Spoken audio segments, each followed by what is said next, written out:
Can you shut the fuck up? Never gets old, man. It will never get old.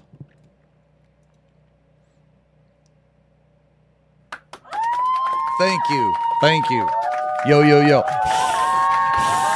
So, all right, guys, I'm going to tell you this, man, okay? I woke up at 1 o'clock in the afternoon, all right? So I'm, bruh, dude.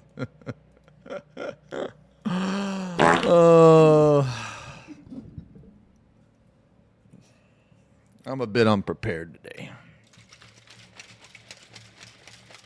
My lord, looking like a blueberry. Yeah.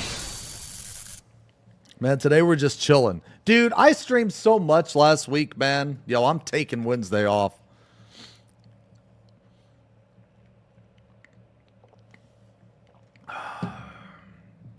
Denied.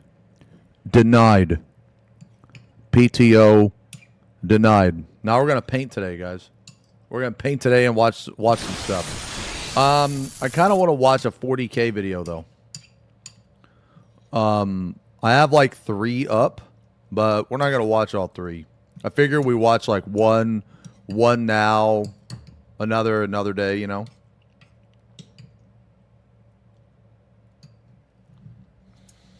There's also this, okay, when you guys say Castlevania, what do you want to, like, do you want to watch a specific game?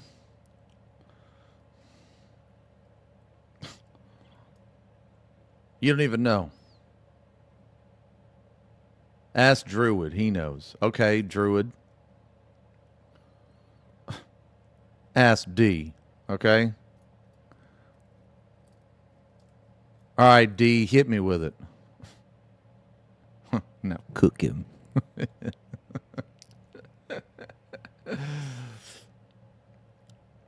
I don't know.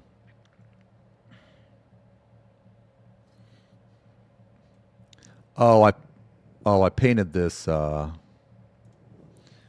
painted this the other day. Yesterday. I actually dry brushed this.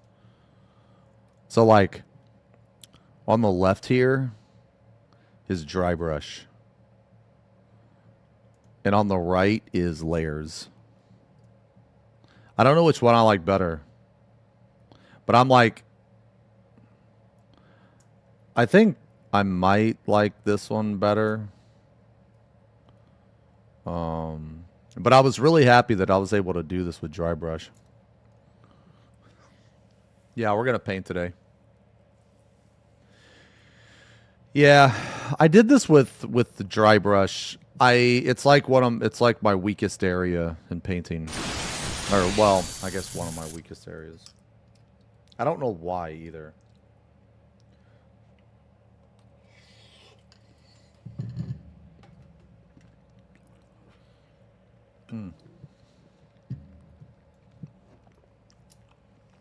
What's wrong with my desk?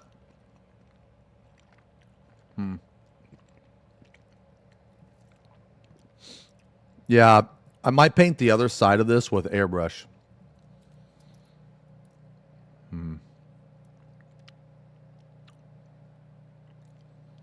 I mean, are you talking about this like chip paint here? Well, the chip paint is because like whenever I have my food, I'll like set my food on my desk, and the heat from the container or whatever will like warp the wood. Goonin, just say it. Ugh.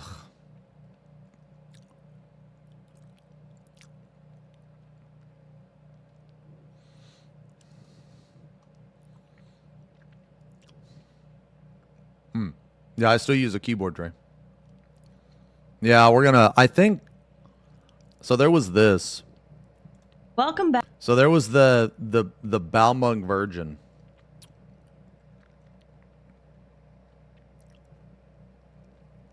Did you guys want to watch this? I mean, we don't have to. No? You want to watch something else? I mean, I'm down to watch a spook. I love watching spooks, man. You know, Scare Theater came out. You know, Scare Theater actually came out with a new... Scare Theater is awesome, man. Oh, dude, whatever happened with this, man? Whatever happened to Sniper Wolf? Does anyone know? Did she get sued and divorced? 10 scary ghost videos that'll give you the bubble guts.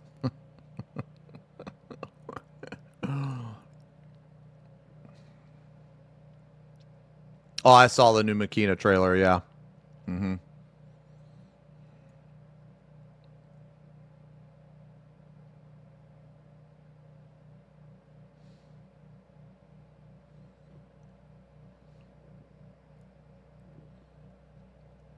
Man, this looks like it was taken from a film. Who even is this? Aunt Kaz. Who even is this?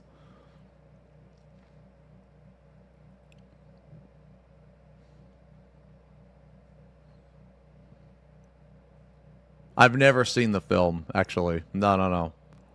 I never have.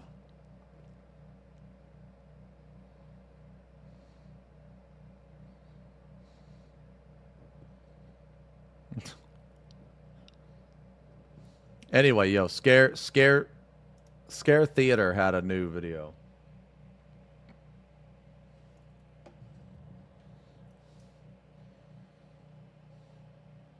Yeah. Scare Theater. Man, Scare Theater's got some good shit, man. The disturbing truth behind horselaugh.com. Dude, what the fuck is the dark web human meat market? Yo, I think it's fucking hilarious that at the beginning of this there's Factor. Her stalker was living in the attic. Bro, this is insane. Dude.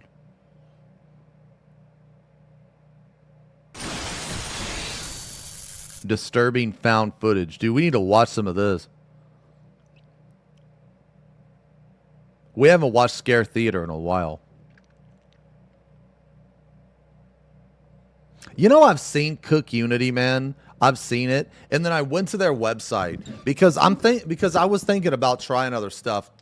I'm actually trying the HelloFresh like meal prep stuff. But I went to Cook Unity, and okay, this is gonna sound stupid, but maybe because this was on my phone. But I was having trouble making an account and attaching my card. And another thing is I couldn't fucking find their menu. And I think that was because, well, I saw like a portion of their menu, but I only saw like 10 meals. So I don't know, man. What do you mean does bro only talk about food? You're the one that brought it up. What do you mean? Yo, Alexander, thank you for the resub. Zetsu, thank you for the resub. 22 months and 5 months sub tubs. Just letting you know I am not paying attention to stream.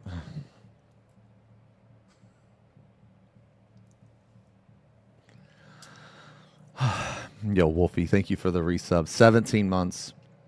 Rakon, thank you for the 11 months. Panda, thank you for the 23 months. Church, thank you for the 27 months.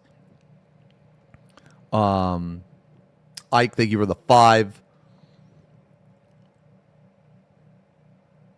Can we finish bins today? I mean, we could. We can.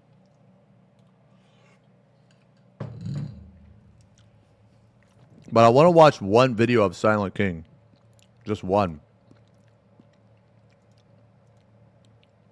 I want to rack first. We're building or we're painting the top part of the chariot, the throne, whatever it is.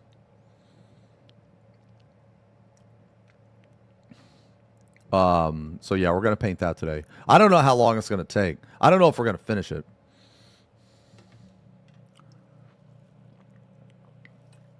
But like, what do you guys want to watch when we paint? Some of you said like Resident Evil.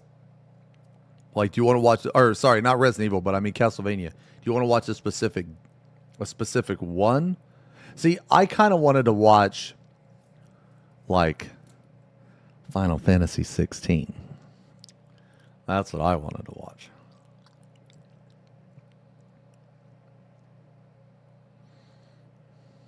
What do you guys think about that? 16 is mid as fuck. You know, okay. You know, you guys don't want to watch 16, man? Okay, well, what do you guys want to watch?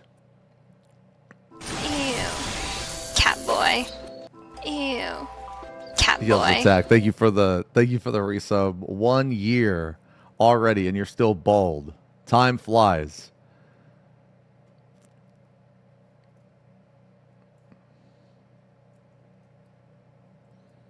Castlevania.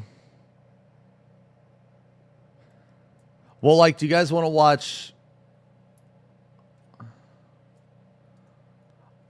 Justice for Ben is a command showing how XenosysVex betrayed Ben Starr during the Game Awards vote by not voting for him and making him lose his job. Jesus.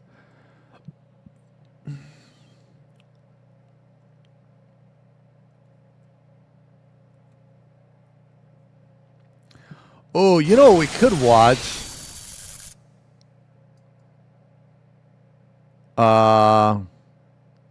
Bro, just pull. We wouldn't be here if we were good at making choices.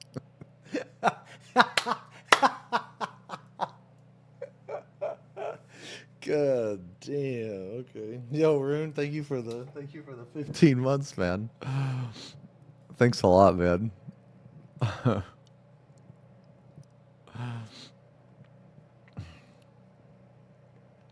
We want to watch this.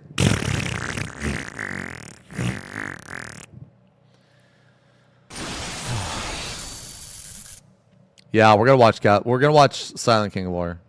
Okay, link the timeline again. Hey, Dree, thank you for the 29 months. Hold on, man. Let me tweet this out.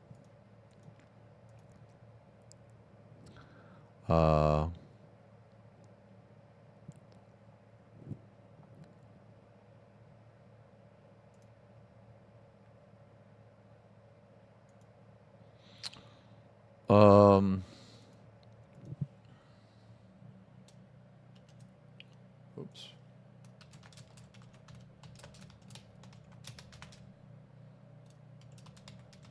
Dude, I am moving slow today, boys.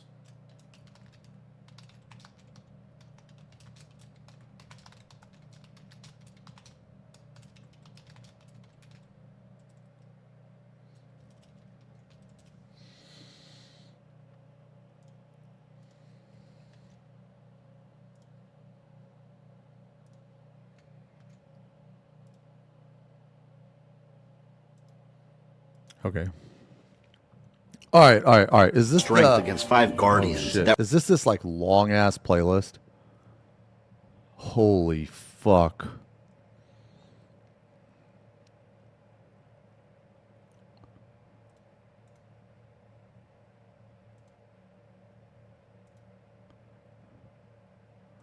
Dude, this playlist is insane.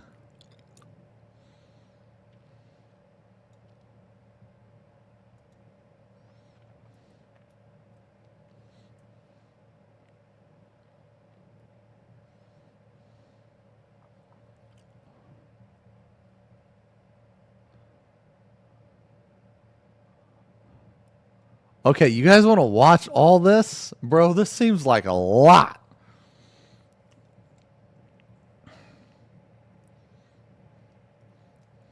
I don't think I want to watch the whole thing. No. I don't think I want to watch the whole thing. That's too much. That's too much.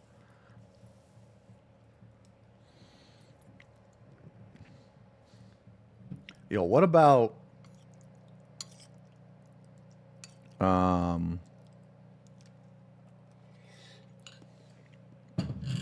I mean, I was gonna say, like, what about like Lords of Shadow?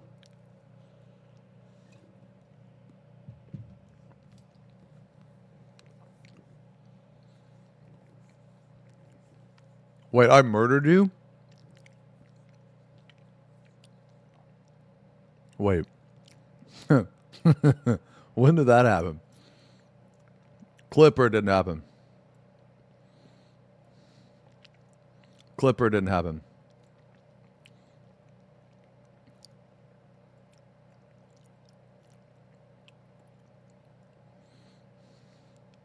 Dude, look, somebody timestamped this, by the way. Oh, hold on. I got a message. Something about the VOD. Hold on. Apparently, hold on. So, VOD 13th, or the 13th of December. Hold on.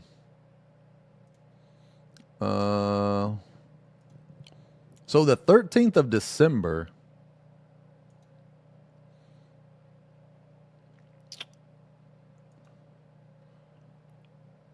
Uh,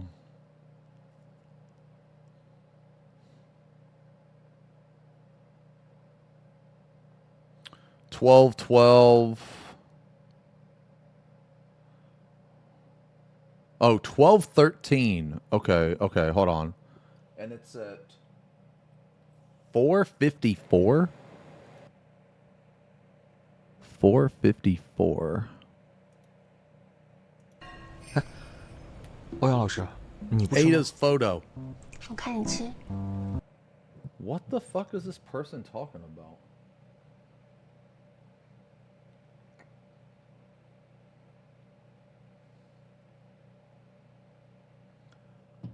The what?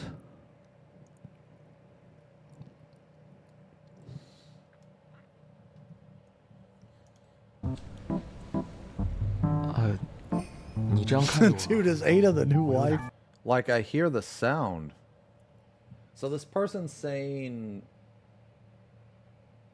the 13th of December. Okay, 13th of December. I just checked. VOD is fine. I'm not sure what you're talking about. Haha. Okay.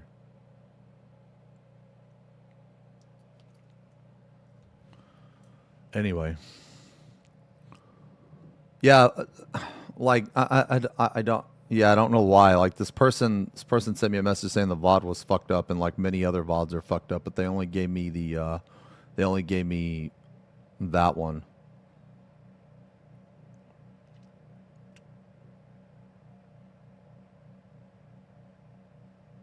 Okay. Oh, what is this? What is this?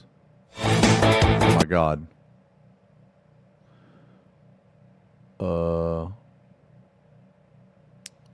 This is the Castlevania timeline, Lords of Shadow, button smash. Okay, well, like, okay, do you guys want to watch this, or do you want to watch just the actual cutscenes from the game? I mean, we can watch a Castlevania. No, we're gonna watch Silent King. I don't want to watch anything Tree, please. What the, dude? What do you? That's okay. What, dude? Shut the fuck up.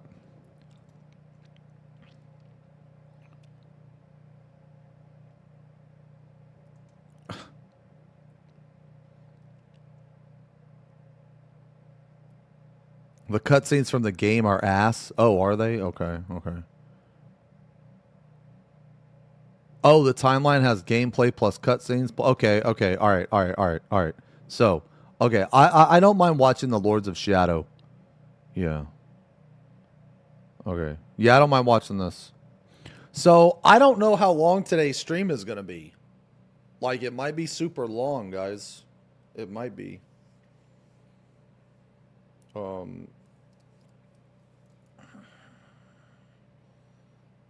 So...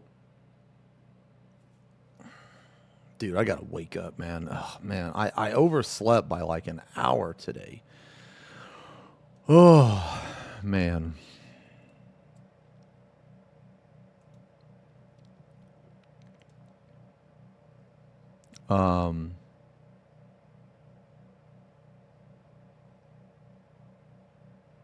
Okay.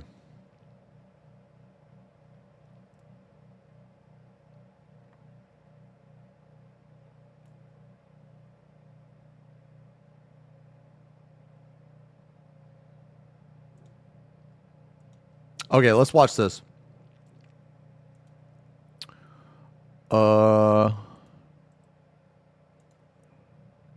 Attention, our liege. It is I, your cute envoy app. I've come with word of Baldinia. Your people are current rejoicing. In fact, they have a letter for you. The letter says this. Attention, Baldosaurus Rex. You are welcome to join us at the massive party down in the Rat Jam Swamp. You must bring a block of cheese and a can of Cheese Whiz that will be smeared atop your head for the orgy, or be bigger. That's what the letter says. Jesus Christ.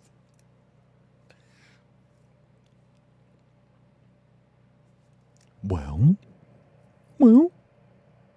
I mean, yeah, bro. I'll go.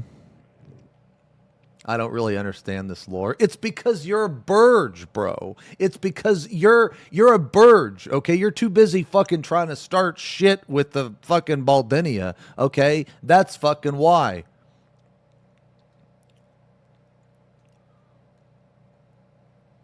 Maybe if you and your Burge people would like enjoy fun instead of fucking not, then it would be better. Sorry, I'm not very fast today, guys. Not very fast today, okay? Give me one sec. Oops. Wait, what is this?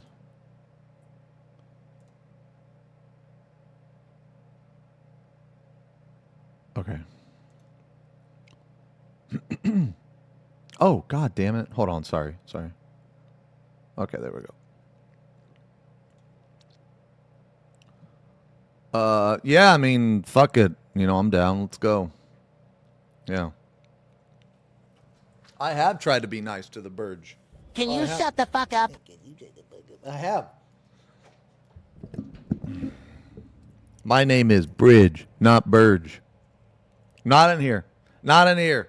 I cannot move the R and the I in my mind.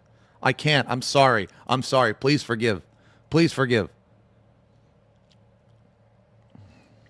In here, you're a bird. You're not a bridge.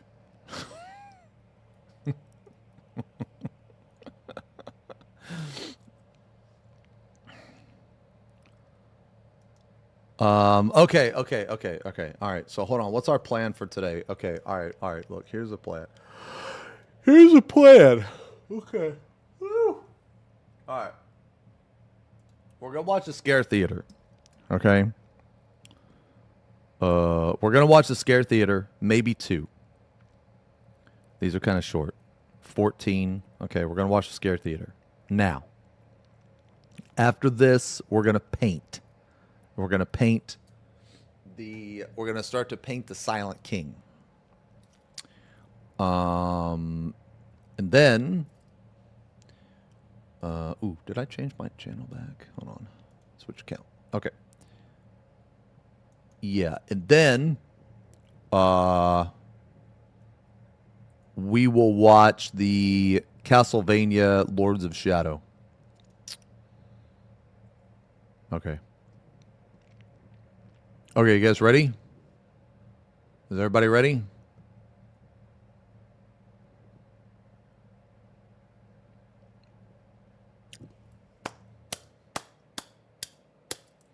I guess more importantly, is everyone here? Are the rats here? Are the blah here? Is everyone accounted for? Are the citizens of Baldinia here? Are the Burge here?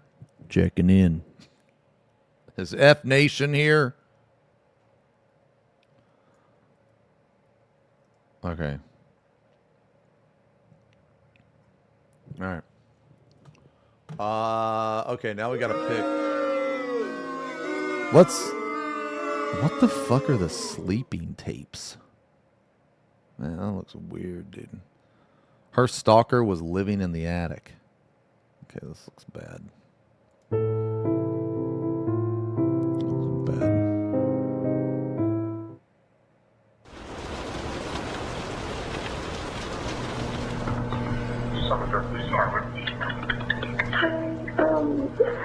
I think I can like hear someone in my house and I swear I saw someone and I'm really scared to go check from the attic. Did you hear someone on the attic? Yeah, like I've noticed some. Did you see it? Also sometimes like stalk somebody, so I'm scared of that. The internet is filled with opportunities for anyone to host their own platform and create content to meet the diverse needs of many.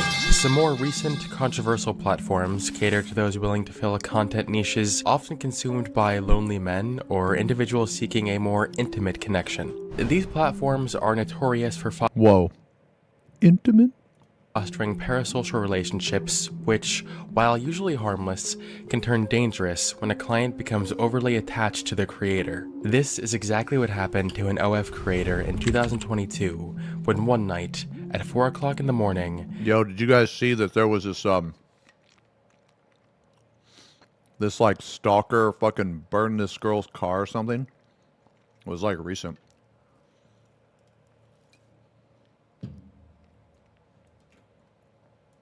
She woke up to the terrifying sight of one of her customers standing in her room, silently watching her.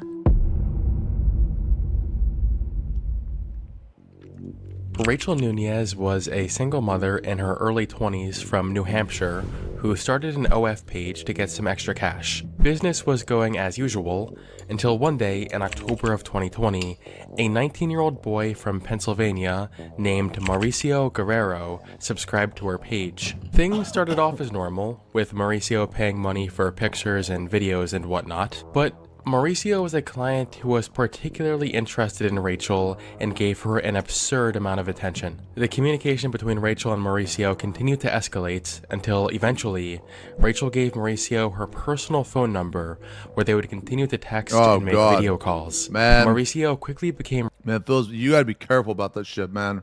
Holy fuck. I don't know. That was a bad business mistake. Yeah, that was bad. Look, man, me personally, dude, I don't give a shit. You got a Patreon, you got an OF, get that fucking bag. I support that shit. I don't give a shit. Okay? That's none of my business, and even if it was my business, man, I mean, I don't really care. But if you go into that, you got to be insanely fucking careful, man. You got to be insanely careful. Do I have an OF? No, I do not. Okay? No. I mean, like, me personally, I mean, I would never pay for that because, like, X videos is free. Okay? So I wouldn't pay for that. Okay?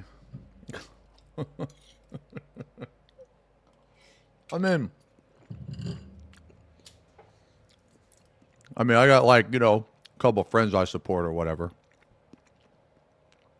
But, like, as far as me being, like, I don't know, obsessed with that type of shit or, like, constantly consuming that content, no. It's just not for me. Yeah. I would love to see that bald head of yours in some honey. You know what I'm saying?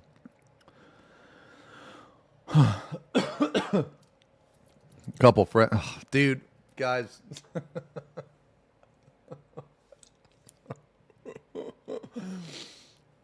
Guys, I have like, you know, some friends, ex-girlfriends, you know, that type of stuff that, you know, like I still talk to, I'm still good friends with. You know, I just like supporting, you know. But when you do this type of shit, you have to be insanely cautious. Very, no, I'm not a content creator. No. Can you support us by pressing play? Rachel's number escalates until eventually Rachel I don't know why she gave him her actual number. That was stupid. gave Mauricio her personal phone number where they would continue to text and make video calls. Mauricio quickly became Rachel's #1 fan, and he was earning a lot of her attention. One day, Mauricio offered to buy Rachel a TV and a fireplace for her apartment. Rachel thought that Mauricio seemed nice at this point, so she gave him her address so he could send the gifts. Well, Mauricio All right, man. Look, I don't mean to sound insensitive, but like she allowed this to happen to a certain extent. Like, this is rule 101. Like, and you know what? This doesn't apply to just OF creators. This applies to fucking anybody. You could literally just play a game with someone. You know what I mean? Like, now, don't get me wrong, man. I'm not like victim blaming. I'm not like saying, oh, it's her fault. No. I'm not saying that. All I'm saying is, to a certain extent, she allowed this to happen. And how did she do that? She, one, gave him her fucking personal phone number. You know, that was already bad. But then you're going to give a crazy person that you don't know online, your fucking address? It would be different if, like, let's say that they were talking for, like, I don't know, a long time, and he showed no signs of being crazy, and they developed a friendship or some shit. I don't fucking know. But like in this situation, it was purely obvious that it was a fucking, you know, like it was a client situation. You know what I mean? So like, this is just, you know what? I hope nothing bad happened, and you know. Well, I mean, obviously, she fucking woke up to him in her house. But I hope nothing else bad happened. But more importantly, I hope she learned from this shit. Because, dude, you can't be giving people your fucking address. Like, what the fuck? did a TV and a fireplace for her apartment. Rachel thought that Mauricio seemed nice at this point, so she gave him her address so he could send the gifts. Well, Mauricio did end up sending the gifts, but he didn't stop there. He ended up driving 350 miles from Pennsylvania to New Hampshire, completely unannounced, to visit Rachel. Rachel was clearly shocked by this, and initially told him not to come around again. But Mauricio was already thoroughly obsessed with her, and he ended up making this drive on multiple occasions. Rachel's reaction to this may not be exactly what you would expect. Her responses to these visits were mixed. Sometimes she would tell him to go away, but other times she would tell him that she loved him and that she missed him. They even had an intimate encounter with each other in December of 2021. The situation quickly blurred the lines between a customer-client situation versus an on and off again romantic relationship. But there was one particular thing Rachel told Mauricio, which would later turn out to be a massive mistake. This statement stuck with Mauricio far more than it should have, and sparked the Nope, I changed. Nope. She did this to herself. She did this. She is dumb as fuck. She did this to herself. views of what would turn into a horrific event. The mixed signals didn't deter Mauricio at all. In fact, it seemed to only strengthen his obsession with this girl. In January of 2022, the situation changed a bit. Rachel was no longer in the apartment she previously had, as she was now living with her mother. When Mauricio found out about this change in living arrangements, he quickly managed to find her new address, and with the words of Rachel still loudly echoing in his head, he decided to take things to a new level. He came up with a disturbing plan, which he detailed on a to-do list. Some of these details: Go to her house, then put tracker on car. Lockpick her house, find her room and her stuff, and get my shit back. Get a key copy. Put microphones and stuff to hear her. Holy fuck.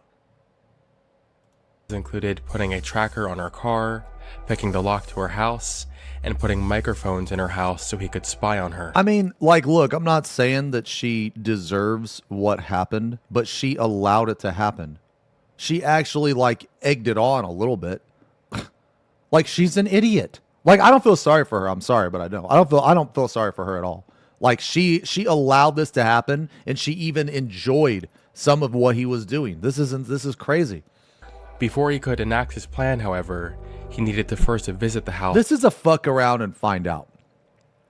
Okay, this is a fuck around and find out. To scope it out. His initial scouts to the home are detailed in videos he took on his phone.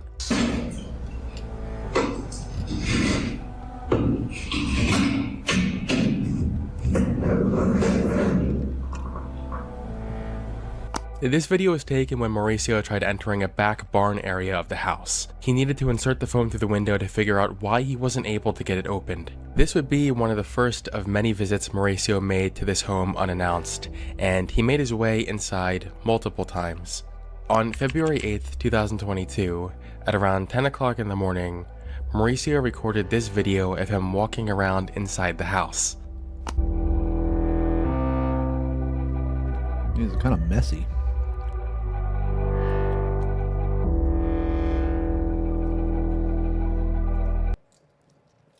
She probably wanted to milk him. Nah, you can, bro. You can milk someone.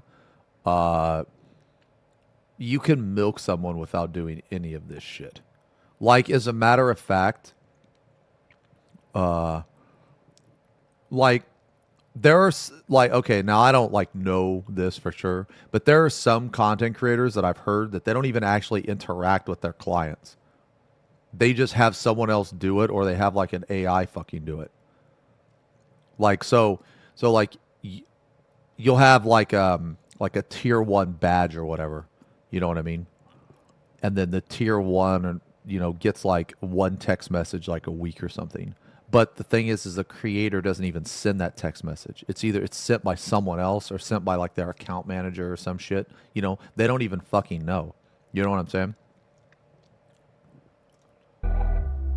Rachel must have at least suspected Mauricio's presence in the house at this time, because just under 2 hours later, she sent him the following texts. Hey, call me right now. No, leave me alone. No, it's f***ing important. What?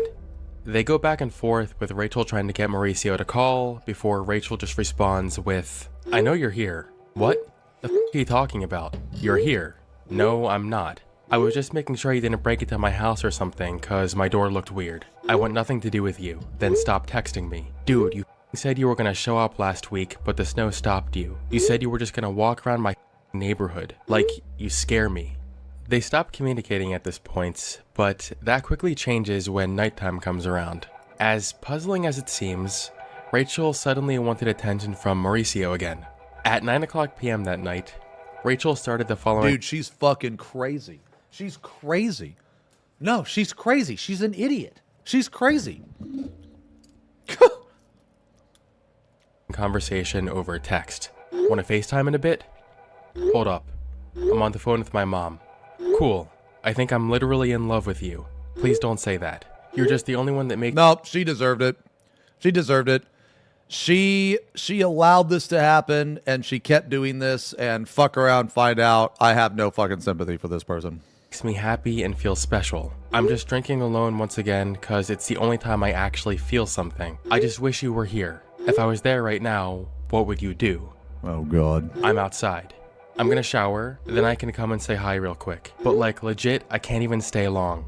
After these text messages, Rachel met Mauricio in his car outside, where they had a brief intimate encounter before Rachel went back inside, expecting Mauricio to leave. But Mauricio had no intention of leaving that night. At 1:51 a.m., They're both Mauricio crazy. texted Rachel, "Are you still up?"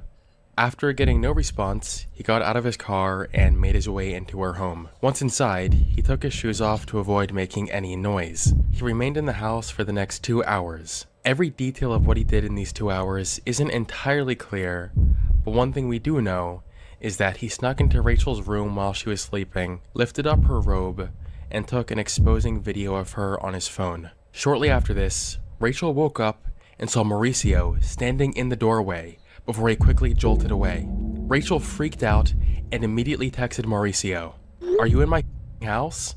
I'm calling the cops if you don't answer right now. I just saw you." Mauricio was radio silent, trying to come to acceptance with the fact that he had just been caught. Rachel was still panicking, trying to figure out what was going on.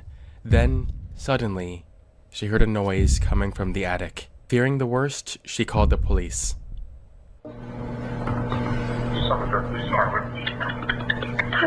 Hi, I think I can like hear someone in my house and I swear I saw someone and I'm really scared to go check.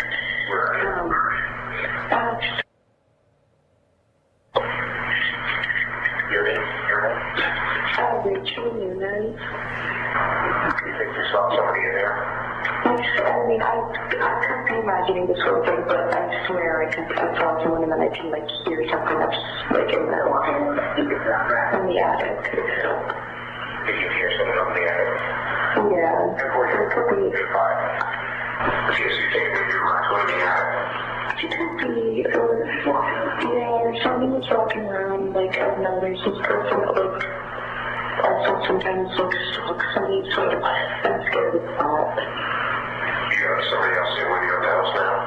It's just me, my mom, and then my son, the company. I got officers heading up right now if you want to turn the light on me on both sides. Okay, thank you. You're welcome. This is like when you fuck around with nature, right? Like let's say you're a fucking snake hunter or a bear hunter or something, and you're fucking around with animals and then they attack you and then you get hurt. It's like, yeah, because it's a fucking animal. What the fuck did you expect? Have you seen this bear? Well, no, you know what I mean, man. It's like it's like what were those two magicians? They had a tiger. They had like a tiger, and then the tiger attacked one of the magicians and fucking killed him or some shit, and then everybody was fucking surprised, and they called the tiger crazy. Yeah, Siegfried and Roy, right? Or some shit like that. Yeah. And then the tiger attacked the guy, and then people are like, oh my God, that tiger's crazy. Like, no, bro, it's a fucking tiger. What do you mean it's crazy? It's a tiger. Like, what? Don't call the tiger crazy. It's a tiger. It's doing what tigers do. Like, what the fuck? What did you expect? No, what would be crazy if the tiger like whipped out like a really nice robe and had a nice drink in his hand, put some glasses on, and began to read a book. Now that would be crazy. That would be a crazy tiger. Okay? Two police officers arrived on the scene and took note of the strange noise coming from the attic, which sounded like footsteps. They rushed outside to get a better view, where they saw Mauricio crawling across the roof of the house. They immediately yelled for him to surrender, but Mauricio wasn't ready to accept his fate just yet. He continued crawling away. One of the officers went back into the house and hurried their way into the attic. Here, they noticed a torn screen, which they opened to find Mauricio crouched outside. With nowhere to run, Mauricio surrendered and was arrested. But this wasn't the end of the disturbing details that were found. It was discovered that Mauricio had been staying in the attic for longer than was previously thought. In the attic, police found multiple McDonald's bags, a water bottle, a cup filled with urine, a location tracking device, and Apple AirPods. Which reminds me to introduce today's sponsor, Apple AirPods. Hell yeah. When the case went to court, the defense argued that Mauricio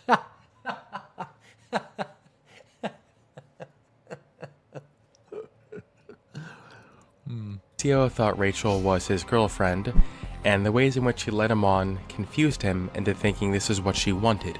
He doesn't know that he's a client. He thinks that they actually have mutually enjoyed relationship. Okay, and I don't know how this is going to turn out, but that's a valid defense. Like, now don't get me wrong, he's fucking crazy, but she's also crazy. And if she was reciprocating that, then that is definitely a defense that you can use. Like, it would be different if she like, wait, what the fuck is this? Oh, give me 1 sec.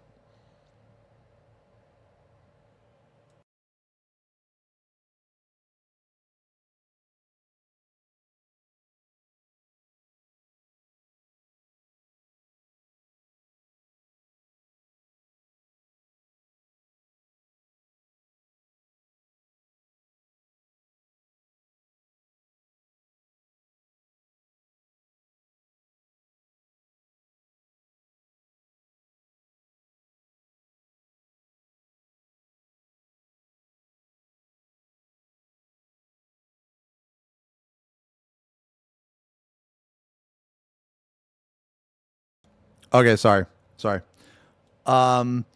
Anyway, and that's it. Okay. Anyway, so so I think that this guy, this is a solid defense. Like this is a valid defense because she was like telling him, "Oh, I love you, I miss you," and then she's also fucking him too, right? So like, what the fuck? It would be completely different if she like never wanted anything to do with him. You know what I'm saying, man? Wait, what is this?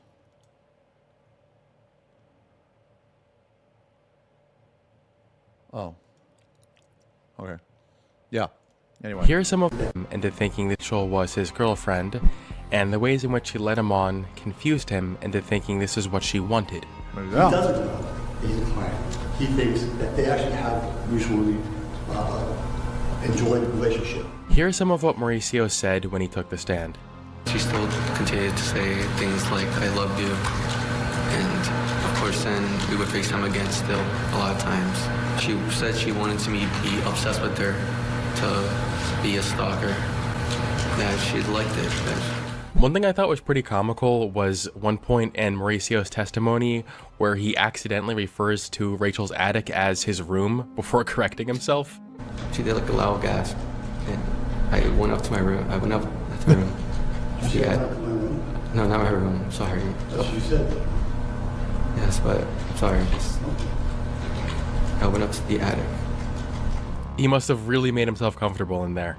Rachel took the stand during this case as well, although her face was not shown on camera. She ended up admitting that she did mess with his head, and that she did in fact tell him she wanted him to be obsessed with her. Is it fair to say that you lead him on? Yes. And is it fair to say you were messing with his head? Not purposely. What does that mean? It means I had a lot of mental stuff going on. I don't know. But you agree with that until the interview that you think you messed with his head. Well, yeah. She also says the reason she entertained this nonsense for so long was because of her mental health issues causing her to drink on a daily basis.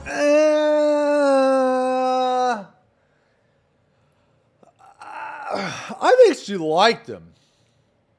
Nah, she was into it, man. No fucking way, dude. You don't tell someone like you want them to be a stalker and they're driving, what was it, like 300 or how many miles away? Anyway, a ridiculous, like multiple states away, and you keep reciprocating this. You keep, like, not to mention they're fucking, you know what I mean? Like, no fucking way. I don't believe that at all. I think that they're both fucking batshit crazy, okay? And she's just as crazy as him, just in a different fucking way. That's what I fucking think. How the fuck can you keep, like, dude, you know this guy is stalking you and you're telling him that you love him and that you're into it, and then you get mad that he does it? Like, what the fuck? They're both crazy. Now, obviously, this case has really unique circumstances that differs it from your typical stalking situation, but I was still shocked to see how many people in online forums were in support of Mauricio during this trial. On one hand, yeah, I see why people don't like that Rachel kept feeding into all of this. I also think that it was stupid, and I'll even agree that Rachel was 100% just using Mauricio for financial and emotional support. What Rachel did was shitty, but here's the thing. Even if I paint Rachel in the worst interpretation possible, Mauricio still comes out looking like an absolute freak. What Rachel did was morally wrong, but what Mauricio did was morally and criminally wrong. Sure, Rachel told Mauricio that she wanted him to be obsessed with her, but that in no way equates to breaking into her home while she is sleeping and taking violating videos of her while living in her attic. No normal person would even... So I agree that is crazy. But she enabled it. Like, she enabled it. Like, basically, it doesn't matter, like, how crazy that he was. Okay? It doesn't matter because she allowed it to happen. like, they're not, yeah, so obviously what he did was worse. Like, I'm not saying that what he did was not as bad as what she did. What he did was worse, but she is also bad.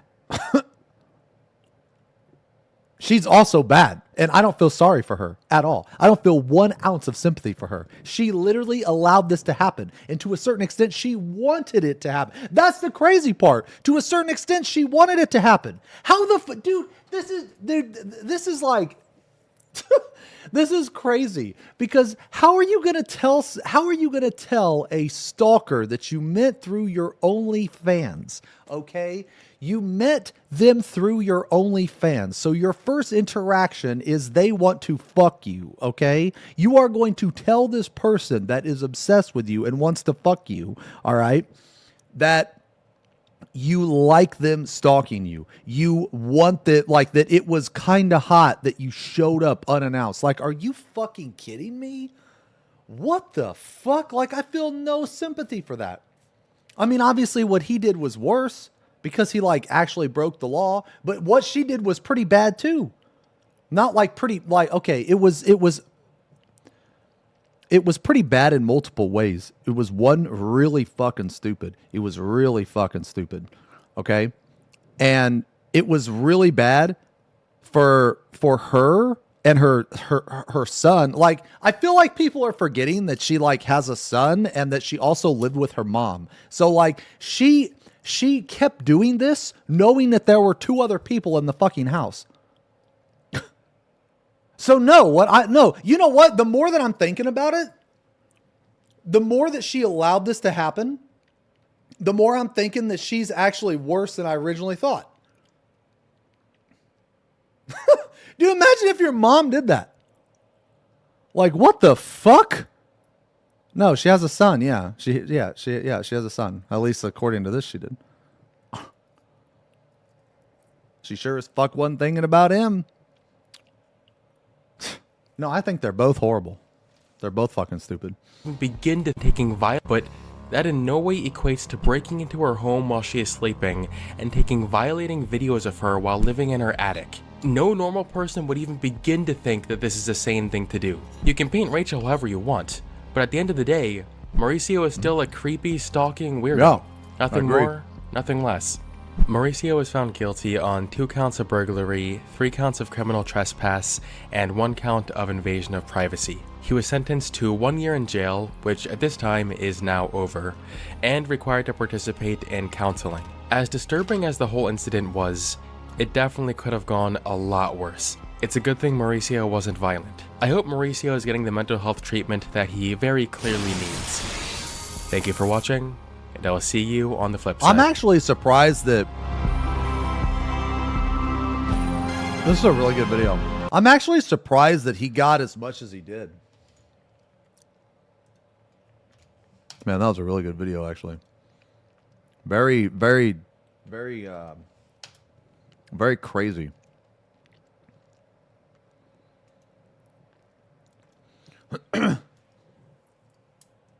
I mean, like, the stuff that she did to him, that's just like, I don't know, man. That's just one of those things where you got to be smart with who you interact with, right?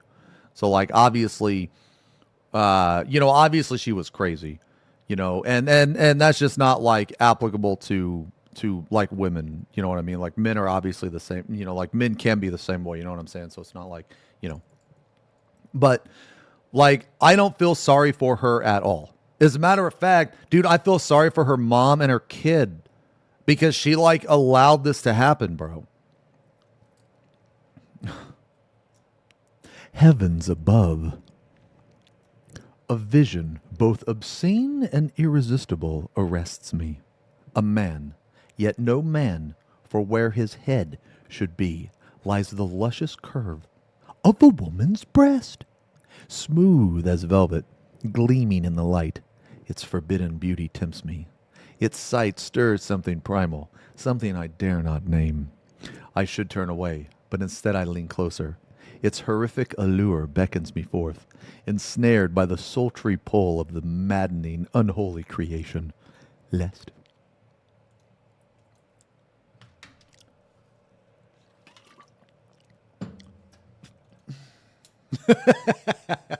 Your mom saw the word, Doc. Just saying. Nah, this is crazy, though. This is crazy. Huh. I hope she learned. But she probably did.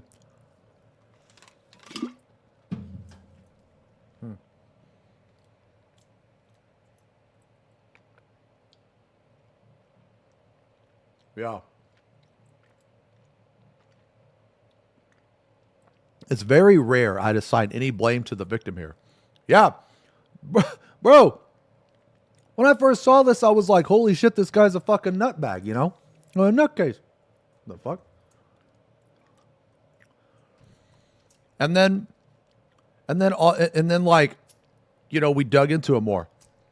You know, this is crazy. This is just like, don't believe everything you hear online. Don't take don't take things at face value, man. Holy shit. Because I bet you, okay, let me ask you guys a question. Just based on this, her stalker was living in the attic, and based on the beginning of this with the phone call, who thought that she was 100% in the right and he was 100% in the wrong? Because I did. I did.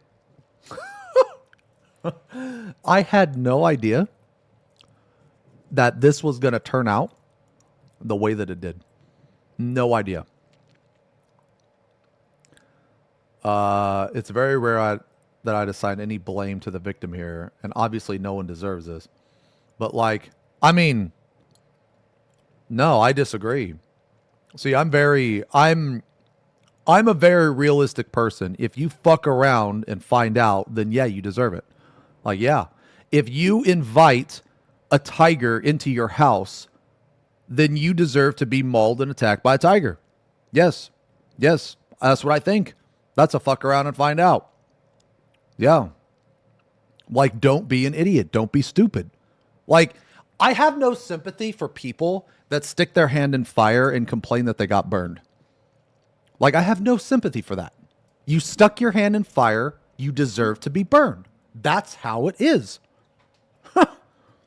Like, anyone that doesn't think that, man, we just have a different mentality. I think anyone, it's like if you invite a murderer into your house, knowing he's a murderer, he has a gun, and he shoots you, then yeah, what the fuck did you think was going to happen? Like, are you dumb? Like, what the fuck? I have no sympathy for that. None. If you don't want to be hurt, then don't involve yourself in harmful situations. Like, it just perplexes me that people will still be like, you know, like, oh, she wasn't to blame, or, you know, oh, she didn't deserve it, or, oh, like, no, yes, she did. She stuck her hand in fire and she got burned. Yeah, that's what happens. That's what happens. That's a fuck around and find out. Like, I mean, sitting there, like, okay, ask yourself this. If you had a fucking stalker, would you give them your home address? Would you tell them that what they did was hot? No, you wouldn't, because you're not stupid. You know what I mean? Like, who the fuck does that? You know, and then people are going to pretend like, oh, well, she didn't deserve it. She didn't do that. No, yes, she did, because she invited it. She enabled it. She allowed it to happen. All of that. Yes. And now people are going to freak out that people are, you're going to invite crazy into your life, and then you're going to be surprised when crazy turns out to be crazy. You know, like, Jesus Christ. What is wrong with people, man? Giving your home address to someone whose only relations to you is they beat off to your pictures is the stupidest shit I've ever heard.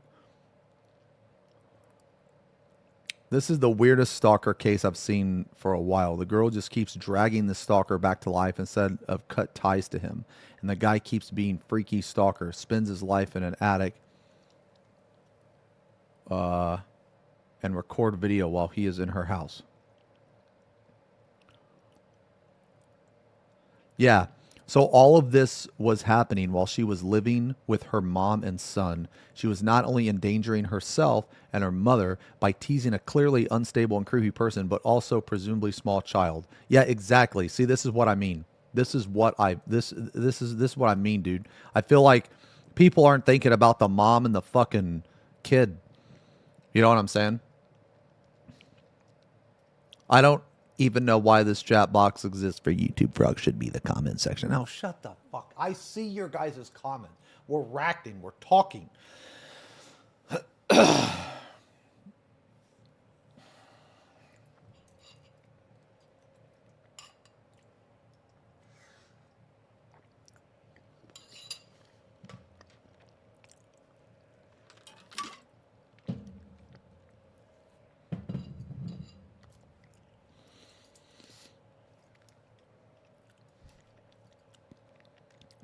Attention, chaotic hex. Get ready for mayhem. Don't go astray. It's time for the question of the day. If you could turn every 14 NPC into a giant rubber duck, what would their new role be in the story? And how would the world change? Okay, I am the last person. I'm the last person that you should ask about that, because I don't know fuck about the story. I don't know anything. All I know is that people hate Wook Lamau.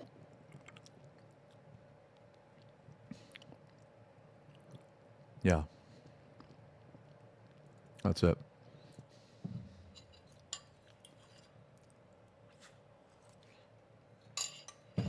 Yeah.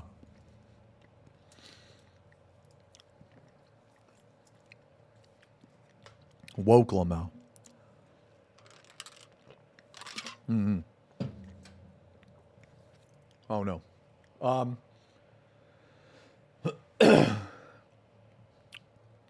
going to point out that Rachel seemed mentally unwell herself. Well-adjusted people don't respond to obvious unhinged people like she did. Many of her life decisions up to this point, while on their own, doesn't necessarily say anything about one's character. As a combination indicate that she might have some serious mental health, substance, and trauma-related issues. That doesn't mean she didn't engage in some really scary behavior, and he shouldn't face consequences, and that he wasn't a public safety risk. Remember that mentally ill people are especially vulnerable to assault and abuse for these reasons. People who've gone through serious trauma make choices that seem insane and don't make sense sometimes. We just saw that with Baby Reindeer. I don't know who Baby Reindeer is. That doesn't give people the right to make the choices that the guy did. Too bad the judge didn't give her mandatory counseling as well. Yeah, I feel like she should have got something. But I don't know. Maybe the judge couldn't do it. Yeah. Maybe the judge couldn't do it. Yeah.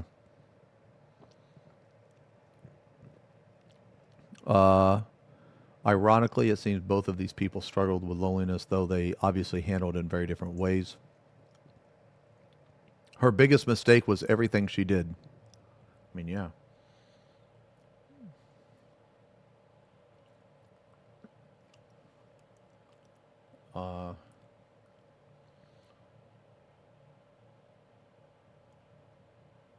Oh, actually.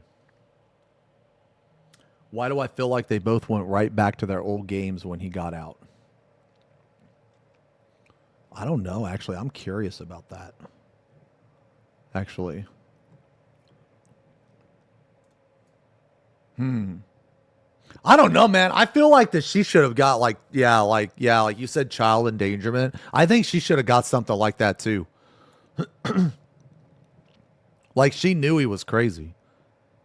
She didn't give a fuck about her son or her mom when she was fucking him and when she was like leading him on and shit.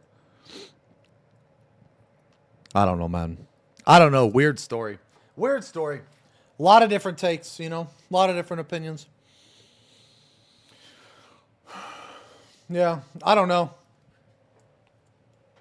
I mean, I guess at the end of the day or whatever, you know, what he did was obviously way worse because she never like went to his house. She never like necessarily committed a crime, you know. But so it's basically like what she did wasn't as bad, you know, but it was still bad. It was still stupid. It was still really dumb. But anyway, yo, this is a really good react. This is really good. Okay. Let me see.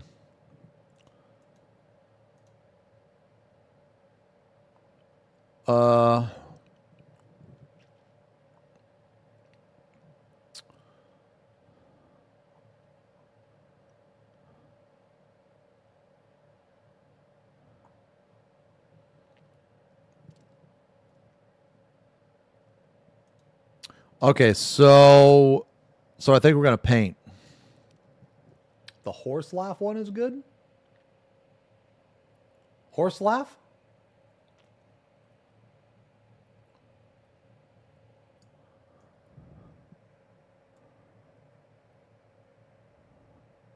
My Johnson ain't got no jerk, T. I think public courts of opinion would change if roles were reversed. I don't know. I mean maybe. No, I don't think so. Matter of fact, if roles were, well, no. Huh.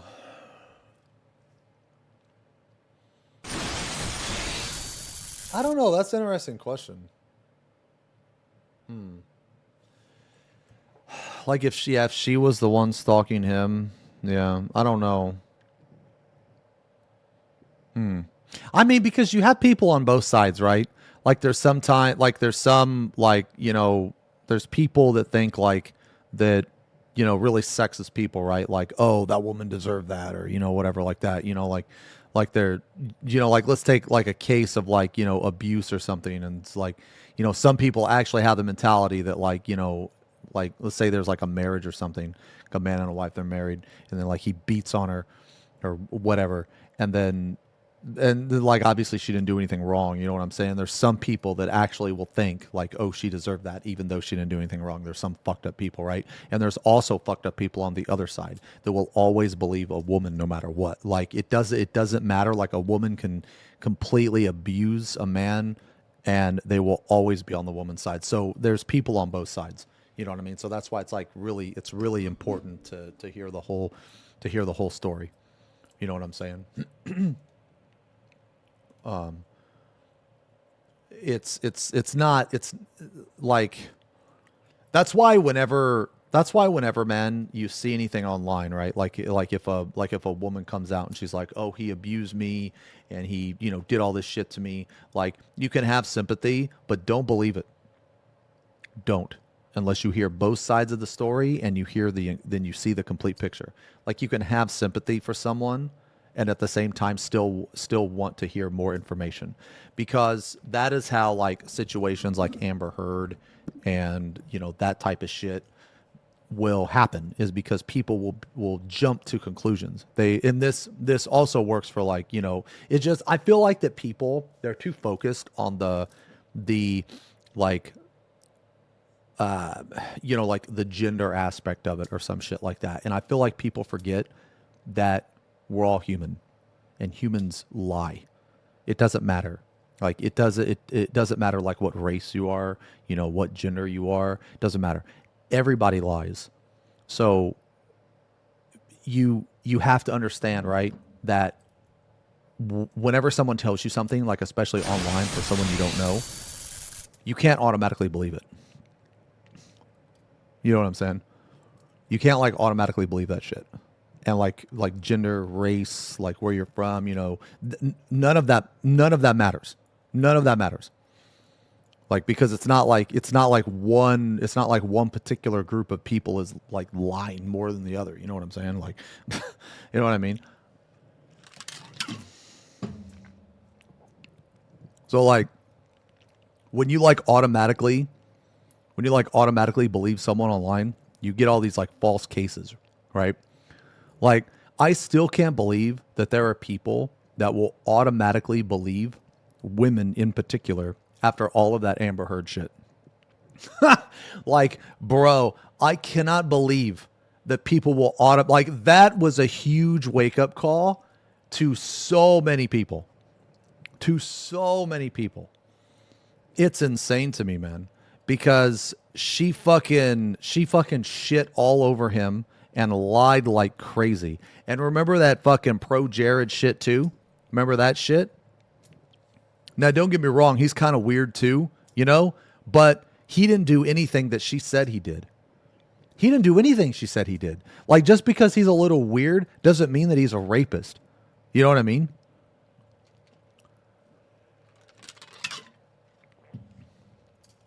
Like, you could not like him for being weird, but you can't not like him, or you can't blame him for doing stuff that he didn't do.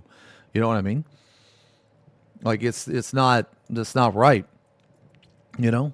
But anyway, man, you know, like, I guess moral of the story is, man, don't judge a book by its cover. Don't fucking believe everything you see at face value, regardless of who they are, race, gender, whatever. You know what I'm saying, man? And just remember that fucking people lie, man, and people are crazy. So if you only hear one side of the story, then then your opinion doesn't matter. Like, your opinion is based on incomplete information. You know what I'm saying? So anyway, okay. I kind of want to paint. Have you seen this bear? If you have seen this bear, please report to the proper authorities. He is reported missing, and his chat is extremely worried. He will make an appearance later, I promise. I swear. Oh, yeah, a picture of his dick was out there. I never saw that picture. Thank God. I think he was in like a Sailor Moon outfit or something. Look, man, I'm not saying he's weird. Okay, or I'm not saying he's not weird. You know what I mean? I'm not saying he's not weird, okay? All I'm saying is like, man, like, if you're gonna not like him, don't like him for that. Don't like him because of all the bull. Like, it's still not right that his ex or whatever tried to do that.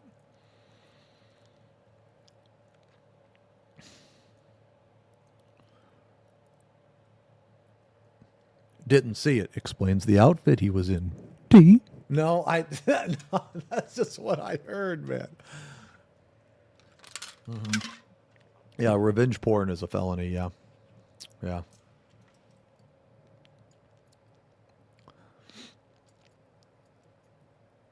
We saw a pee-pee here the other day. You know, someone, let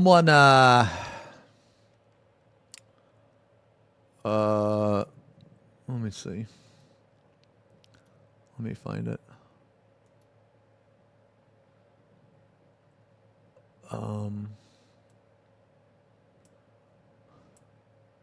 Dude, what is this like?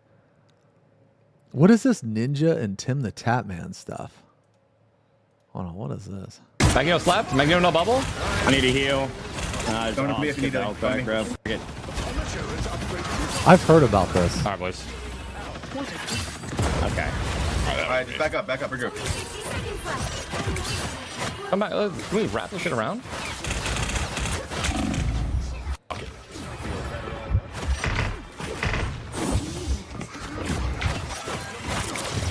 I'm gonna go around the right side, try to get his pick, bro.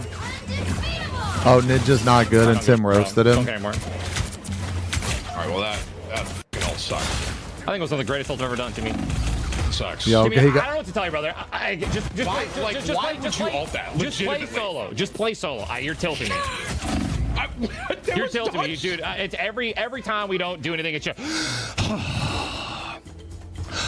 All right, listen. You guys just gotta contest. I have my ult. Luna popped hers. It was staggered. We can win this. We just gotta stay up. I'm probably gonna die again. I'm AFK, bro. So that's the Adam Warlock res we get. That one. Yo, that Wolverine's fucking him up though, dude. Oh my fucking god, dog. I'm gonna mute. Damn. So what's going on? Do we need to make some swaps here, or what's going on here? I can play DPS if needed. Well, you can't expect to win them all. Homeless man calling another homeless man broke.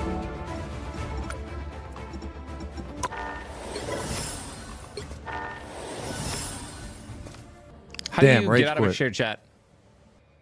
Damn. There we go. Jesus, that took forever. Oh, he was upset. Okay. Like, I don't actually know what happened. Like, I don't watch Ninja or Tim. Yeah, I don't watch either one of them.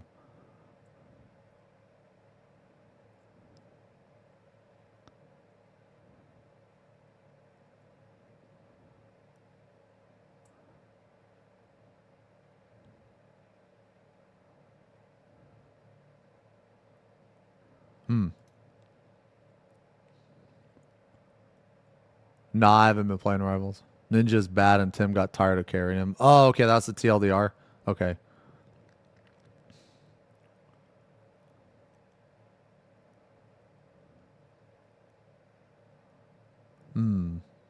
Do you, like, I feel like some of these big streamers think they're a lot better than what they are.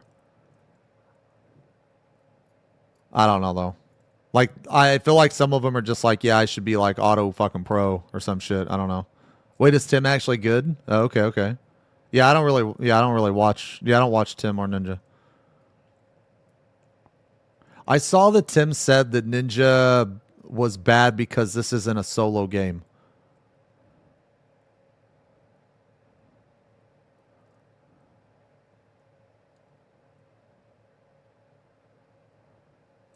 And I guess Ninja's trying to play it like a solo game. I saw this the other, or I saw like, yeah, something about it.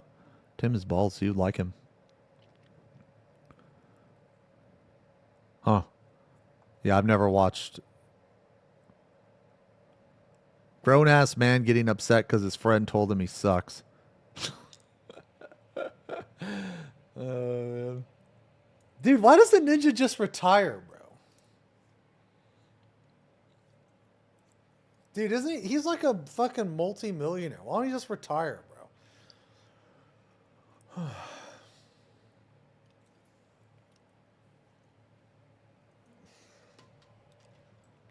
Ego? Would you? I mean, yeah. I mean, I'd stream for fun. I don't know if he's trying to stream for fun or not. Maybe he is. I don't really know.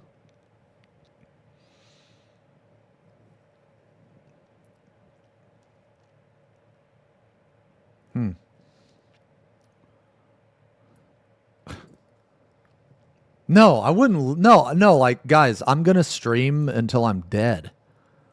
Like, when I don't stream full time anymore, I'll still stream. It'll just be more casual. But honestly, I mean, like, let's say that I'm like 60 years old and I'm fucking, you know, retired or whatever. I mean, I'm still going to stream like multiple days a week, probably. Like, I'm never going to leave you guys, you know? I'm probably going to be single and alone, so I'm going to need you guys. Probably. I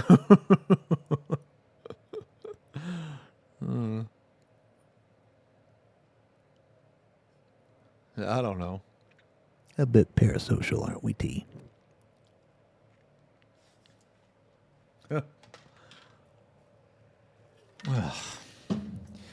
Attention, tuberculosis plex. Sorry, I couldn't read that. My brain isn't with it today, guys. The past couple days, I have like overslept like crazy. Overslept today, went to bed, like, dude, it just, man. Anyway, it is time for your monthly weird question. In this situation, let's say you are using the bathroom, taking a mean dump, and you realize there's no toilet paper left. Uh-oh. The only options are, option A, take the cactus and wipe, but take the pain up in the ass. Option B, let the poop crust and peel it off at a later time. I await your answer. Well, I mean, I guess I'm walking around as crusty butt then, huh? I guess I'm going to walk around as crusty butt. Yeah.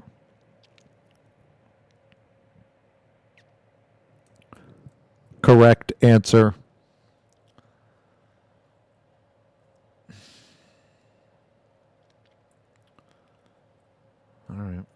I think I'm going to paint now, guys. Is that cool? Can we paint?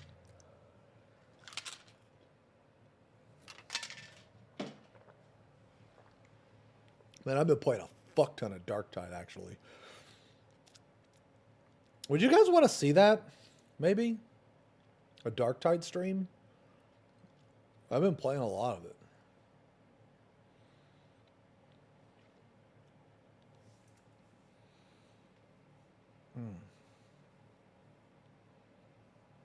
I actually can't stream Space Marine, man. I can't. The game is so fucking trash. It's so bad. Like, to stream. Like, dude, it is so poorly fucking dude, okay, get this shit. I can't even stream that game through Discord. Like, I tried to stream it the other day, because sometimes in Discord we just hang out, right? And, you know, like one person will be streaming whatever the fuck it is they're doing. Everybody will be watching. I tried to stream it, and it literally crashed my entire computer.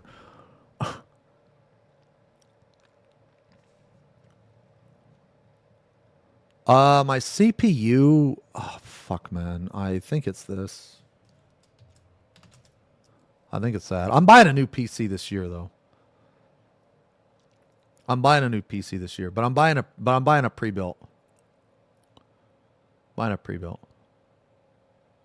I mean, like, look, I'm not saying it can't be streamed without issues. I'm just telling you that I can't. Like, it crashes my whole computer. I don't know why.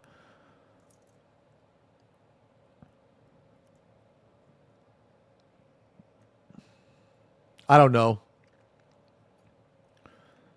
I'm not sure what PC I want to build yet. Ember. Ams. All right, look. You got to play DT with us, and you got to play VT. You got to play DT. Dark Tide. Okay? You got to play it with us. We need a fourth.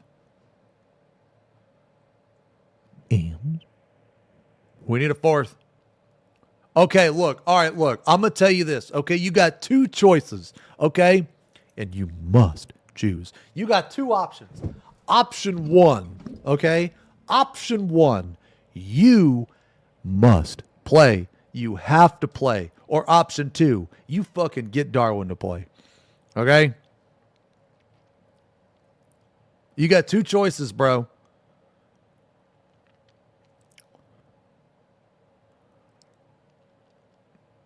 So either you're playing or Telemundo's playing. All right? And you can even message Darwin. You could be like, Darwin, you got to fucking play with Xeno because he's forcing me to play and I don't want to play. And he gave me a choice. He gave me an ultimatum and these are my options. I did say sorry to Darwin.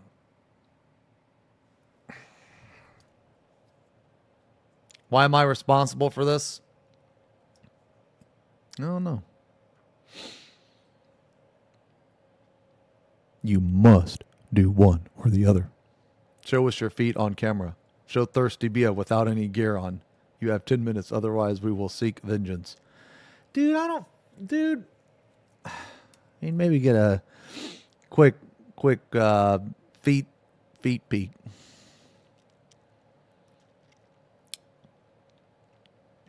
All right, let's watch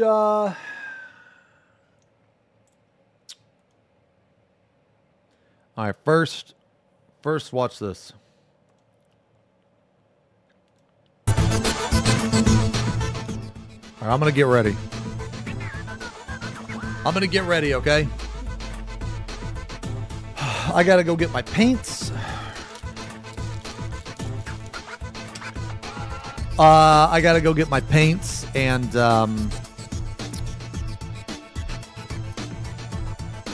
yeah. I gotta get ready. Yeah, okay, BRB.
hey, yo, Ath, are you here? Is Ath here?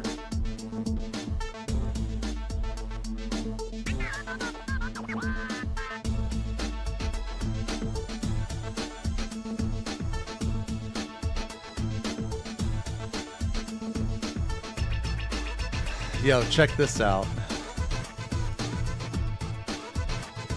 Yo, this motherfucker came. This fucking guy is insane. I didn't know he was this big. Bro, this guy's fucking huge. This guy's like as big as Mortarion. What the fuck?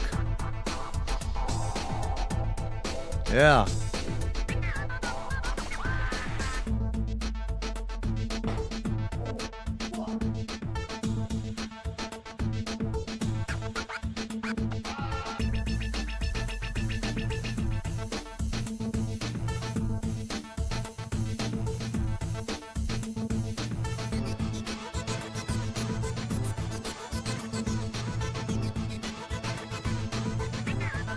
Yeah, he's massive. Oh, right. I can't fart. Yeah, sorry. I don't know what I'm going to paint him. There was a guy that donated for this Sister of Battle, and it's not available online on the website anyway, and it wasn't available in my local store either. So I have to like check on Amazon. Well, when I checked on Amazon, I Can you shut I the fuck couldn't up? find it on Amazon. It would like link me back to the site, but maybe I just looked bad or something. I don't know. Maybe I just searched bad. I don't know. Ew. Cat boy. Ew. Cat boy.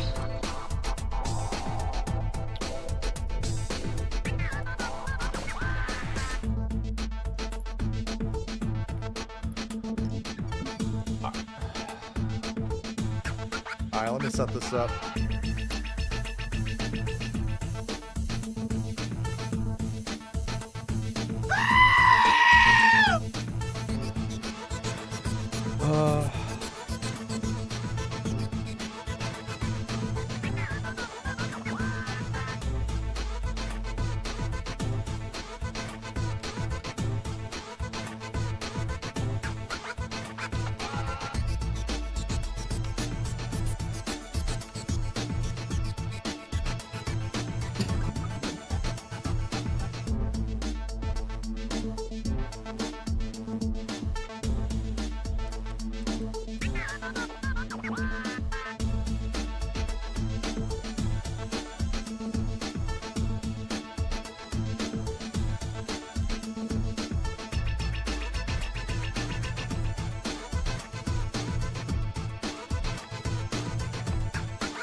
Okay, so we watching the Silent King lore first, right?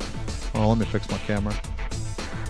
Oh, God damn it, I gotta buy another camera for this, man. Sorry, guys.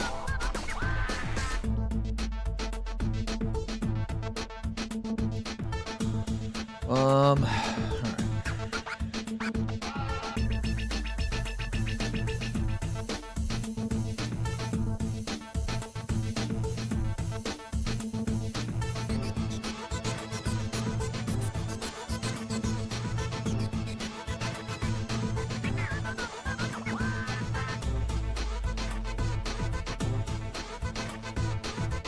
This is what we're painting today.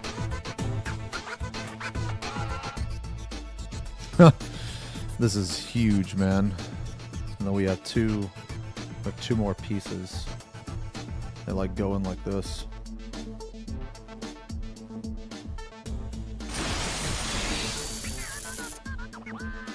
Which I decided to leave these off while we're painting because it's like trying to paint this like wire back here is going to be really fucking obnoxious with this thing in the way. So I just left these off.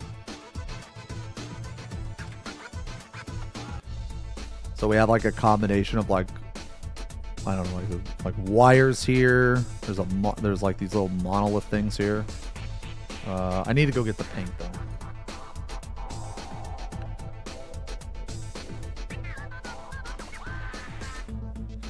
And I need a reference picture. Alright. Okay. BRB, just 1 second.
Okay, let's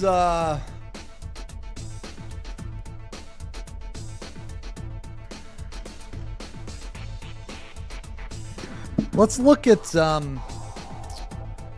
at a reference picture.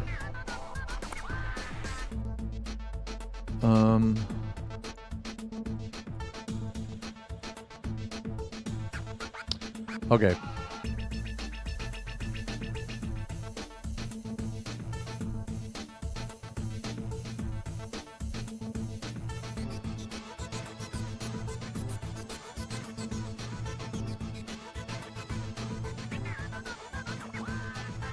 Silent King. All right. Kuma-chama might be here later, just maybe.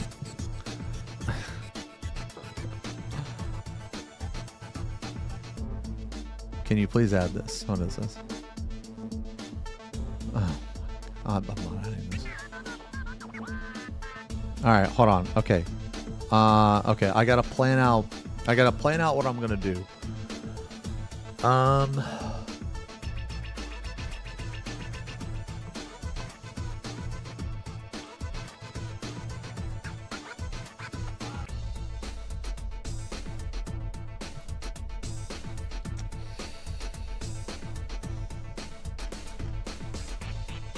So what does this look like? This looks like it was based in Iron Warriors. And then this looks like, I don't know, some Agrax Earthshade here, which I probably need to get.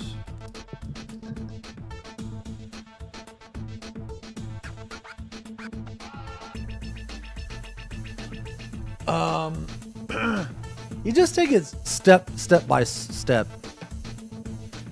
Yeah. Yeah, just take it step by step, sweet.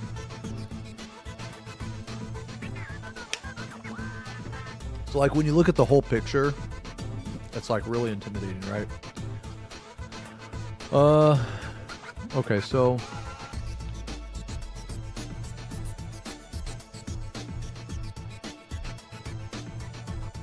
the first thing I'm gonna do,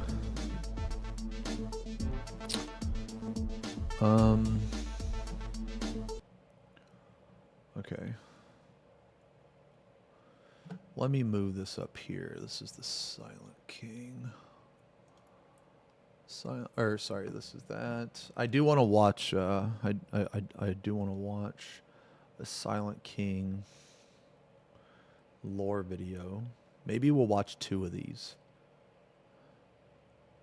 This is the Silent King and the War in Heaven. Silent King explained by an Australian. Okay, I like Major Kills videos, and then probably the Remembrancer. Probably watch these 2.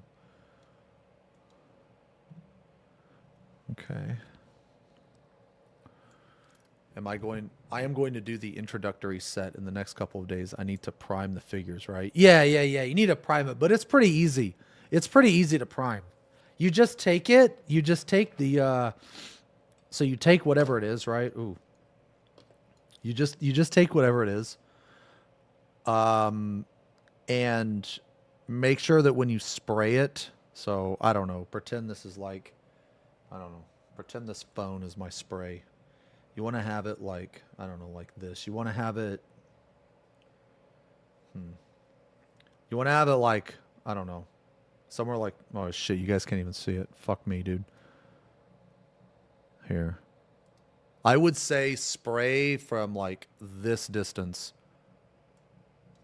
So like basically like that. So like if the phone is a spray can, right? Because you don't want to do it too close, but you don't want to do it too far. So it needs to be like right here. You know how like when you spray something, it's like it like comes out and it grows bigger and bigger and bigger. You want to have the model to where it's like right before the misty aspect, I guess, if that makes sure. Yeah, and also shake the primer.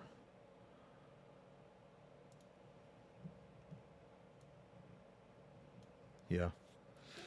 Okay. All right, so I need to see what the fuck it is. Okay, so we have Killer Bean. And close this. Okay. So we have two of these videos.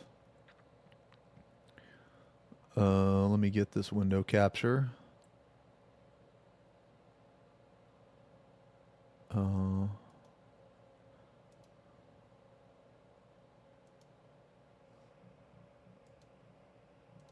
Okay. You have brush on primer? Oh, wow. I have no idea. I've never used brush on primer. I have no idea. I just want you to know I'm not here to watch you paint dolls. I'm here to watch Killer Bean. Would you shut the dude?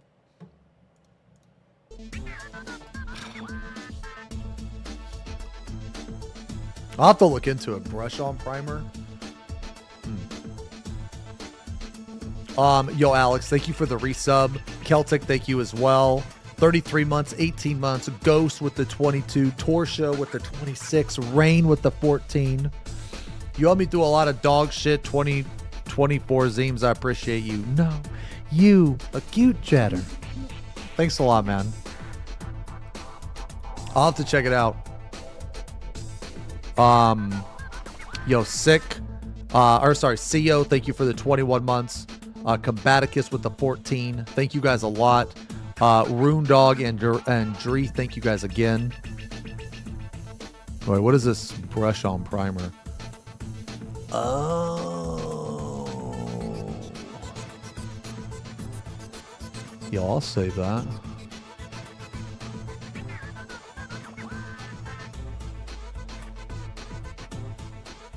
Yeah, I'll save this. I'll try that. I'll try some of this.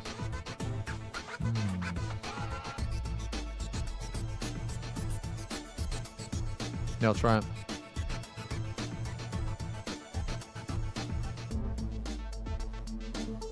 Okay.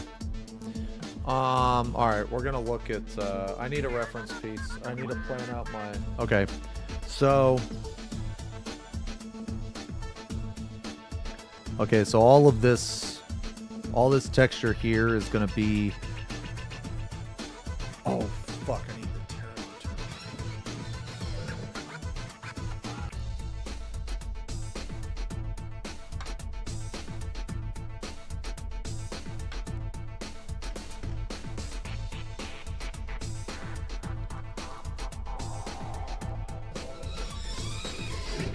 Okay. So all of this like non-metallic stuff, which is this part here.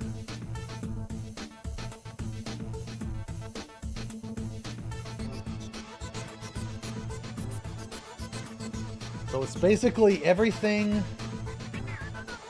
that is not this type of stuff.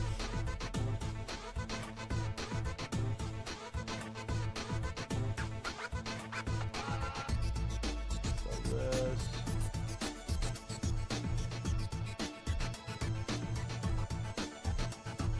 This is metal.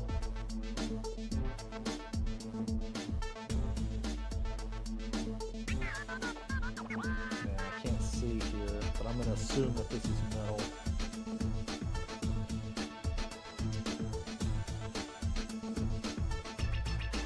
Okay.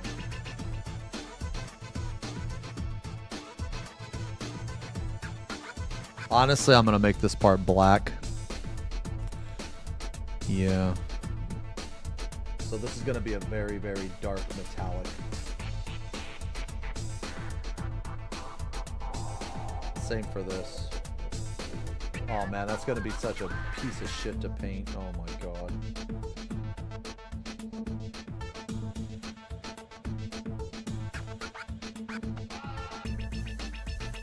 Wow. Okay.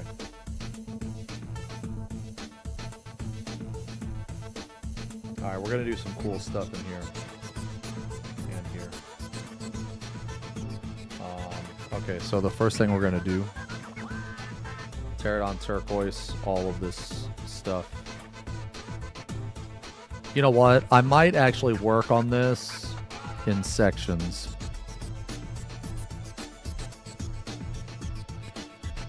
So, I might do the bottom half. The bottom half first and the top half. Yeah. Oh my god, I just noticed there's little writing in here. Oh my god.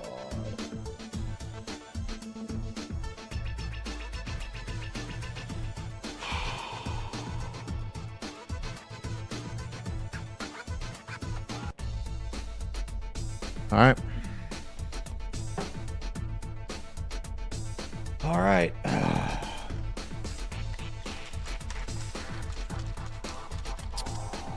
Yeah, we're about to... I do have a Blue Sky account, but I don't really use it. I haven't really used it or anything. If I don't even check it, man. No, that's what it was primed.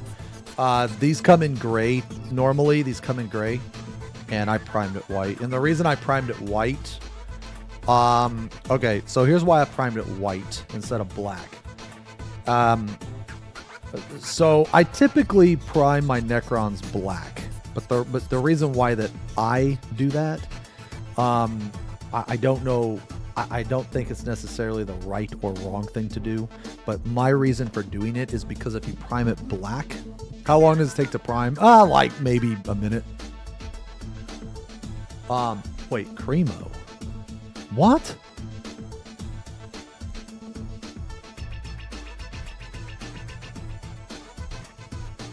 No, I'm not.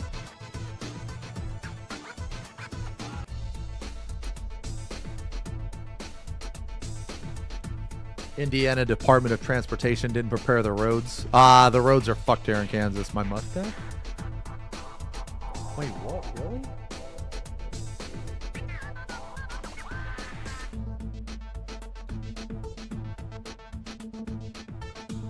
No, I think that's just a gray hair. Oh, I fixed it? Oh, okay. Alright. Yeah, Kansas got fucked. I'm gonna go outside and take a picture. No. Let me go outside and take a picture. I'll show you guys.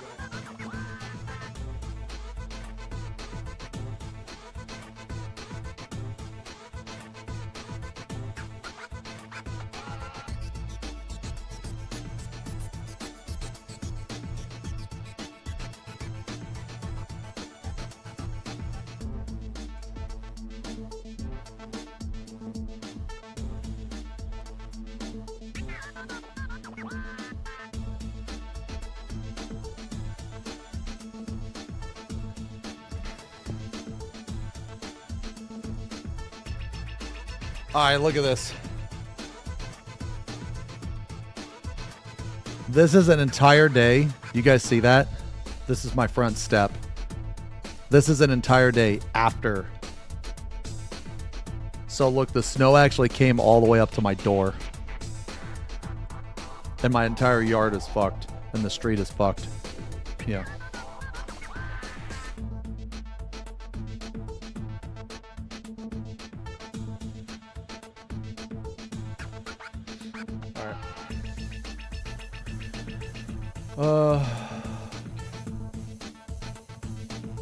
Alright.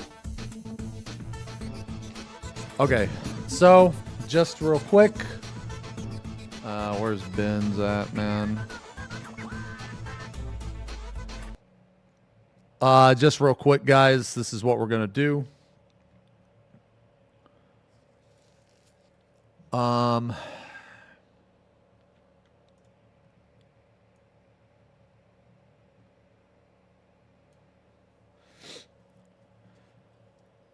Right now we're just going to work on the bottom half, because it looks to me like the bottom half has a lot more intricate shit, I guess. So we're just going to work on the bottom half. The first thing we're going to do is we're going to work on all like this like stone type of material, I guess, which is like pretty much what everything.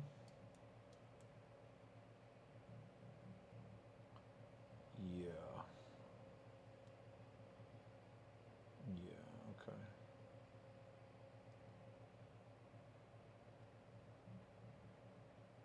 Okay. All right, so yeah. We're going to cover it with Pterodon Turquoise first. Then we're going to go back over it with Black Legion. And what it will do is it will create this nice like marble-esque effect. Yeah, so that's what we're going to do first. But let's start on some 40K lore. Assassin, thank you for the resub. 13 months. Thank you very much. So this is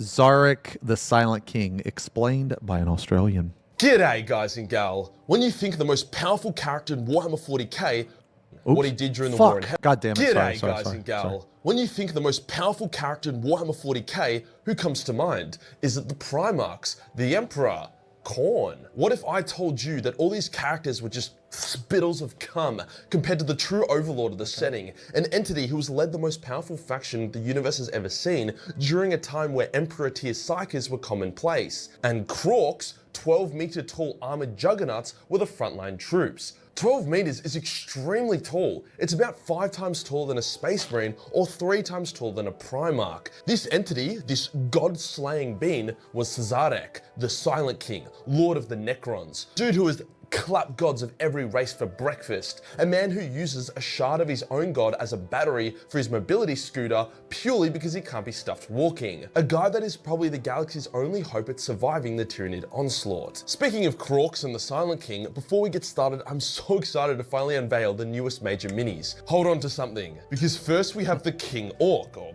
Kork for short. Before you're like, major kill, we like heroic scale miniatures, not busts. As a King Orc is 12 meters tall, this is heroic scale. This is exactly the size of a King Orc. Wait, that is his own mini? You can have your own mini?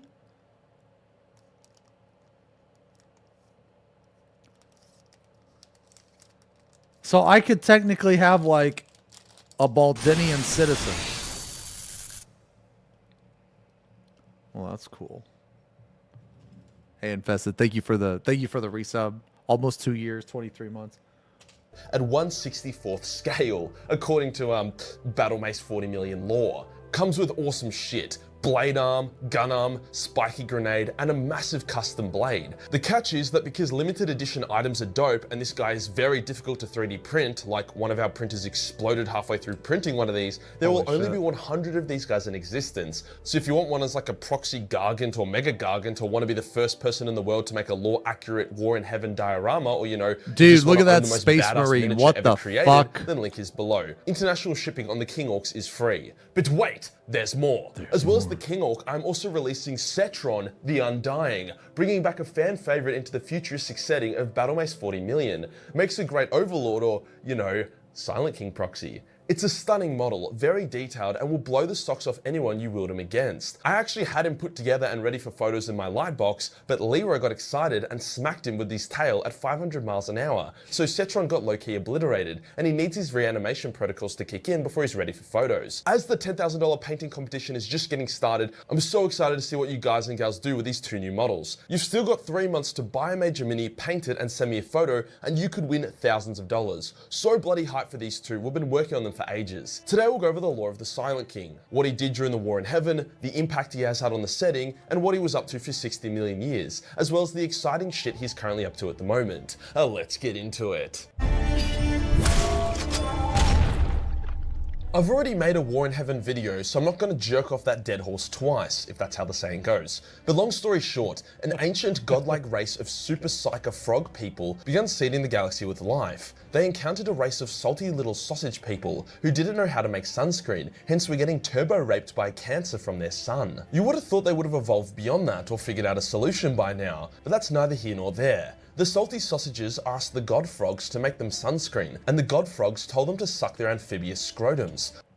Okay, the god frogs are the great old ones, right? So the War in Heaven was basically the great old ones.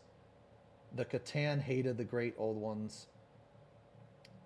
The Catan the Necrons asked the Catan for help. And the Catan said yes, but the Catan betrayed the Necrons, and they used the Necrons to kill the great old ones. Am I right so far?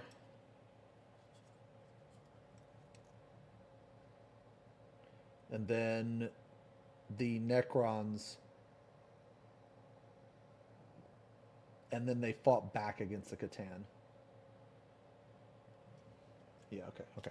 The salty sausages got salty and declared war on the frog gods. This war was less about trying to find the secrets of sunscreen and more so the Silent King, yes he was the lord of the sausages at this time, giving his people a common enemy to unite against. See, his salty sausage empire was always on the brink of civil war because everyone was salty all the time, so he made a desperate move to prevent its collapse. However, the god frogs were OP as fuck and they smashed the salty sausages, taking most of their empire from them but not extinguishing their race entirely because they were considered to be a very low threat. As the salty sausages were brooding and probably getting ready to nuke themselves, they encountered some big-ass space jellyfish that ate suns and were like low-key gods of the material realm. The sausages created living metal bodies for these jellyfish to inhabit, and in doing so gave them consciousness and sentience. This is how the Catan were created, and the Catan were massive assholes. The first thing they noticed once they gained sentience is that suns taste like burnt asshole, but souls were like cotton candy. So they promised the sausages that they could fix their sunscreen issues, not by giving them sunscreen, but by making it so they didn't need sunscreen anymore.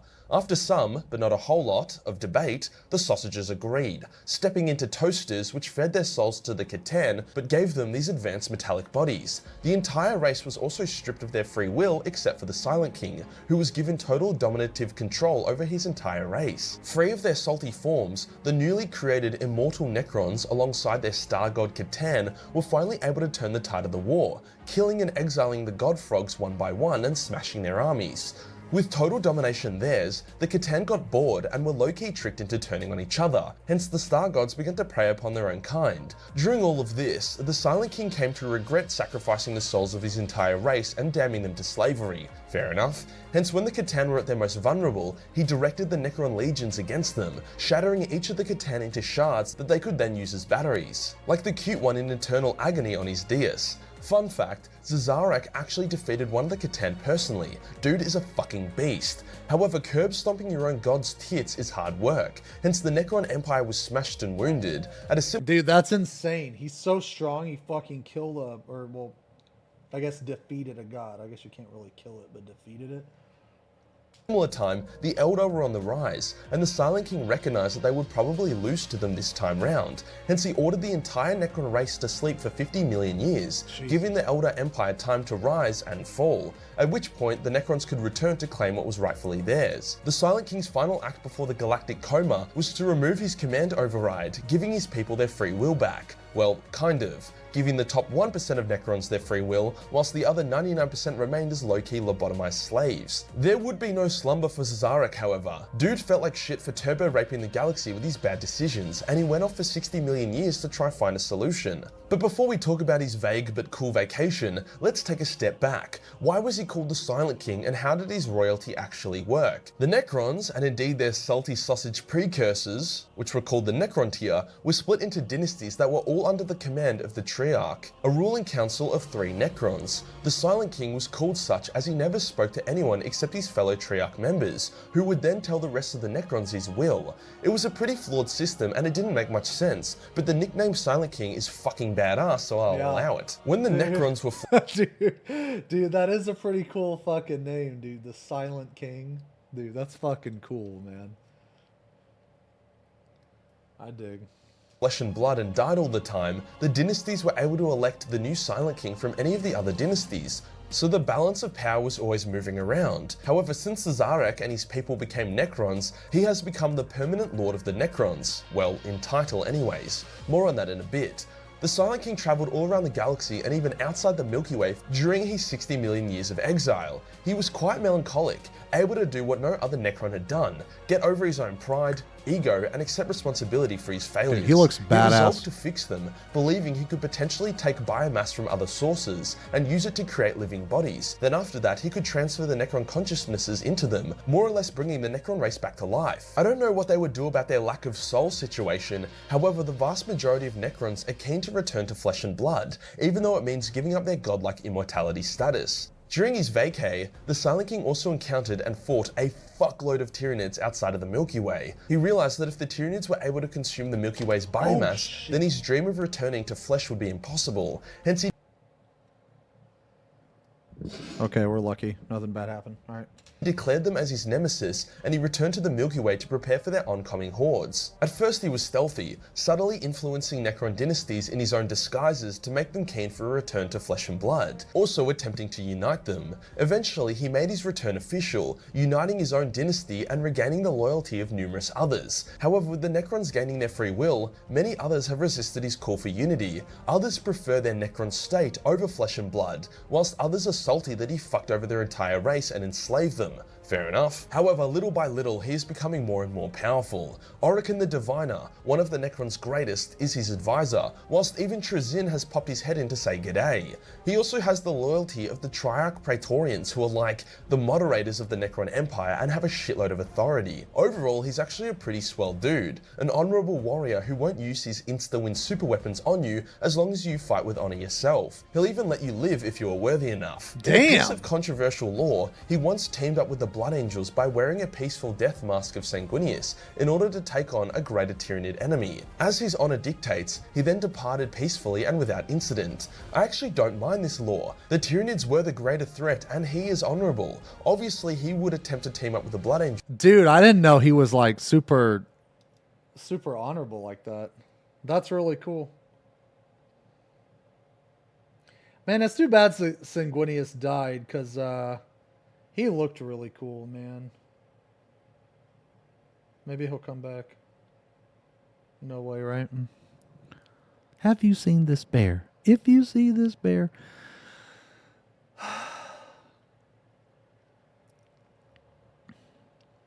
Report to the proper authorities. He is very cute and dangerous, and his presence is demanded. The Kumachama, but there's no Kumachama to be found. I must advise Kumachama be brought forth to the world to enjoy.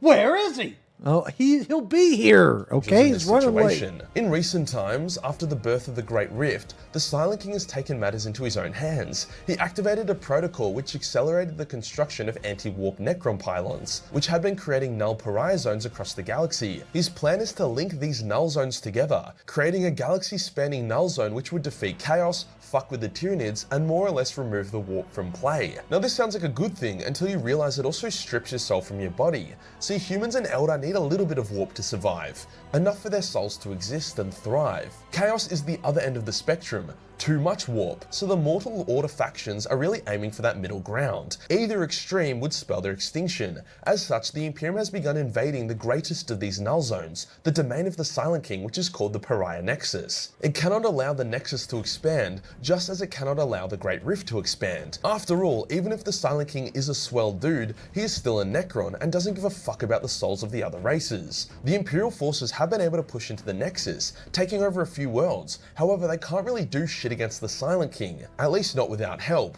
They were able to send a message to Guilliman for aid, so it seems like a showdown between the Lord of Ultramar and the Silent King is on the horizon, which I'm super fucking keen for.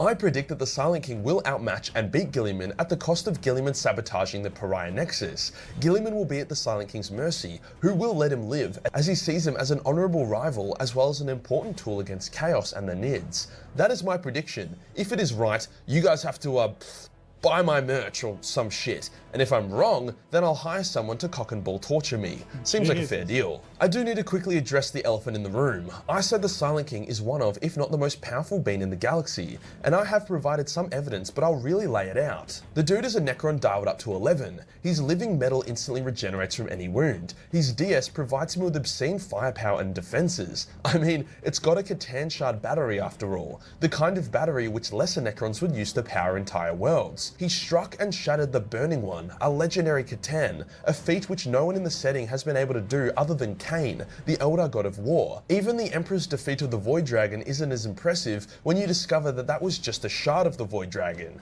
A big shard, but a shard nonetheless. Above all though, his power comes from his tools at his disposal. The tools that allow him to unite the most powerful empire the universe has ever seen. Tools which allow him to have a moon-sized battle barge. Tools which allow him to permanently kill the warp. An act that would not only kill the Chaos Gods, but also the Emperor.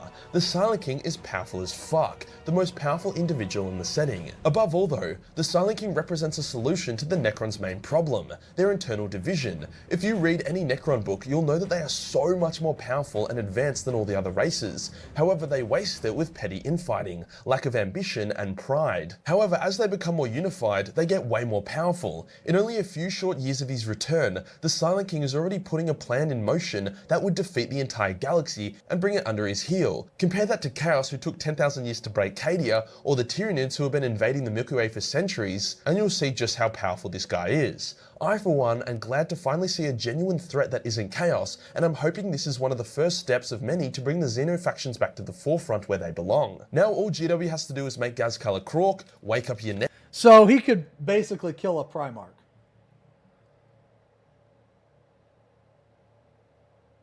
He's stronger than a Primarch.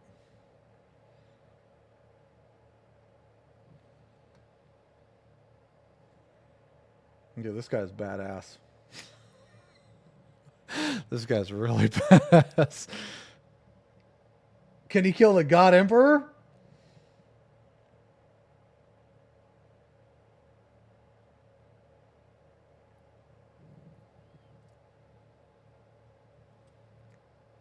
I mean, he could. I mean, because he's imprisoned gods before, right? That's what that fucking the burning guy is, right?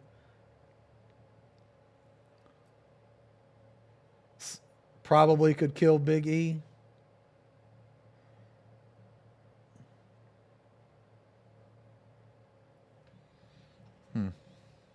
Ned and bring back the Lion, and the setting will become the mother of all Royal Rumbles. If you enjoyed the video and you want to support the channel, then pick up a Major Mini, 100 King Orcs guys and gal. You do not want to miss out on this one.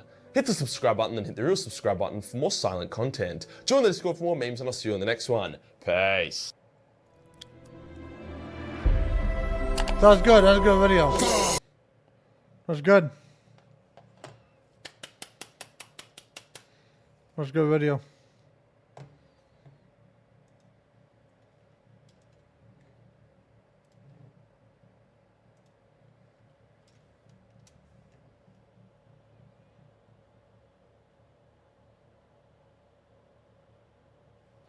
Catan eats suns for power. The Burning One had collected the energy from hundreds of stars, and the Silent King took him down. Does it ever, like, detail the fight? Like, how did he do it?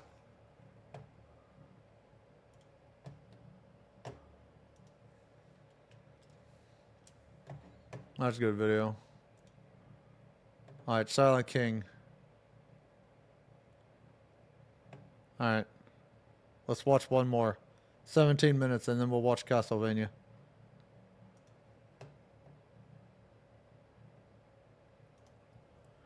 My favorite Primarch is Mortarion.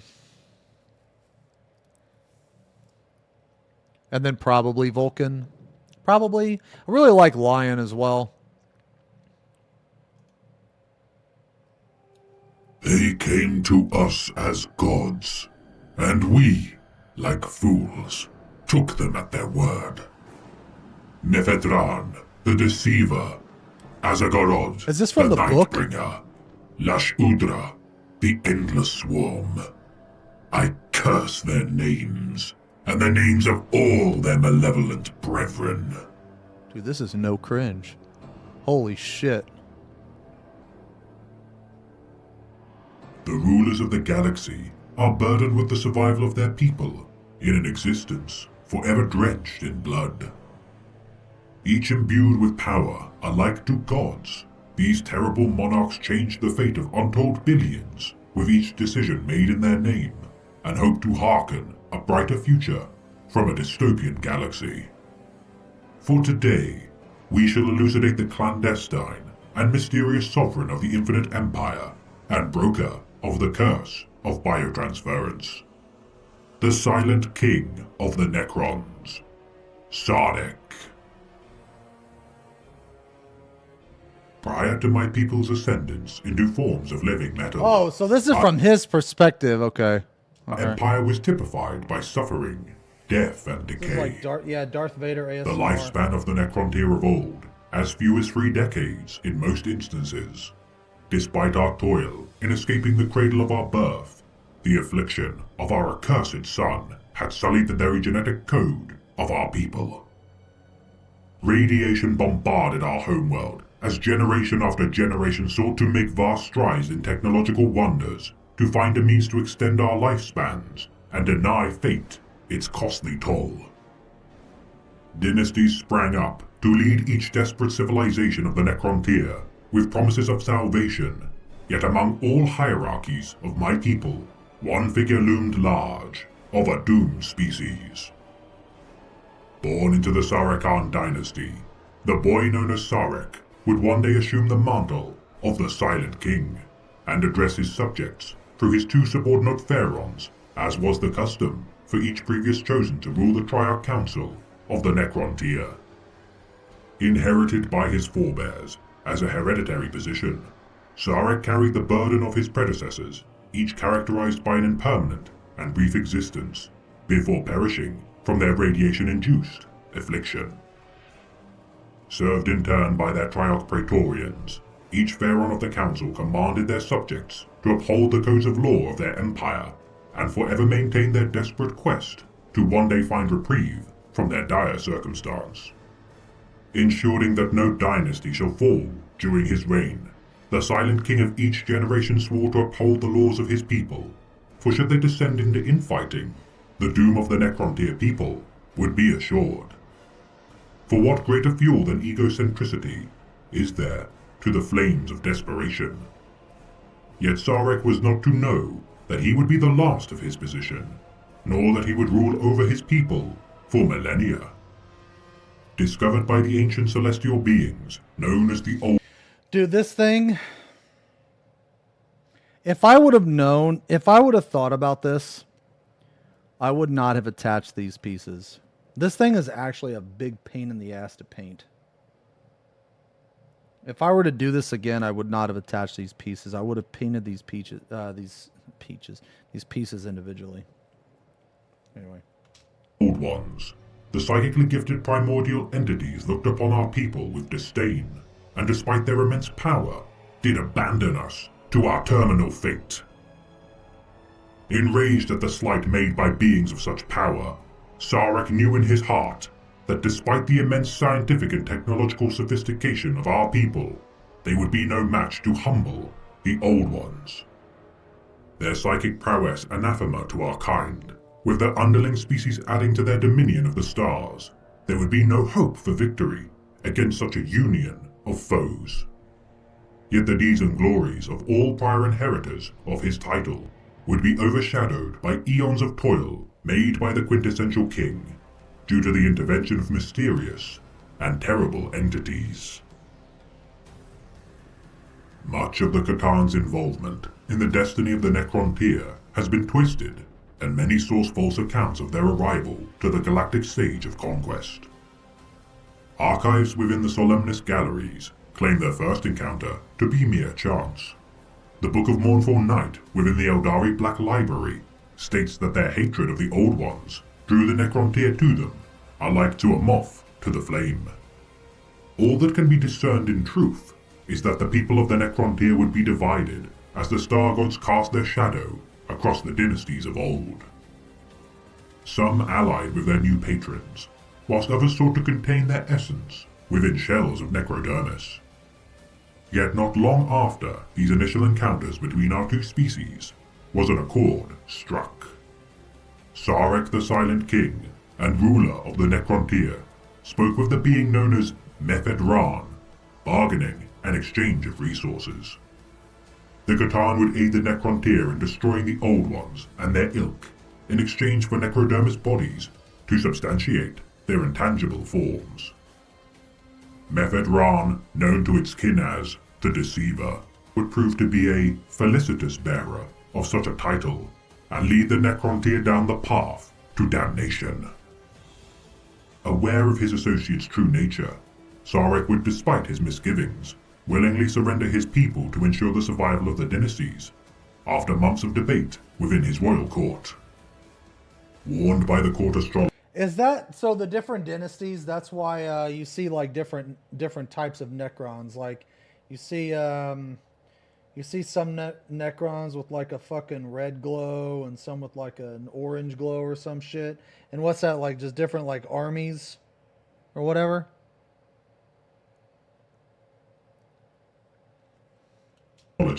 Oricon the Diviner, that such a compact would doom the Necrontyr. His dissenting voice would be silenced, delivering the Necrontyr from their terrible and unjust fate. My people traded the chains of fatalism for the shackles of eternal subjugation. Immortality was our price, and the C'tan paid it willingly. Yet as the biofurnaces loomed over the vast people of the Necrontyr, they marched and were carried into their roaring hearts. Throngs of the sickly died as they spent their last ebbs of strength approaching the gateways to the furnaces, as those too frail were carried through the devices on medical biers. Re-emerging from their biotransference as skeletal forms clad in living metal, the Necrontyr had been reborn. The majority now thralls to the whims of their dynasty's respective nobles. Sarek had traded the soul of his people for mechanical permanence. The C'tan swarmed around the biofurnaces, drinking deep the torrents of life energy, spewing from their summits. Sarek watched on, now clad in living metal of immense strength, yet felt utterly powerless, as his people's very being was consumed by the star gods. Realizing far too late the mistake he had made, the Silent King now reigned supreme over the empty husk of his civilization. The Necrontyr were no more. Now they would be known only as the Necrons. Beholden to his compact with the Star Gods, true to his word, the Silent King led his newly reborn armies of automatons and demagogues into battle. Feeling no pain, enduring no frailty, nor burdened with the cost of mortality, the Necrons lay waste to the mortals commanded by the Old Ones. Faster, more precise, and deadlier than they had ever been, the Necrons annihilated every opponent in their way as the most catastrophic war in the existence of the universe claimed untold billions of lives and ruined innumerable planets in their wake. The Catans commit genocide across the stars, supported by their obedient thralls, as the Old Ones fell, one by one. The Silent King's people ingrained with command codes prevented their betrayal of their indomitable ruler, for Sarek's despair for his people's betrayal was regardless undercut by a unanimity never before displayed by the Necron tier. Considering to sever the command protocols on occasion, Sarek knew in his phantom heart that no matter his justification, were his people to retain even a fragment of autonomy, they would surely seek vengeance against their king.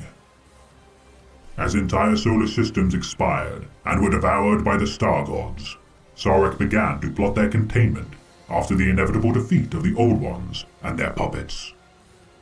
Biding his time until the opportune moment to strike, Sarek's patience would be rewarded, as with the conclusion of the war in heaven, the Catan grew restless. Not content with the purge of their ancient foes, the star gods turned on each other as their hunger for power required sating. Leading a revolt against the Catan, the Silent King ordered his people to construct vast hypercannons capable of injuring the star gods. Firing these god-killing superweapons at their patrons, so terrible was their might that causality itself was damaged in the process. Fragmenting the Catan into shards of their former might, the Necrons contained the nigh unkillable beings into prisons befitting their immense power. Imprisoning the smaller shards within Tesseract labyrinths, those too mighty to contain were interred inside vast Tesseract vaults. The Necrons now stood as the true inheritors of the galaxy. Dude, how shitty has that gotta be, man? Your race of like godlike entities and your subordinates who you gave power to rise up and fucking imprison you.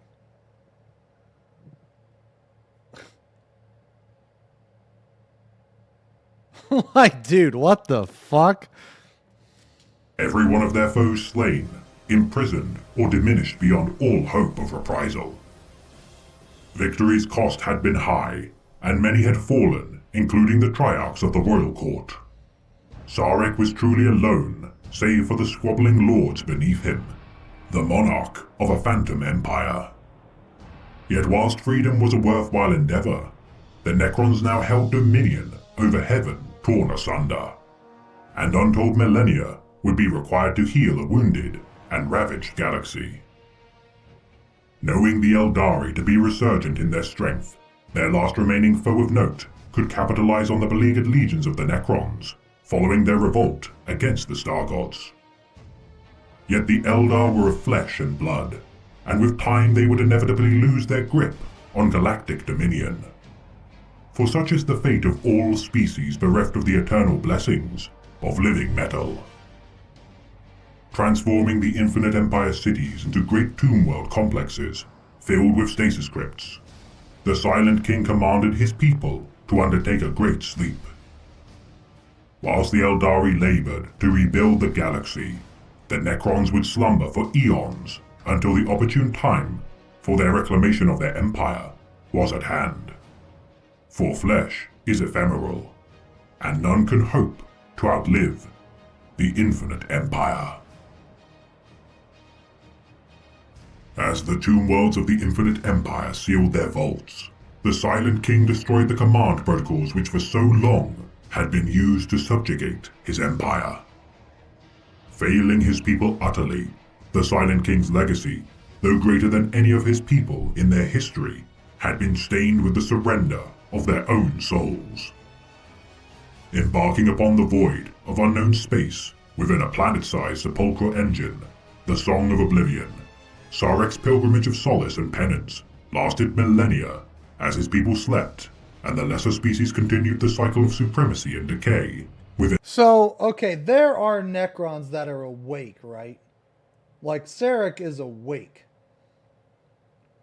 Right? Like, he's not asleep.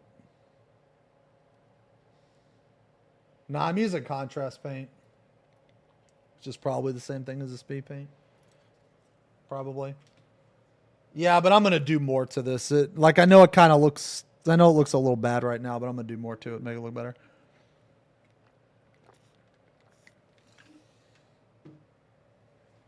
In a merciless galaxy. For 60 million years, the Silent King ventured past the bounds of the known universe, watching and waiting for the right moment to resurrect his empire and renew their dynasties to their past glories. Yet during 774.M41 of the human calendar, the Silent King returned to the galaxy. Encountering the Tyranids during his pilgrimage beyond the bounds of the galaxy, the Silent King recognized them as the single deadliest threat to his plans of his people's apotheosis. For should all life be scoured from the galaxy, Sarek's plans to return his people to forms of flesh and blood shall be ruined. Resolving to defeat the Tyranids to preserve the life. You know what I think's crazy, man? You know what I think's crazy? That, okay, so like, take like all this shit, right? Like, take like the Necrons and the war in heaven and all these gods and all this shit and this massive war, right? Okay? So you take all that, and that is like unbelievably insane. You know what I mean? It's just a crazy concept to think about. But you know what is still a more insane concept to think about that is reality? And that is like how big the universe really is. Like, even in 40k lore, right? Like, even in 40k lore, it only takes place in like our galaxy. Right? Like, we don't even know where the Tyranids came from. You know what I'm saying? So it's just like, I'm sitting here thinking about it, man. And, you know, like, Sarek viewed the Necrons, Sarek viewed the Tyranids as like the greatest threat, right? So I'm thinking to myself, okay, well, we don't even know where they came from, right? Like, they came from like outside of the galaxy, you know? But like, what if there's an even bigger threat that we don't even know about? That's like on the other side of the universe that literally can't fucking get here because the universe is so fucking huge. And it's like, you know, like 13 billion light years across or some crazy shit like that. You know what I'm saying? That's just an absolute, and like what I just said is reality. You know what I mean? Like, that's like reality or whatever, you know? So it's like, holy fuck. It's just a crazy concept to me, man. It's just crazy to think about, I guess. I don't know.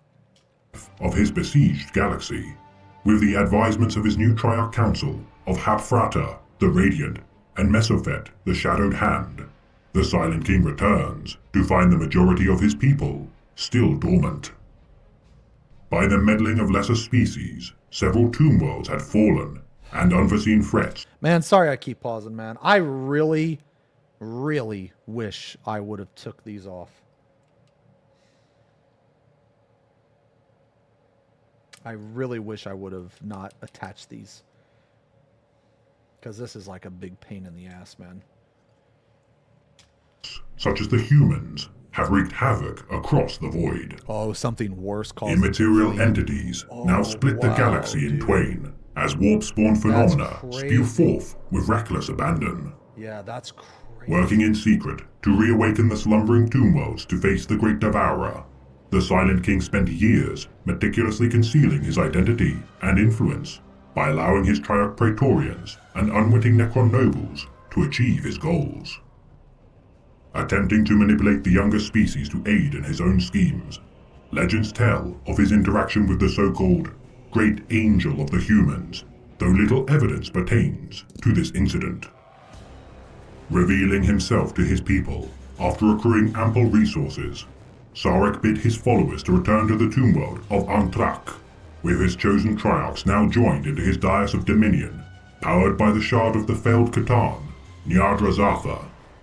intervening personally during the Gehenna campaign of 995.M41 to face the Blood Angels Astartes in combat. They would be forced to ally with one another to face the arrival of the Tyranids. Allowing his vassal lord, Illuminor Seros, to capture humans for experimentation within the Pariah Nexus, the Silent King would personally intervene during the Pariah Crusade to allow for his subordinates' continued efforts in finding a means to transfer the Necron consciousness into living host bodies. Wielding his scepter of eternal glory, imbued with the power of the Catan, known as the Burning One, Sarek fights to unite his people once more to prevent the Tyranid menace from consuming all life in the galaxy. For it is the greatest fear of the Silent King that the inferior races in their methods of facing the Great Devourer only hasten their consumption and dominion of the galaxy. And should the foul creatures succeed in ending all life within the void, the Necron shall inherit a barren and futile universe. When the Silent King saw what had been done, he knew at last the true nature of the Catan, and of the doom they had wrought in his name.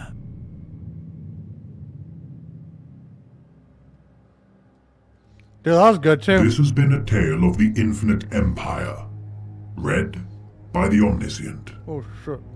My liege shall reign supreme as the rightful ruler of the stars. Yeah, that was good. Mark my words, puny mortals, for your time shall come where the ashes of your corpse empire shall be found wanting. But rejoice, for your end shall be swift, and should you prostrate yourselves in service to the Silent King, he may be merciful, though you may find such a gift to be not. Dude, I think that's really to your fucking liking. cool, like that the Silent King is like honorable. That's really fucking cool. Yeah, that's good. That's good. What was the other video we had? I think it was longer though. Hold on.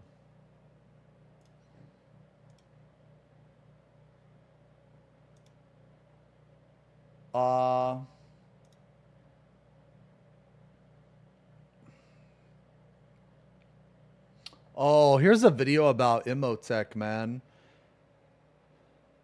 Yo, that one's good too. Okay. All right, you guys want to watch the Castlevania stuff now?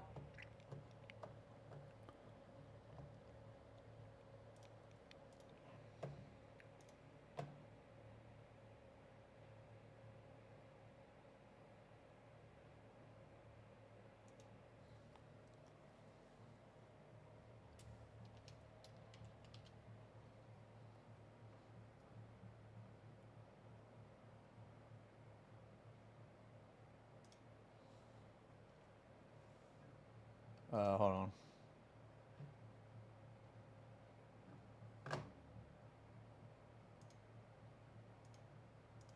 All right, you guys ready? What model am I painting? Painting this guy. So we are doing this. We're doing this, and we're painting the top half. The top half of the throne.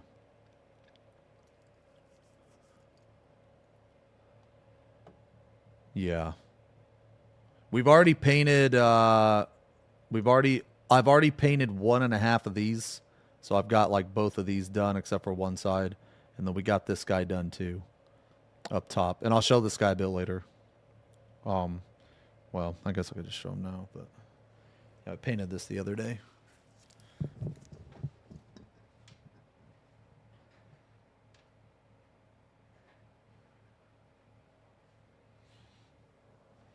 So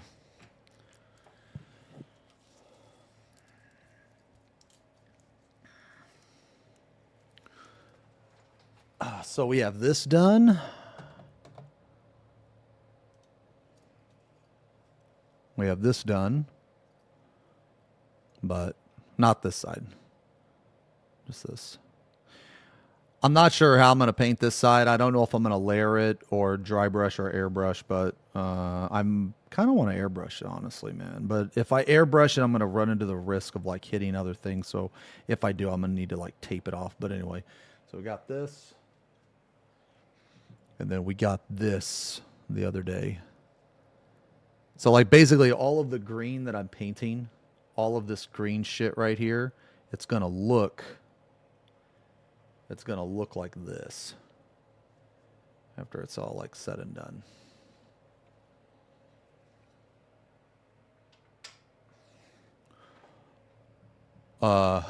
Okay. Let's watch the let me see.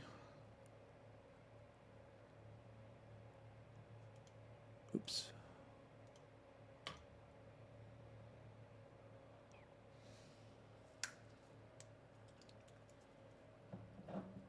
Yeah, let's start Castlevania, Lords of Shadow.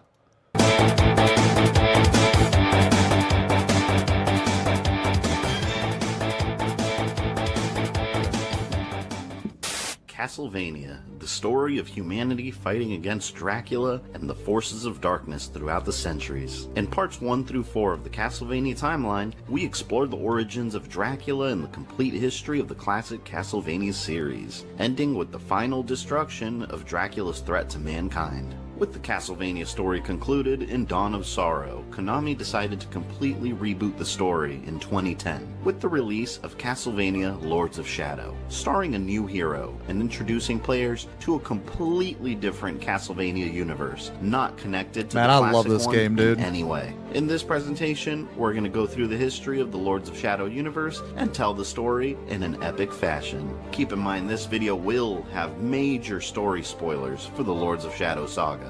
Without further ado, welcome to the Castlevania Timeline Part 5, The Lords of Shadow. Let's take a step back in time to an unknown period in human history, a dark time where the fallen angel Satan and his forces plunged the world into darkness and despair. But in humanity's most desperate hour, 3 holy knights rose up and fought back against Satan's forces, tipping the balance and sending Satan back into hiding. With the human I have a race new saved from religion now. extinction, the 3 knights founded the Brotherhood of Light, an order of warriors who would act as humanity's protectors against the darkness. The Brotherhood of Light recruited the fiercest warriors and fought using standard weapons and magical relics. One Brotherhood warrior called Rinaldo Gandolfi was known to be a genius inventor and alchemist, creating giant weapons of war for the Brotherhood. But one day he lost his daughter to a vampire and went on a journey to find her, disappearing and never being seen by the Brotherhood again. Before leaving, Gandolfi created the Brotherhood's most powerful weapon,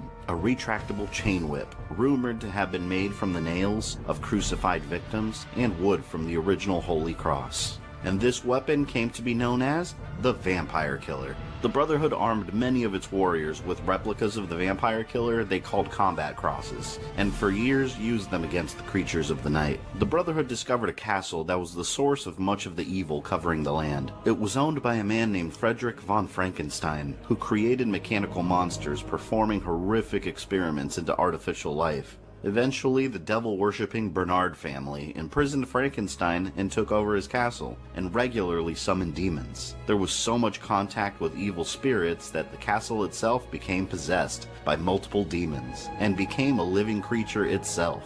Many Jesus, I Brotherhood didn't know warriors that. entered the castle and died within its walls, never being able to produce a full map of the castle, because it constantly changed, as if it were in another realm. At one point, the Bernard family summoned a demon known as the Forgotten One, a demon so powerful that they lost control of it and accidentally unleashed it into the world, causing massive destruction. The power of the demon was so intense that it surpassed even Satan.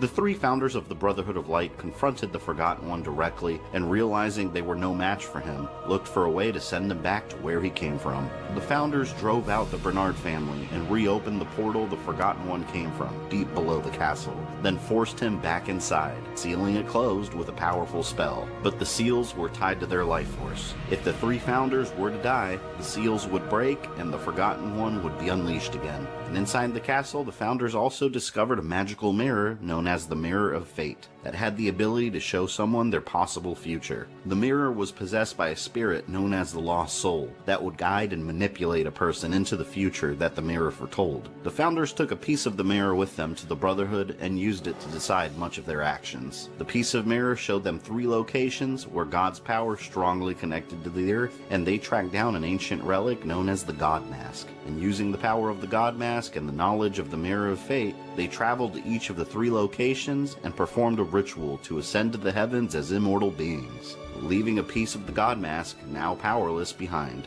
But unknown to the founders, this ritual left the dark side of their human spirits on Earth, and they took the form of the dark creatures they had fought against in their lifetime. These 3 immortal monsters, the Lords of Shadow, took control of the land and shared power by ruling its 3 regions. The Lord of Shadow, who represented the embodiment of death, became Lord of the Necromancers and settled in the barren wastelands. The beastly Cornell took control of the Lycans and made his home around the villages of the land, ruling over the fearful population. And Carmilla became Lord of the Vampires, taking over Bernard Castle, becoming its master. Inside the castle, she also found the imprisoned Frederick von Frankenstein and tortured him, cutting off each one of his fingers one by one and feeding on him daily until he died. The Lords of Shadow were sadistic monsters who spread their evil throughout the world. Dicks The out for Brotherhood of Light Frankenstein. repeatedly tried to destroy them, but no. Wait a minute here.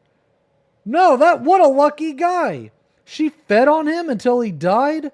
Bro, that should have been me. Never mind, wait a minute. What a lucky motherfucker. Warriors ever return home alive. The world was once again headed to ruin, and the Brotherhood discovered that somebody had placed a spell severing the connection between Earth and the heavens, trapping the souls of the departed in the physical plane, leaving them unable to move on. Sometime later, the Mirror of Fate piece... Alright, so I'm just going to say this right now. I know this looks a bit choppy. I know this looks a bit sloppy. You know, but I promise you guys, it will look way better when I'm done with it. Okay? You just got to trust. All right? You got to trust the process. Okay? Trust in the process. The Brotherhood of Light had taken revealed a prophecy that a chosen warrior would one day rise to destroy the Lords of Shadow. And that day would soon come. Sometime in the early 11th century. Hold on, sorry. I need to think about how I want to do this part in here. This part in here is not the same material that's out here.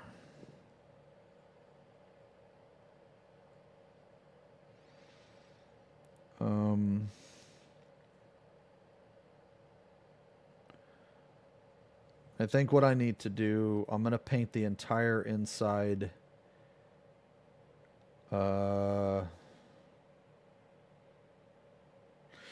You know, I'm going to paint the entire inside black.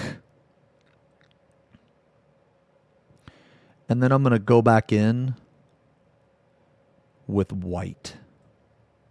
And I'm going to try to make some really sick glows in here.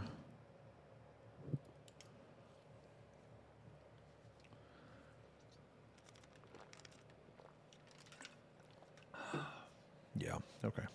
Baby boy was found by the Brotherhood, abandoned and alone. Rumors spread that the baby was the bastard child of a wealthy landowner belonging to the Cronquist family, but no concrete evidence was ever found. The Brotherhood took the boy in and raised him as one of their own, naming him Gabriel. Yeah, as Gabriel grew older, he chose the last name of Belmont, meaning beautiful mountains, due to his love of mountains, and eventually met a young woman named Marie. Marie spent her days watching warriors of the Brotherhood of Light train, being impressed by their courage in these dark times. Gabriel and Marie spent time together frequently and eventually fell in love, and in the year 1039 they married. Gabriel grew to be such a skilled warrior in the Brotherhood of Light that they believed him to be the prophesized warrior that would one day destroy the Lords of Shadow, and they gifted him with Gandalfi's vampire killer. A couple of years later, a monster known as the Daemon Lord was wreaking havoc in a faraway land with his forces, and Gabriel was asked by the Brotherhood to lead the hunting party. Knowing he'd be gone for a while, Gabriel said goodbye to his wife and spent one final night with her before leaving.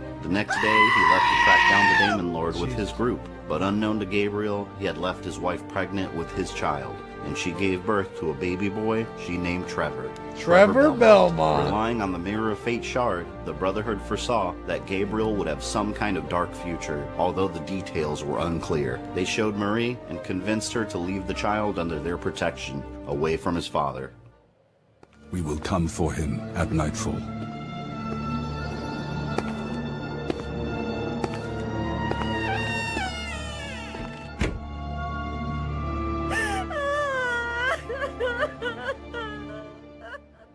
While his child was taken away and Marie in tears at home, Gabriel and his group of warriors tracked down the Daemon Lord and his monsters attacked them.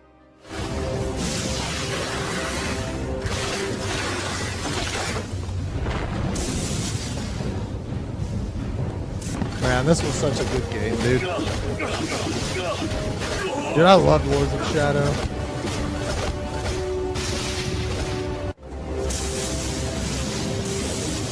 It was very fun.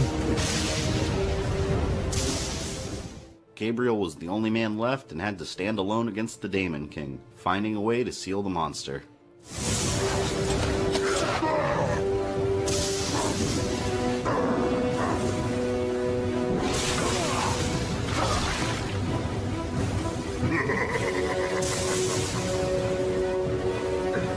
Is this the best the pathetic Brotherhood of Light can send?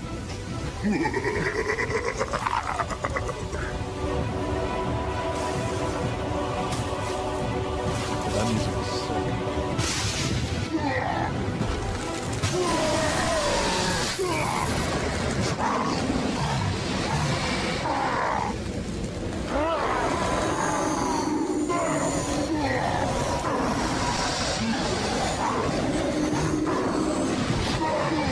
Did you guys ever play this game? It was really good. It was actually my favorite Castlevania game. The first and the second one, man. I really enjoyed them. Gabriel would return home victorious, but arrived to tragedy. While he was away, Marie had died. The Brotherhood had found her and blamed her death on the monsters roaming the land. Gabriel was overcome with grief, and from that day forward, he was never the same. The Brotherhood of Light knew the Lords of Shadow were out of control, and the time had come to stop them. The elders of the Brotherhood dreamt of a lake deep in the forest, the Lake of Oblivion, protected by a god no longer worshipped by mankind, called Pan. They dreamt that the lake held a message from the heavens which would help save mankind. Oh, man. Believing the dreams... Dude, you guys ever see that movie Pan's Labyrinth? By, what's his name, man? I can never pronounce his first name. Del Toro? Gillimini or whatever. Del Toro. It's called Pan's Labyrinth, man. You should check it out. Dude, these wax papers suck. What the fuck? I like bought these new wax papers, man, and they're like kind of bad. Yeah, it's pretty good.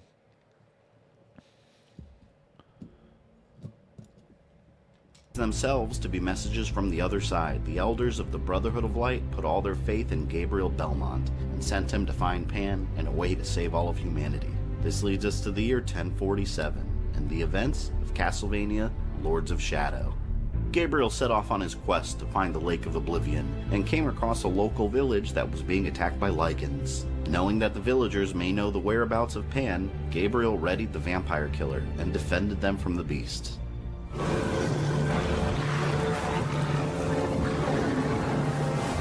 This was a really cool opening.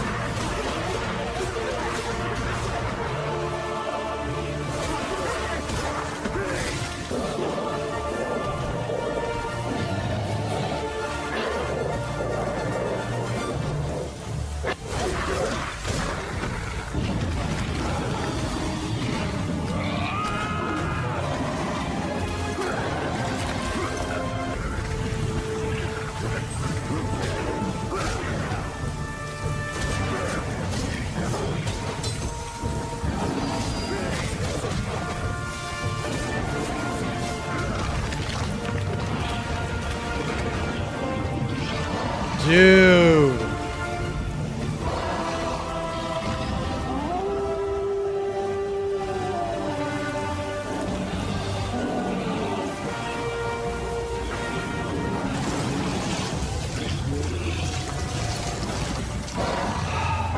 these areas suck to fucking paint. After speaking with a villager, Gabriel learned that Pan was located deep in the forest and continued his search. As he was resting from his long journey, Marie's spirit reached out to her husband, seeing him for the first time since her death. And Gabriel was awakened by the sound of the creatures following his trail. Pan appeared to him disguised as a horse and offered his help to escape the area. Here you seek the guardian of the lake. I will take you to him, but we must be quick. Climb onto my back. Hurry!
Can travel no further.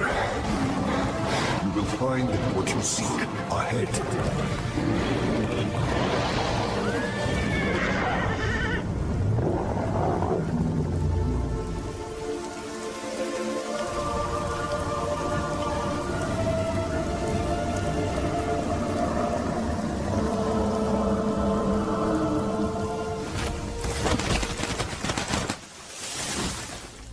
He was forced to travel through a deadly bog full of goblins and other horrific creatures, where many of his fellow Brotherhood knights had met their end before. And finally tracking down the guardian of the Lake of Oblivion, Gabriel asked Pan for his help. And Pan revealed that the lake was a place where the living could communicate with the dead, now trapped on the earth in spirit form. And Pan asked Gabriel what he believed was causing all the problems in the world. We have been deserted by God. Creatures from the void come to claim the souls of men, to wipe mankind from the face of the earth. And what of the elders of your order? What do they think? That God has not abandoned us. They believe that a powerful spell has been unleashed by someone or something. A spell that has isolated our world from the heavens, cutting us off from hey, God, Krigoth, thank you for the and resub. allowing evil to flourish. Riley with the Pan showed him the massive path to the lake, and OG Gabriel encountered the 91 activated months. Titan, which activated once he went near it. A war Krigoth machine and Riley, powered by thank you guys a magic lot and for the created resubs. to defend the people against the threat of the Lords of Shadow. Wait, what are we painting? Yeah, we're painting this. We're painting this. This part up here. It's the top half. So like right here and up. That's what we're painting. Yeah. Do the thing, see.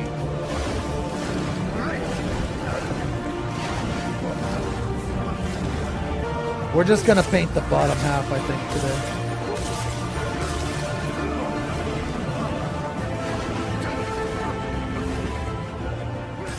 Struggling to take down the enormous golem, Gabriel continued to attack it. About to be crushed by the Titan's massive hands, a mysterious warrior from the Brotherhood of Light named Xenos rescued him.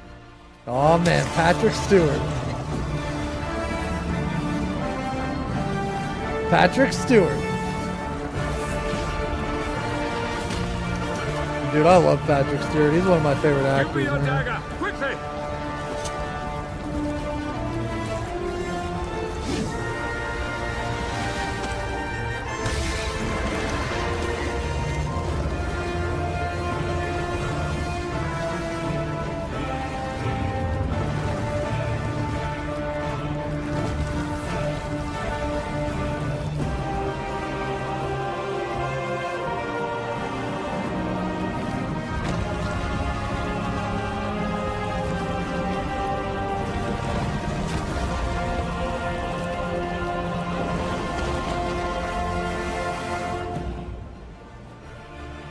With the Titan out of the way, Gabriel rushed to where the spirits gathered to find his wife, who had been waiting for him. Marie!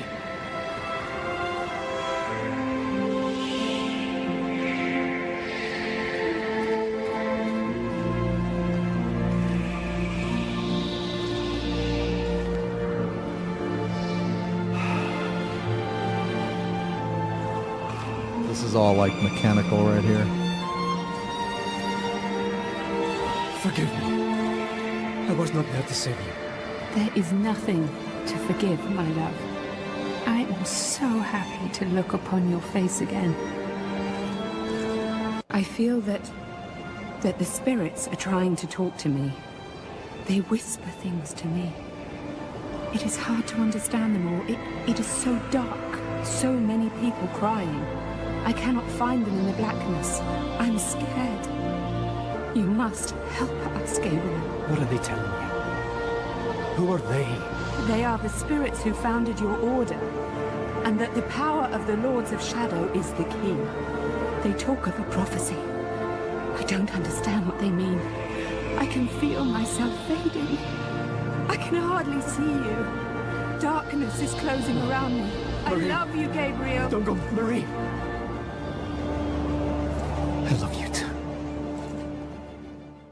After speaking with Marie, it was clear to Gabriel that the key to saving humanity was found in the Lords of Shadow's powers. The warrior that had helped Gabriel introduced himself and told Gabriel about the prophecy that had made the Brotherhood choose him. A pure-hearted warrior would destroy the Lords of Shadow and take their power, using it to cleanse the world of evil and unite the heavens with the world once again. Zobek believed that Gabriel had to destroy the Lords of Shadow, and by doing this, he would be able to bring Marie back to the world of the living. Don't you see, Gabriel? You can bring her back. Spoiler alert, that's a lie, by the way. Then we need to work quickly and in secret. The Lords of Shadow must not suspect we're on their trail, or they will turn all of their attention towards us. And the two men decided to work together to track down the location of the three lords. Thank you, brother. You have given me renewed hope.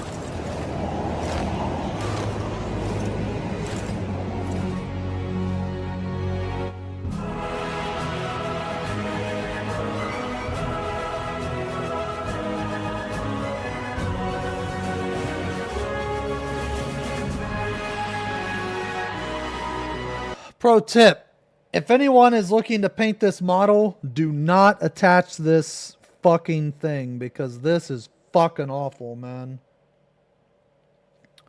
So basically this model, you attach like these pieces, like this piece to this, and then this piece to this. Do not attach this to this. Paint it separate. Have you seen this bear? And Gabriel headed towards the land of the Lycans to challenge their leader, Cornell. While searching for Cornell, Gabriel met a young mute girl named Claudia, who was gifted with the ability to communicate with her mind and those read that thoughts. know, disparage. How can I hear your voice? I'm not moving my lips. I have the gift. I can also read minds. Who are you? My name is Claudia, and he is my protector. She was protected by a Black Knight golem created by her father to protect her from the dark forces that destroyed her home of Agartha. Before the Lycans came, Agartha was a magnificent civilization that used powerful crystals to protect themselves from danger and built the giant titans that were scattered around the land. When Cornell came to the region and took power, Lycans destroyed the city completely, and any survivors fled, leaving the ruined city behind and infested with Lycans. Claudia read Gabriel's mind and saw that he was trying to save the land from the Lords of Shadow, and she demanded that Gabriel accept her help. He reluctantly... Yo, Choo Choo, thank you for the resub, 26 months. Still waiting for Kumachama. You don't seem that very worried.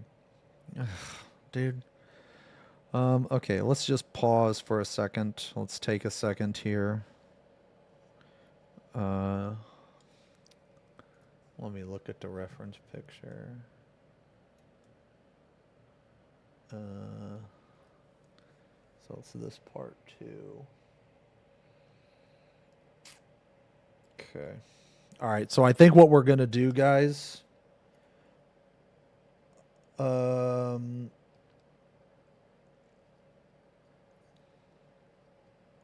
I think what we're gonna do is because this model is like so fucking massive, right?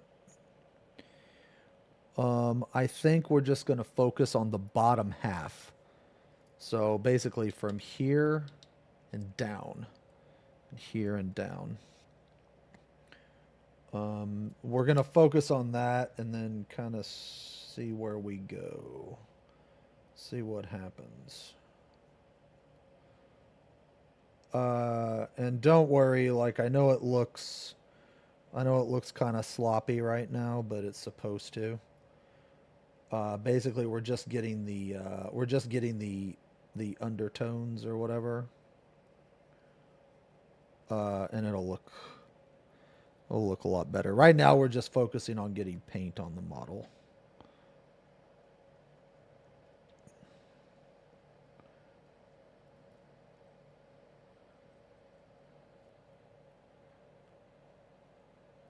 All of like these imperfections will be really cool after I put like a coat of Black Legion on it. Because right now,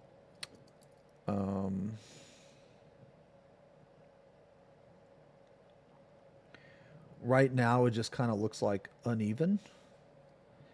But I kind of want it to look like stone or marble.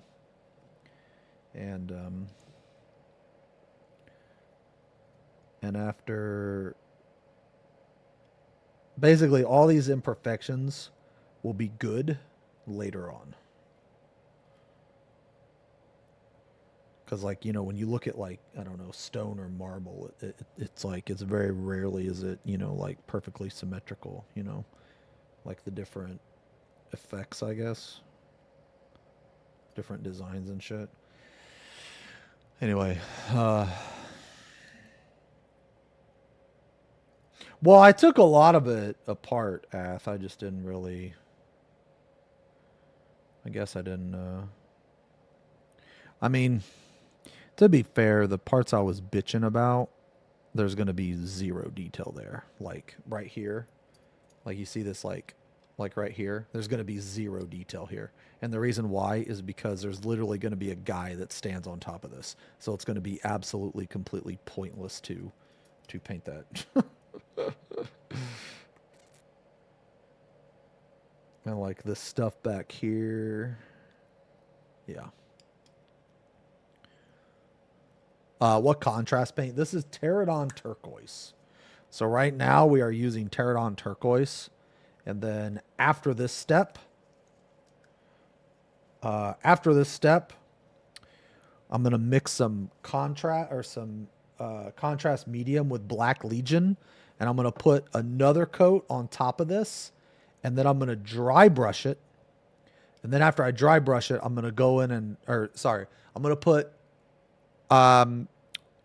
contrast medium with Black Legion. Then I'm going to go in and like highlight some of the edges. Then I'm going to dry brush some of the stuff. So we're going to do a lot to it. Oops. Fuck.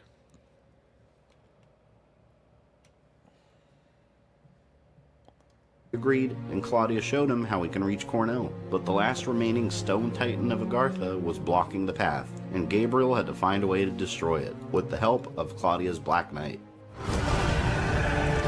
Well, I could illuminate that stuff, but the thing is I would have to paint the mini the certain way. I mean, I guess I could do that. The thing is, I don't know if I'm good enough, but I mean, I guess I could try it.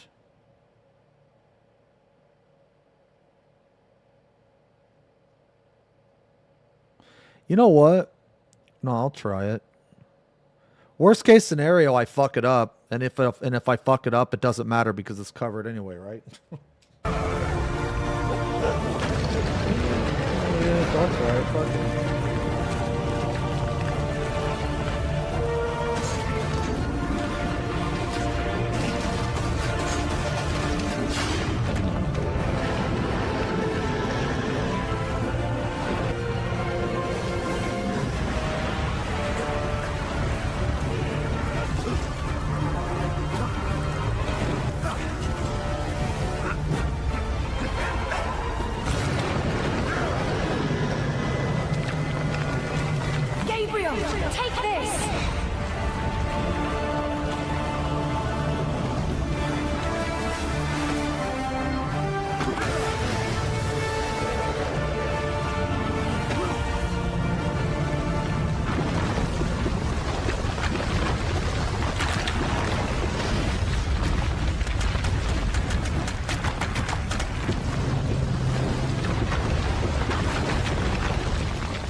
After defeating the Titan and resting, Pan appeared to Gabriel once again, and told him that he had to take the Black Knight's gauntlet from him. Pan revealed that the gauntlet was some sort of key that Gabriel would soon need, and he refused to take it, knowing he would have to harm them, but it was too late.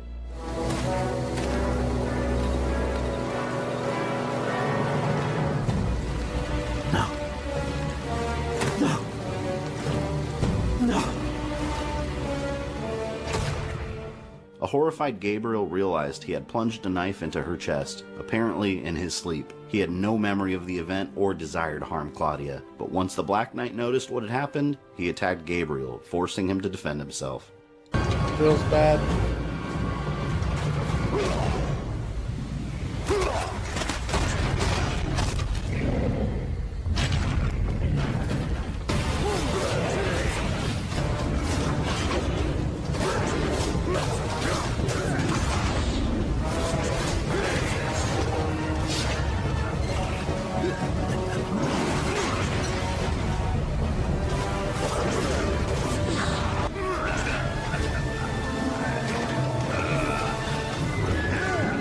Damn it.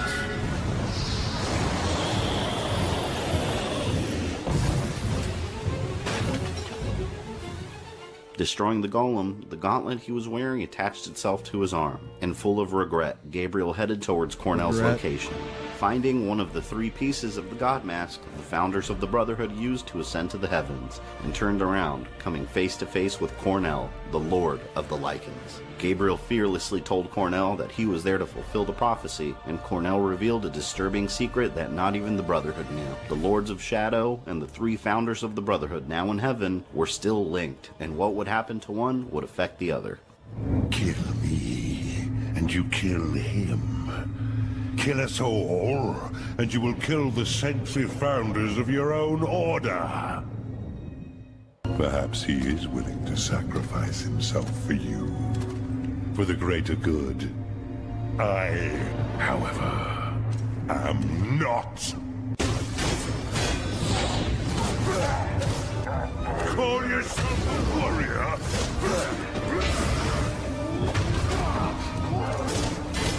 Is this the best the Brotherhood could offer?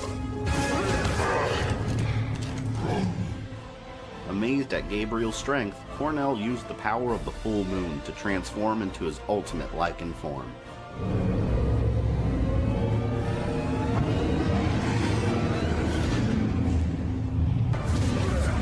Survive to see the end of this day!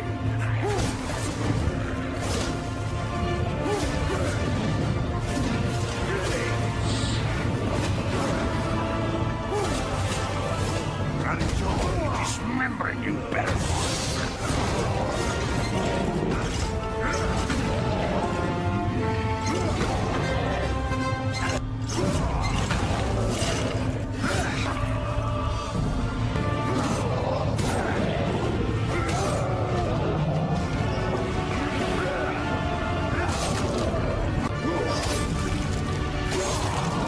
Jesus. Gabriel had destroyed Cornell, and his powers left him. The cyclone boots Gabriel had absorbed from Cornell gave him the ability to run faster and reach areas he couldn't have reached before, and he collected the first piece of the God Mask. And Okay. Okay, so the fact that we got like some of the turquoise like up here and shit, that doesn't matter. We're gonna paint over that later. No, I'll do the glowing effect on the stairs. No, you guys are right. Challenge yourself. No, I'll do it. I'll try.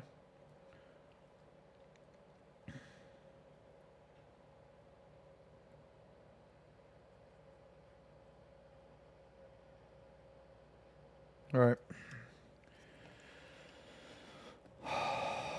All right, so now just kind of like go over a couple areas.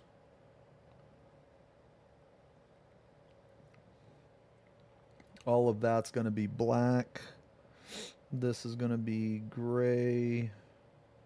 We're not going to worry about the top half yet. I'm going to make some cool glow effects right here.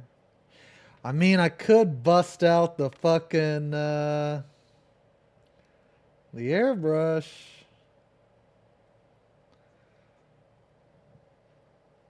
Oh, the airbrush is such a pain in the ass, though, man. I don't play 40K. No, I just paint. I am interested in the game, though. Dude, this fucking wax paper is garbage. Like, dude, it hasn't even been like an hour and it's already like popping up. Dude.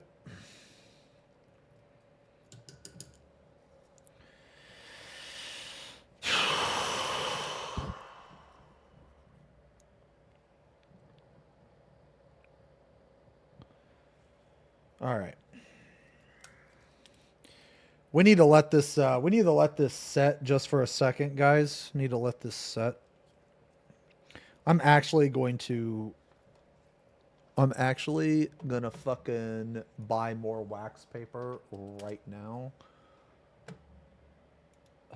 What is it? Wet palette wax paper.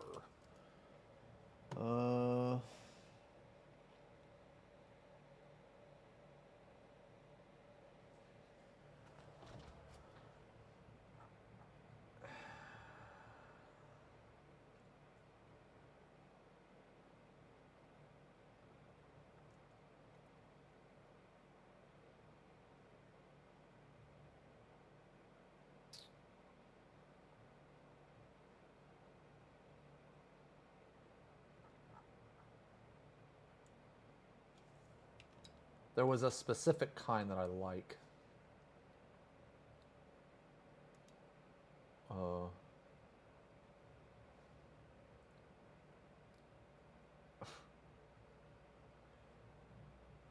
This package includes a plastic case for storage and wet one-piece black wet palette sponge. And I can get it on Thursday. Dude, I like how... Dude... I like how buying the wet palette and the paper that comes with the wet palette is cheaper than just buying the paper. No fucking shot. Bro, this paper is like 20, it's like 15, 20 bucks. But if I buy the palette that comes with 100 sheets of paper, it's 10.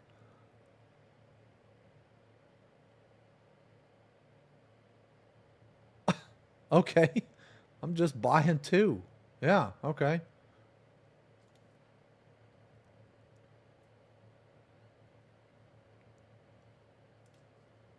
All right.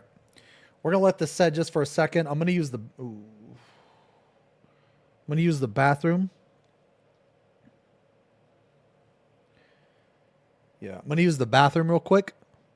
What's the paper for? Apparently I got to change this fucking piece of paper. So the palette is, so basically there's this sheet of wax paper here. This sheet. And what it does is it lets you, basically it keeps your paints like wet. Yeah, I'm actually not going to use this anymore.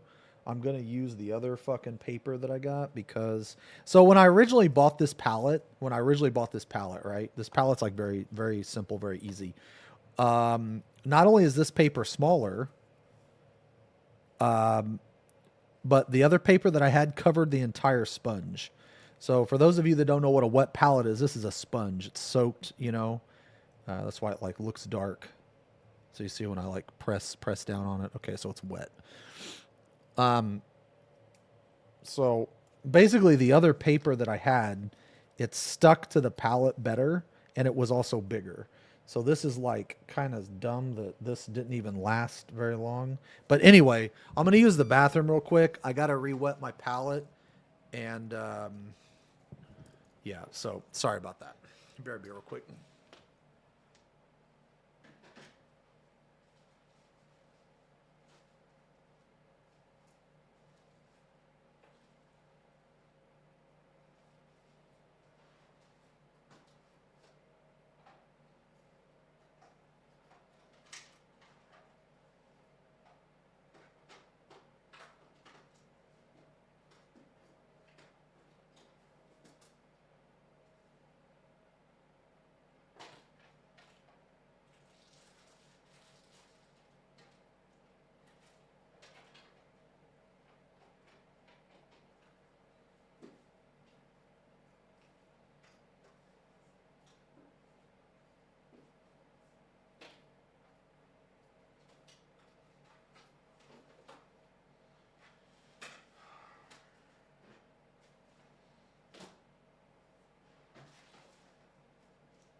Okay, sorry, I'm back. Okay.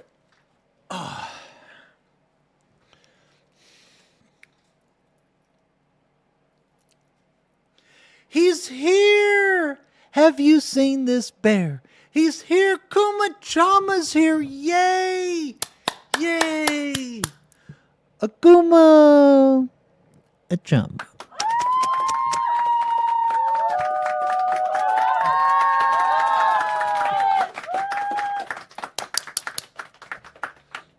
Yeah, you guys want some seeds? Oh. Oh. I'm like kind of out of seeds, bro. Well.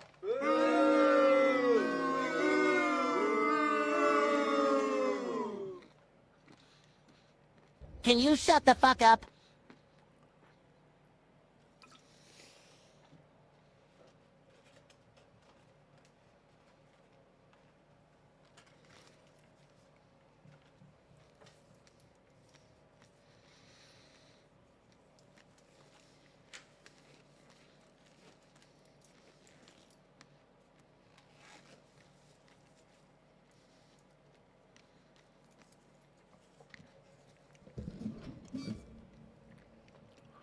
Normally it's not an issue, Mystic. I think it's just an issue with this brand of paper. But it's okay. Because the other brand of paper that I had never had this issue. Yeah, but it's alright.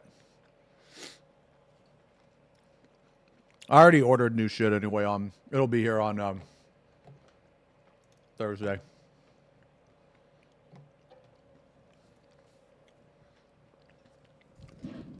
It's just weird because the other parchment paper I had, I could literally like leave it overnight. It would still stick to the, or wax paper rather, would still stick to the palette. Yeah, it's a sponge. Okay. So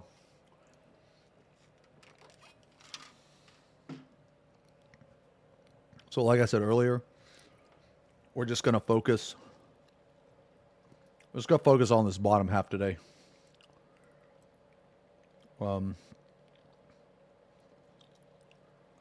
Yeah.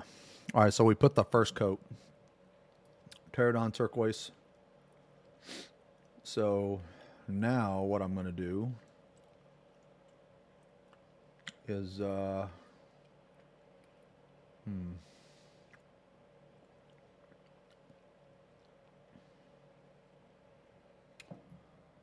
these sections?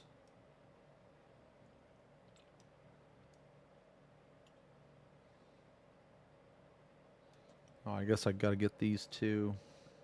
Okay, that's fine. I'll hit these real quick. And then I'm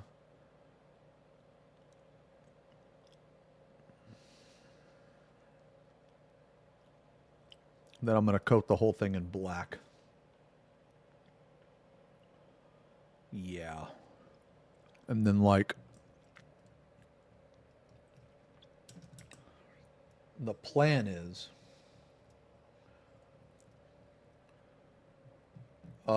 yeah, I'm just focusing on the bottom. Yeah. I'm not going to do the top today. At least I don't think so.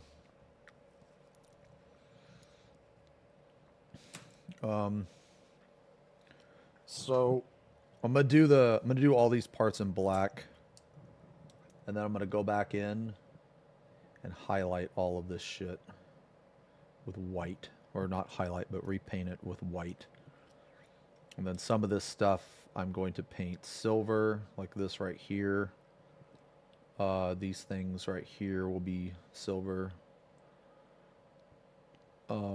These look like power coils to me or something, so I'll probably paint those green. I'll create a glow effect.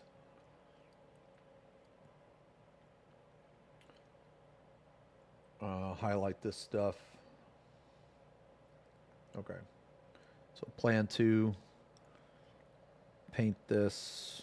Yeah, paint. Oh my god, there's fucking words right here. All right. Paint all this turquoise and then go back in with black. And I guess on top here it needs to be silver. Bro, this is my 2 brush? What the fuck?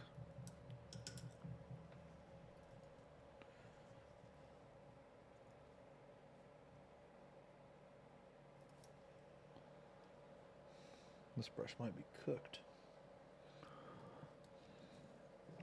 All right. Anyway. Pan appeared in the form of an eagle to help Gabriel reach the land of the vampires. I'm using I have White Scar, but I like this better. And this is a white ink. I'm a big fan of this white ink. I have both though. All right. Where's my big ass fucking? Where's my big brush?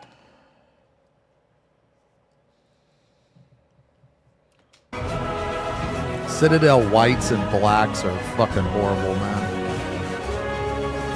Like Abaddon black is such a shit color to work with.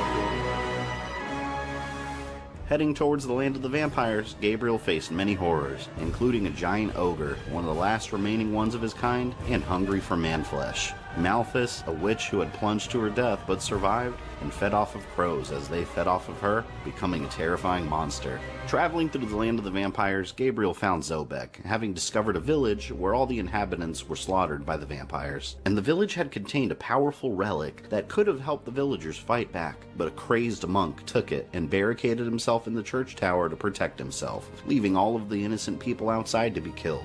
The few survivors left went into hiding, terrified that the vampire hordes would find them and their families. Gabriel and Zobek made their way through the village and climbed the tower, finding the monk completely out of his mind. No! No! Get away from me! Your people perished while you hid behind the one thing that could have saved them. You don't deserve to call yourself a man of God. Gabriel.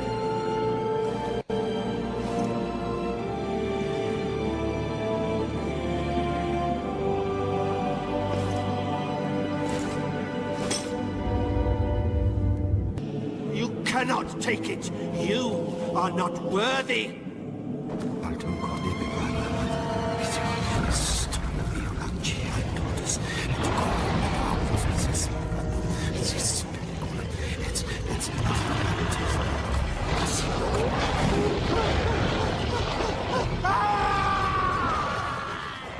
And Gabriel took the relic for himself, holy water, infused with spiritual energy and the power of the sun, and ran into a boy begging for help. The boy told them that vampires knew Gabriel was on his way, and gathered the villagers to... You know, it was a very satisfying death in a church. Did you guys watch the, okay, that sounds like kind of fucked up to say, but let me, hold on, but yeah, let me finish. Have you guys seen the first season of Castlevania Anime? The Netflix series? Have you guys seen that? Well, basically there's this priest. And the voice actor did an amazing job. There's this priest, and it's like the head priest or some shit. And he is the guy that took Dracula's wife and burned her at the stake. And anyway, so later in the series, it's like a couple episodes later. Yeah, the scene's fucking awesome.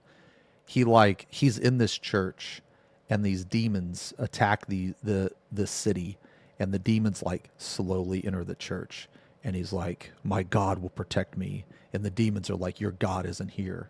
And just the entire scene, man, is just so fucking like, it's so satisfying, because like all of his reason, all of his like faith is just completely shattered, and his God abandons him. You want to watch the scene, dude? It's so fucking good. Yeah, we go watch it. It's so good, man. Like, you guys, like, for those of you that haven't seen it, you're gonna be missing a lot of like character buildup and like context from the actual character. But the guy is fucking great.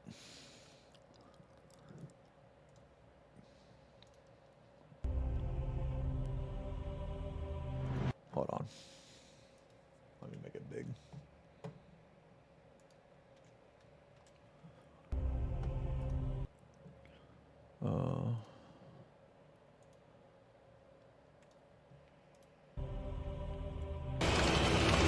Dude, this is a good show, man.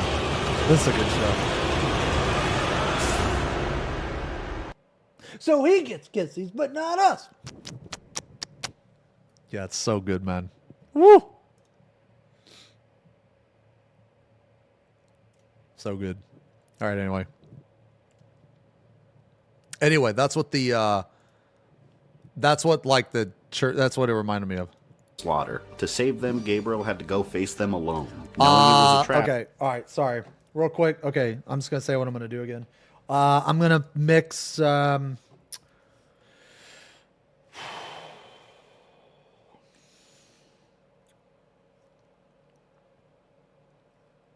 right, I'm going to take Black Legion, and I'm going to mix it with some contrast medium. Basically what medium is, for those of you that don't know, it's basically paint without any pigment. That's it. So it's used to like dull down, make paints less intense. So this black will be thinner. And the reason why we want to do that is because see this like pretty turquoise, right? We want to make sure that the turquoise you can still see a little bit. Okay. Anyway, so that's what we're doing. He went to challenge the vampires alone, armed with the power to destroy them. The vampire Lieutenant Bronner probably faced Gabriel, 1-to-1 refusing mix. to allow him to reach his master. Killing you will be even easier than slaughtering prohibitors.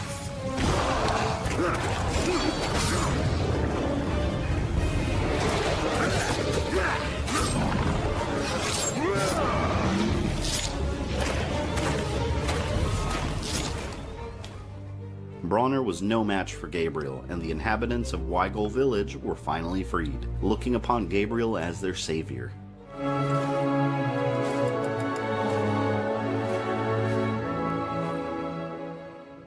One of the villagers knew the secret path into the vampire's castle, the same castle where the Bernard family had summoned the Forgotten One centuries before, Yo, Happy where New Year, Carmilla, Ray. the Lord Happy of New the Year, vampires, now resided. The villager showed him the way, and Gabriel entered through the sewers, making his way into the castle.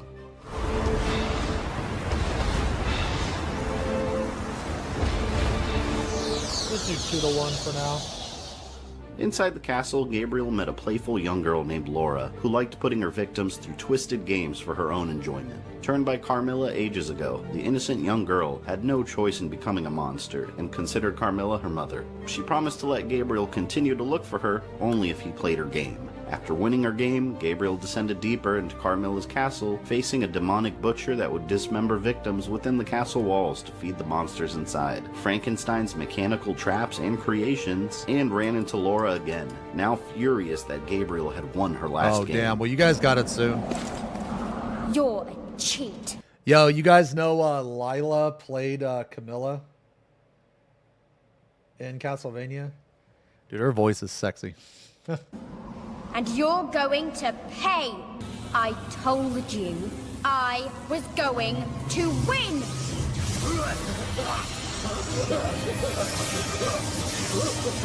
Nobody beats me. Do you hear? Nobody. She angrily attacked Gabriel and experienced a slight moment of humanity she was never given the chance to experience in life. Marie. Fight it, Gabriel. This is not your time. Not now. Too much relies on you. I have nothing left. I have done questionable things. I have failed.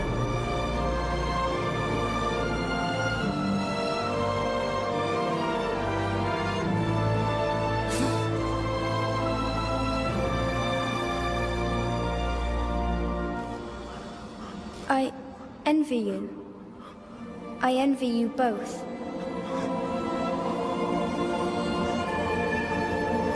I don't want to play anymore.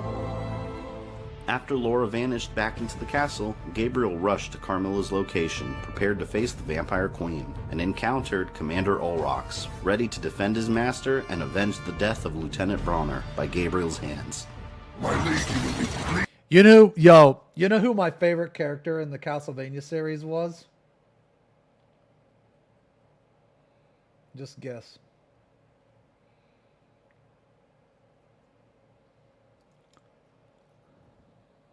A basic bitch gonna say Alucard? Nope.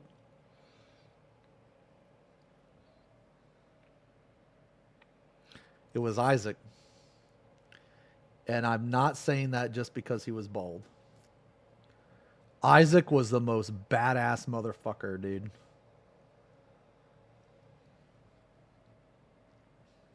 I loved Isaac. Yeah, he was my favorite character. His character arc was fucking insane. Man, it was fucking nuts, dude. Like, I won't spoil it for those of you that haven't seen it, but man, I'm telling you, man, if you even remotely like Castlevania, or you even remotely like anime, I'm telling you to check it out. It's like, it's fucking goated, dude. It's insane. It's an amazing show.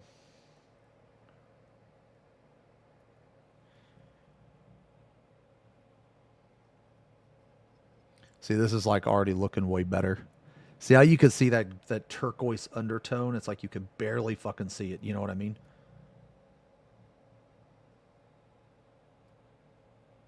It's going to be really cool. We're still not done with it yet. No, peace out, mage.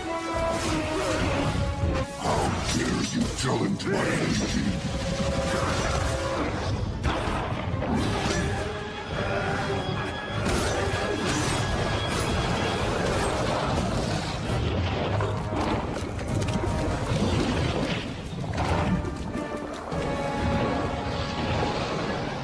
With her only protector now dead, Carmilla stood before Gabriel, attempting to seduce him to join her for all eternity as a vampire.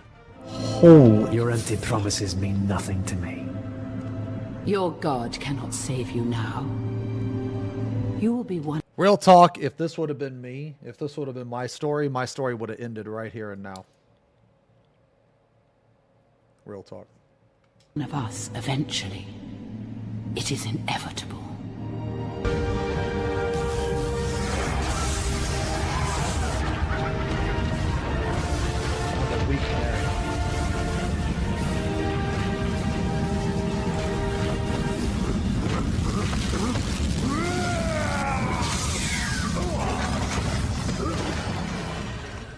And just like Cornell, Carmilla was forced to show her true form in order to stand a chance.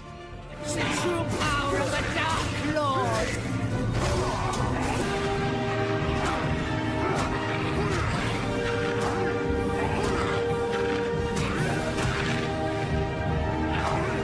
Arrogant human! Do you really think that you can defeat me?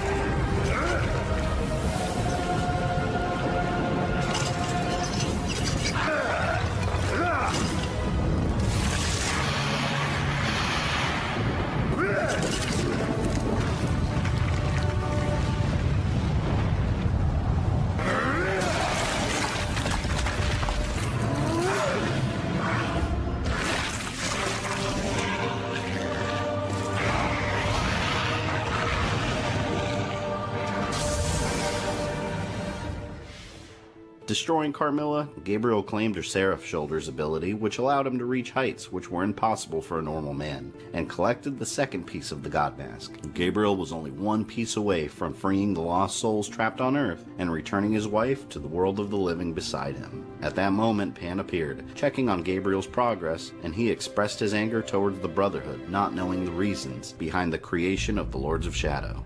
I now know that the founders of the Order created the Lords of Shadow. They are one and the same. They ascended into heaven as pure spirits, but left behind their dark sides. Why are we paying the price for their arrogance and stupidity? Tell me, what am I fighting for? Only one Lord of Shadow stood in his way, the Lord of Death and the Necromancers. The land of the Necromancers was a desolate, faraway wasteland, and finding Pan again, he revealed his true form and attacked Gabriel, forcing him into combat.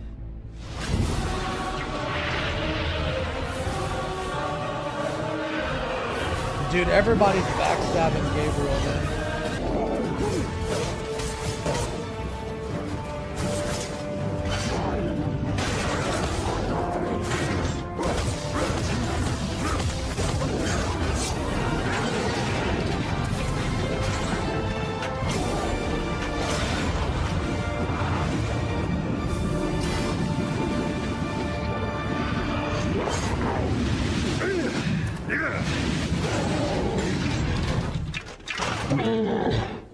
Why? Why did you make me fight you? Because this is how it must be.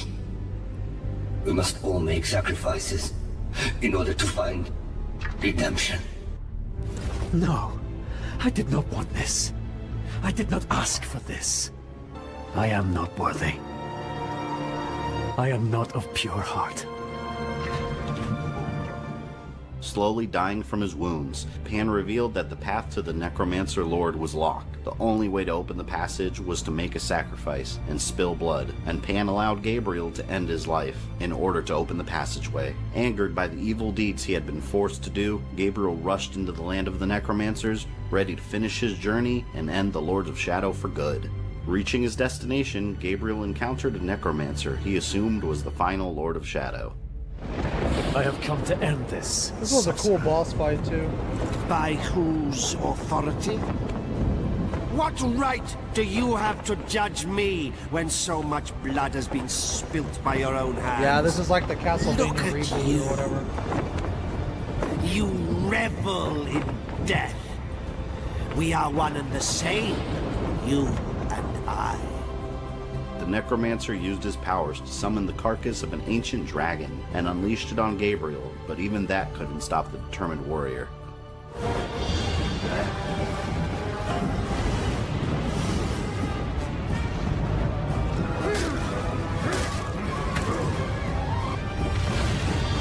I am a big fan of this color.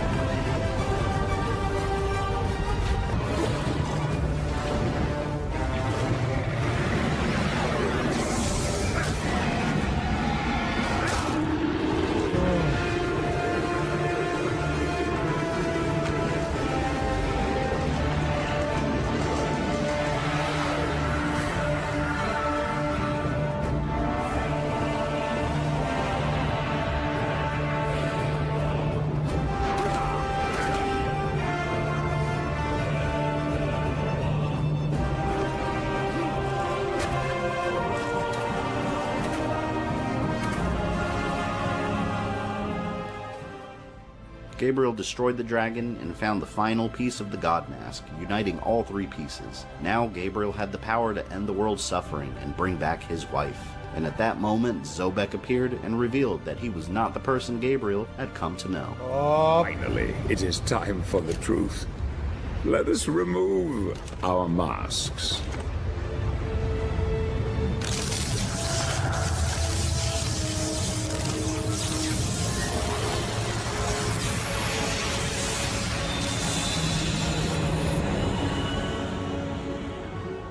Zobek was Death, the final Lord of Shadow, and the one who had cast the spell to separate the earth from the heavens. He had discovered the counterpart to the God Mask, the Devil Mask, and while wearing it, something dark and terrible inspired him to plan the death of the other Lords of Shadow. Zobek no longer desired to share power with the other two lords, and wanted to have the sole ultimate power, but he needed a warrior determined enough to destroy them. Knowing the prophecies of the Brotherhood of Light, Zobek took advantage of them and chose Gabriel as his puppet to complete this task. But he needed to give Gabriel the motivation to continue the mission. Holding Gabriel down through the gauntlet that he convinced him to get, Zobek revealed the truth behind the worst moment in Gabriel's life. As you slept, I was able to influence you with this mask. but even I did not foresee the beast that lay within. Yes, Gabriel, now you finally understand. It was you who murdered your wife. No! You lie! Bastard! Search your soul, Gabriel. You know it to be true.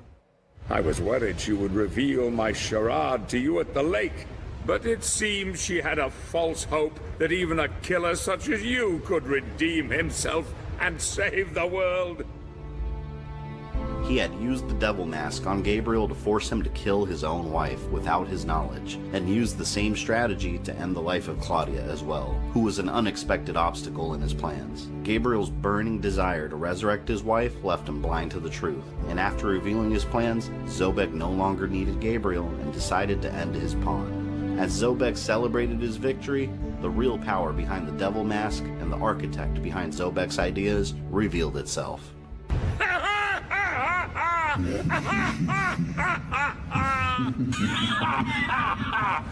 Hail, mighty Zobek. Who's there? Who? Don't you remember me? I came to you in the void. I think that's granted fucking you Satan. knowledge and power.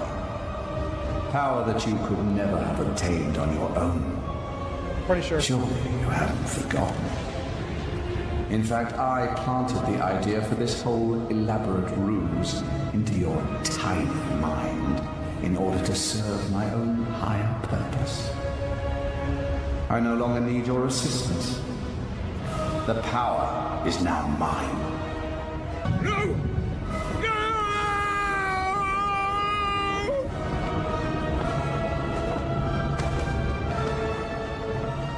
The fallen angel Satan had returned from hiding since the times of the Brotherhood of Light's founding. Satan had planned to use the completed God mask to enter heaven and destroy it, along with his creator. Father, I come for you. Before the end, you will bow down to me! While Gabriel lay dying, Marie and the other spirits worked together to keep him in the world of the living.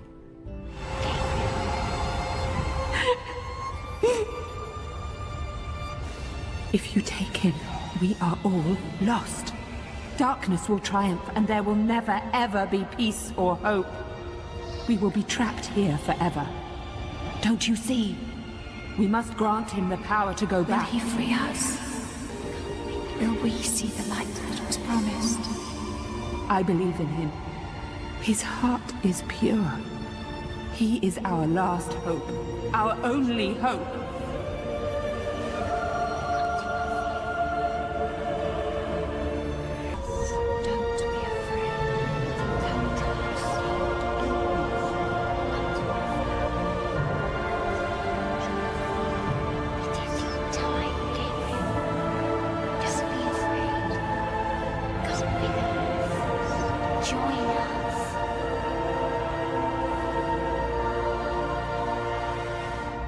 Standing before the true Angel of Darkness, Gabriel stood restored, as Satan tempted him to pledge loyalty to him. But Satan was the reason Gabriel had experienced such terrible things, and he refused. Would rather rule in power and might than to offer forgiveness and love. This is why you are cast out, unholy one. You dare to challenge me? You will die for your blasphemy. Your soul belongs to me. I like how Satan looks like the lead singer of, what's that? The Thunder Horse, Death Clock? Surely you can do better than that, Gabriel.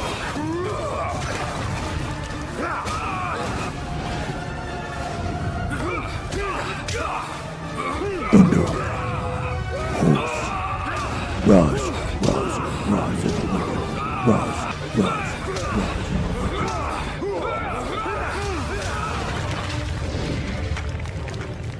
Satan didn't expect a human to give him such a problem, but Gabriel had absorbed the power of the Lords of Shadow and was filled with holy energy from Marie and the spirits that brought him back.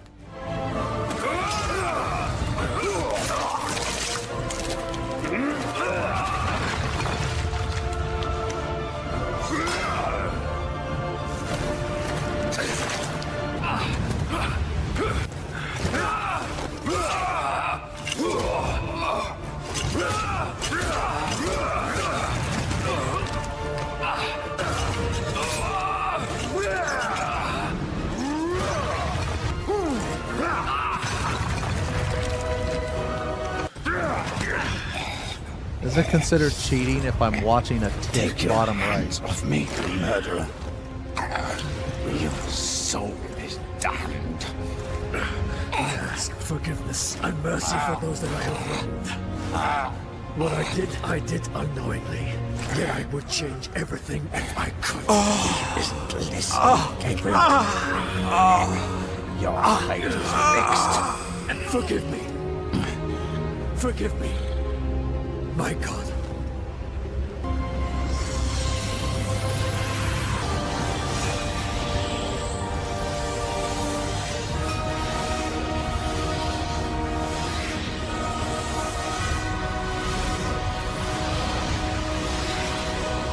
Oh, right.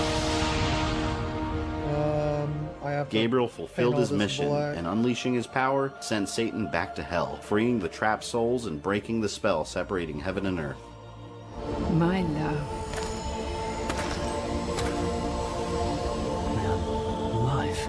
No. I don't know about this. Why has my life been given back to me? It is your fate.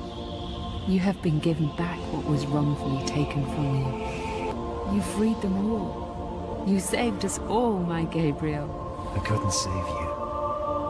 I knew I could not tell you, or despair would have eroded your resolve and everything would have been lost. I am not worthy of your faith. Marie's actually Your big love. brain. I am nothing. You are a good man, Gabriel. You are as God intended, fallible, yet capable of great things. I loved Can you you shut then, the fuck up? as I love you now. Grabbing the god mask, Gabriel attempted to bring Marie back, and realized the power of the mask was not what it seemed. It only allowed the user to see the dead through God's eyes. Bringing Marie back to the world of the living was impossible. Cannot come back. No. No, don't go. It is my time. The light is calling. I'm not afraid. Please, stay. Stay with me. It's beautiful, Gabriel. So beautiful. It's calling to me. Calling.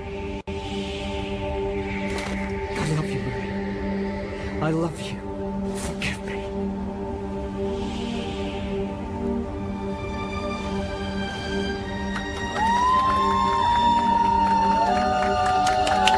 That was a really good game. That's really good.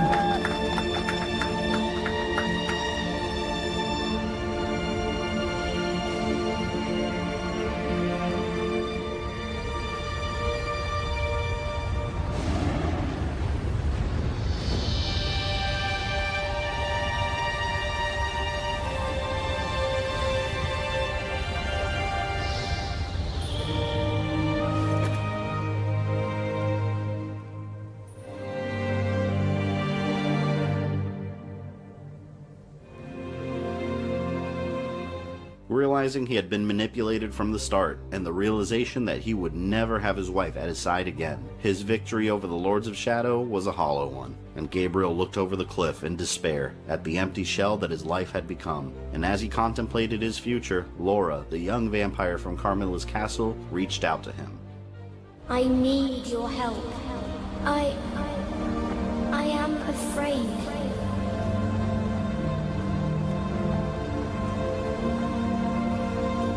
It's not safe for me here. I have no one left to turn to. Gabriel, you must help me. Gabriel had no idea that by killing the Lords of Shadow, the seals holding back the Forgotten One would break, and the demon would be freed from his prison below the castle. I know how you're feeling. Alone, betrayed. You get used to it, you I know that part in there looks That really isn't bad, true. but it'll Like you look a would not lot have better spared me later. that day. Do you now regret it? You called me here. We just need to get some Why? paint on the model. You've destroyed the Lords of Shadow, but in doing so, you have unleashed a greater evil.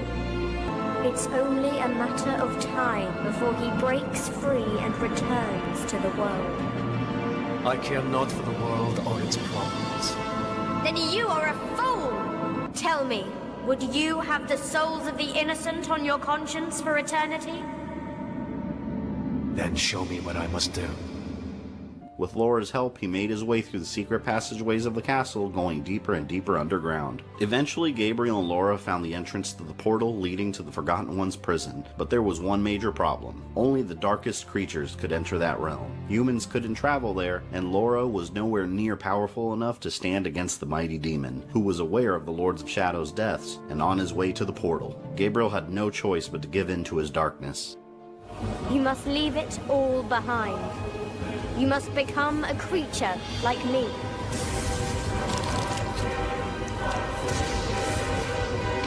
Dude, this ending is so You badass. have no choice. I know. I never did.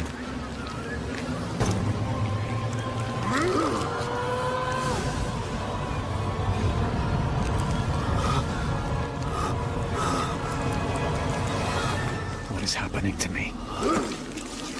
You must keep drinking from me. Many lifetimes I have lived, many I have killed. All my power will be yours now. No! Laura, please! Free me from this miserable existence. I beg you. Free me. I'm gonna take a picture of this green so you guys can see.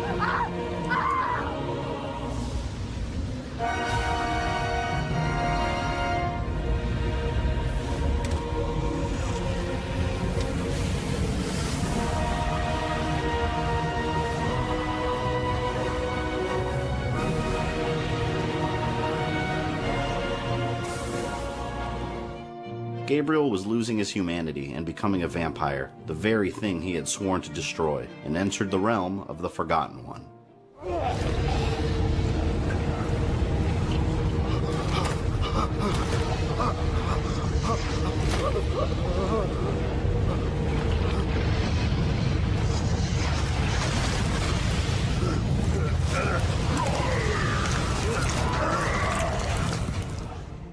He quietly followed the demon, and the Forgotten One was still weak without his full power in this realm, and Gabriel took the opportunity to attack him. Oh, right in the fucking knee, Using bro. his newfound strength, Gabriel stood against the demon, and the Forgotten One broke through one of his prison seals and continued making his way to the portal, ignoring the human he saw as no threat. Undeterred, Gabriel continued following him and found him trying to regain his full power and breaking through the physical world. Filled with rage over what he was forced to become to save a world that betrayed him at every turn, Gabriel wanted nothing but the Forgotten One laying in front of him bloodied and broken.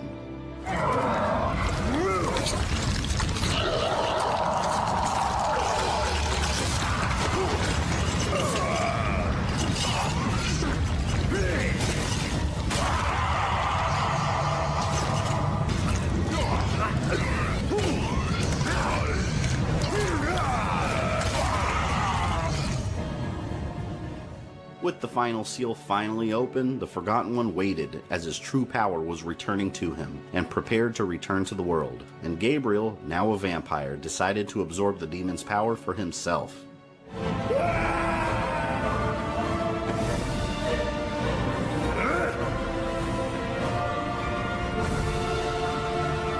Dude, this is so sick.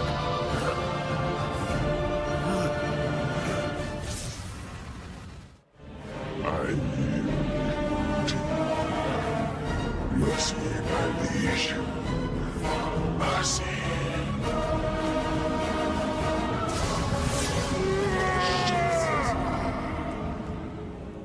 Without mercy, Gabriel struck down the Forgotten One, obliterating the demon and permanently bonding with his powers, leaving the broken vampire killer and any shred left of his humanity behind.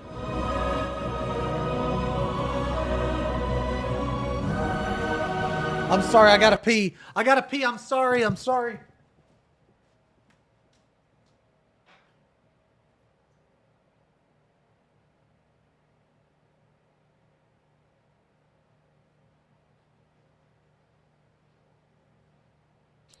Oh, brother, this guy stinks!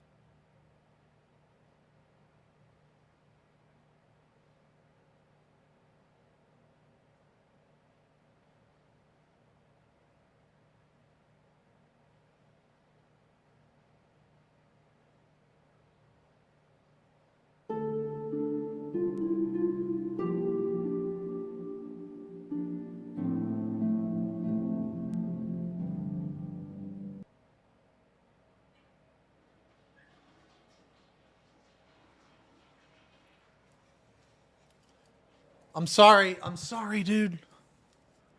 I'm sorry. Okay.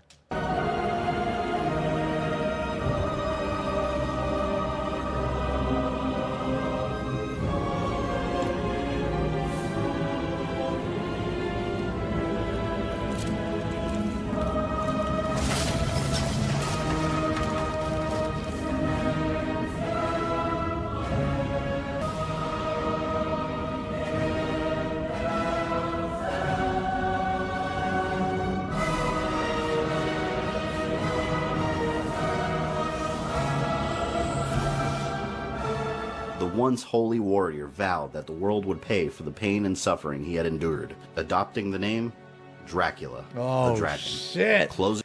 Dude, okay, this blew my fucking mind. When I first played this game, dude, this blew my mind. The fact that you were playing as Dracula the entire time, and I didn't know it. Dude, this was so fucking cool, man. Closing off the events of Castlevania Lords of Shadow. Join me in the finale of the Castlevania timeline in Part 6, Tragedy of the Belmont Clan, where we explore a world where its once greatest hero plunges it into despair and an old enemy returns. That was good. Next up.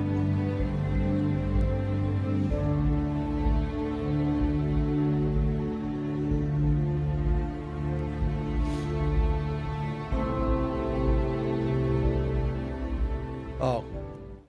Hold on. Here, I'm just gonna link this.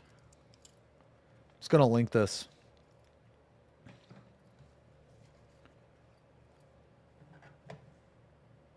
That's what we're watching. Hey, you guys want to maybe play Darktide in like an hour and a half or something? Let me see if the boys are ready. Let me see if we got some boys.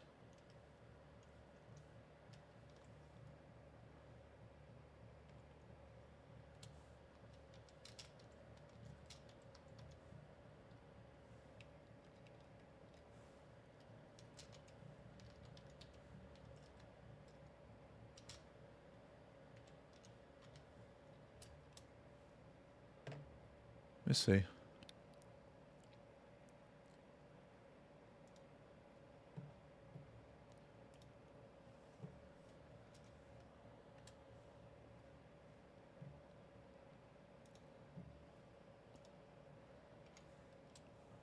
Okay. All right. Oh, just real quick. I'm just like using the rest of the black to like go in here. So, basically we have the under shadow or whatever, the undertone. So like I'm going to go in and highlight this. I'm going to go in and edge highlight this, but I also, there's a lot of like really little details that I need to do as well. Like this thing right here. So what we're probably going to do, we'll probably focus on one side. So we'll probably focus on just this part and down and work our way to the right.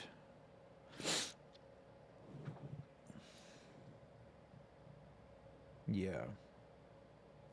Because I need to see how I can do all this stuff in here. Anyway, okay. All right.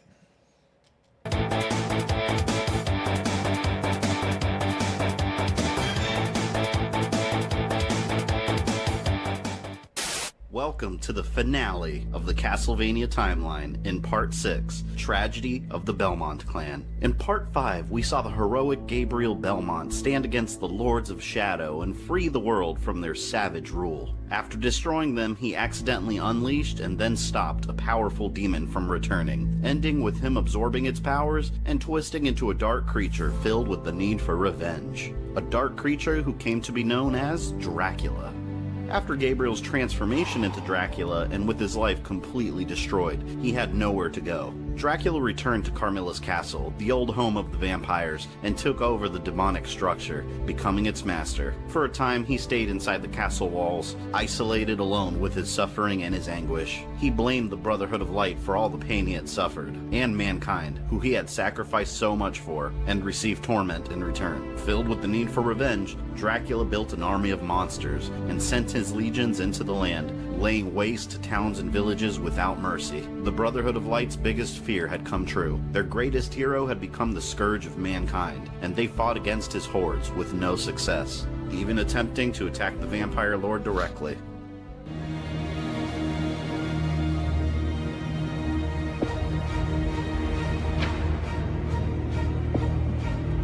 Man, the cutscenes in this game were awesome.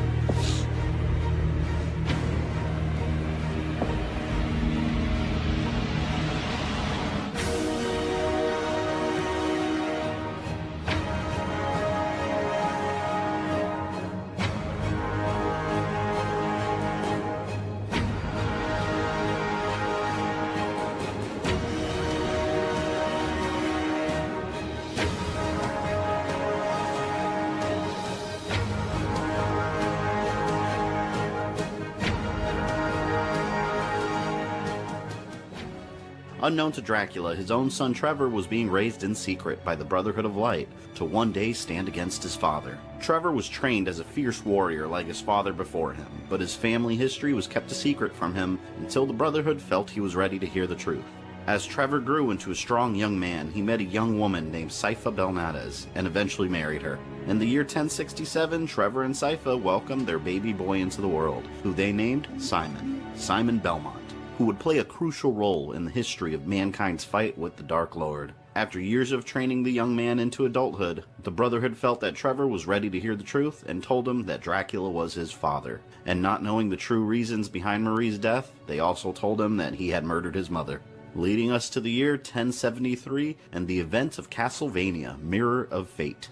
A now 27-year-old Trevor Belmont was devastated and ashamed of his family name and was determined to make things right. Does this have Lords of Shadow 2 as well? Y'all, hey Ned. Does this video have Lords of Shadow 2? Hopefully it does. Right. It must be me, Sypha. It can be no other. You understand that, don't you? For the honor of my own family, I cannot live with this shame. I must protect you and Simon from this. Sorry, give me one sec. I don't know where I want to start.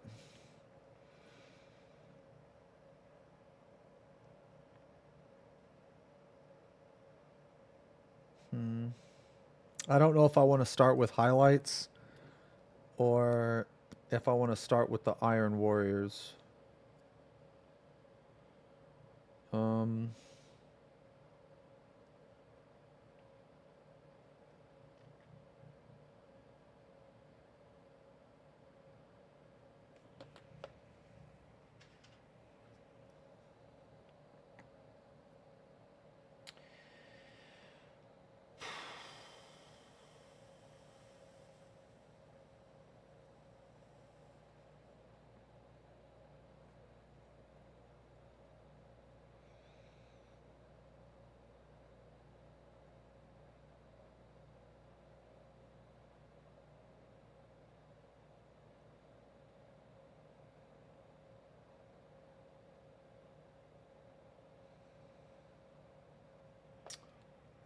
Hold on, let me look at the picture.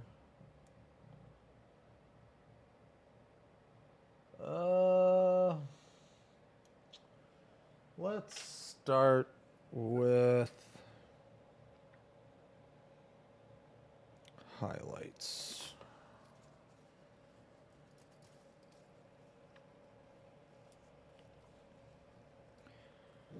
Yeah. Okay, sorry. Oops.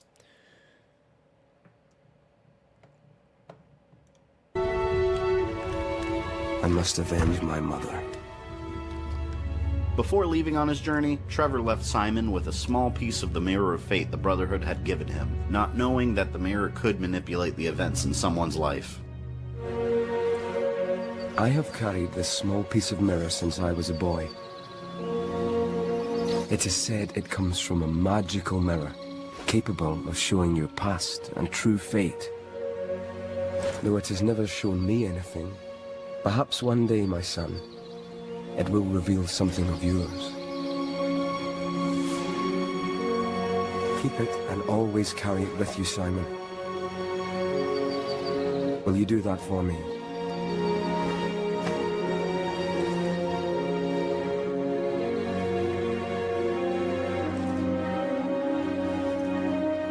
If I have not returned by dawn, take the boy and leave this place far behind.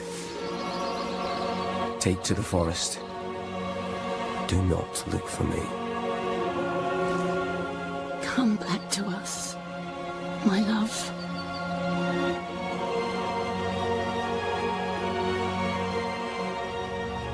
That was the last time his family would see the man named Trevor Belmont.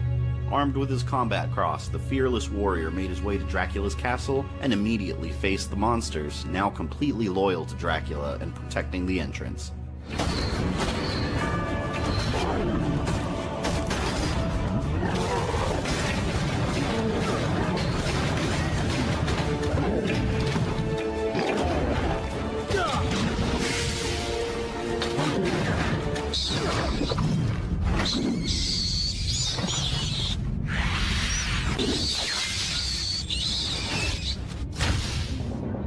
Trevor made his way through the depths of the castle in the hopes of getting inside unnoticed, going through the Lady of the Crypt, who appeared to be a vulnerable woman, but was actually a giant deformed insect, which lured humans to their death.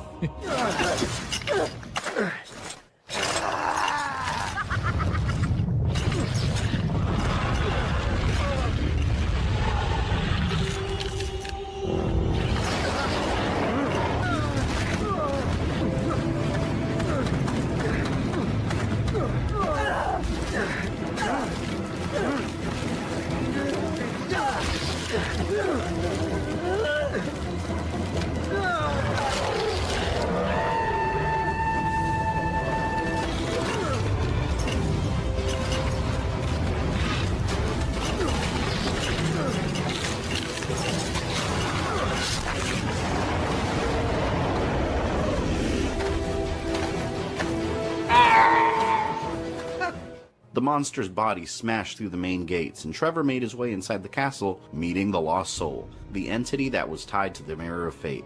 The Lost Soul told Trevor he was doomed to fail in his quest, and that he was there to guide him to his fate. Refusing to believe that his fate was already written, Trevor refused to listen to the spirit.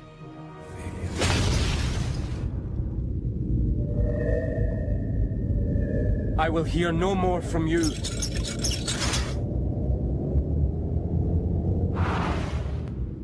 Then he continued through the castle in his search for Dracula, eventually running into a group of witches trying to resurrect a demon they worshipped within the castle. It was the Daemon Lord, the monster that Gabriel had vanquished so long ago when Marie was pregnant, now craving for revenge against the Belmont.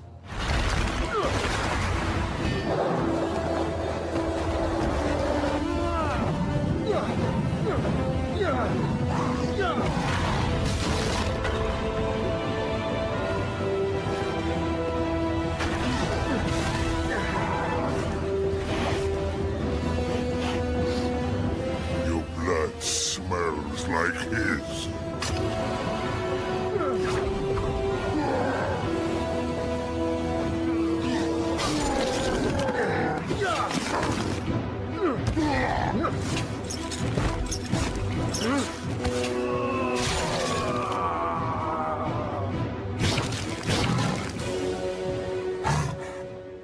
After ending the threat of the Daemon Lord, a mysterious stranger looked upon the corpse with a smile. This was the Toymaker, a kind old man who once wanted to create toys for children, but was invited into the castle by the Bernard family, who originally owned it and corrupted him with demonic possession, resulting in a split personality between his human side and the Toymaker. He was now a crazed monster that enjoyed creating death traps for his master Dracula. After slaying the Daemon Lord, Trevor discovered Dracula's throne room and walked towards his fate, with the Lost Soul looking on, satisfied. And Trevor met his father for the first time, ready to slay the creature.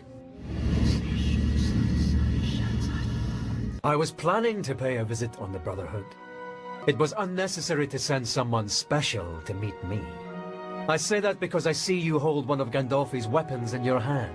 Yet I would know the name of the warrior who wields such a weapon.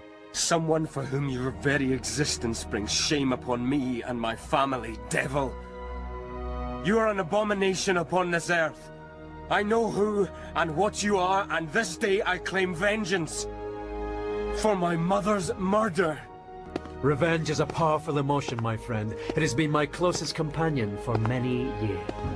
I don't know your mother, boy. But you did know her. You knew her very well. I'll tell you her name right before I cut it into your heart. Damn.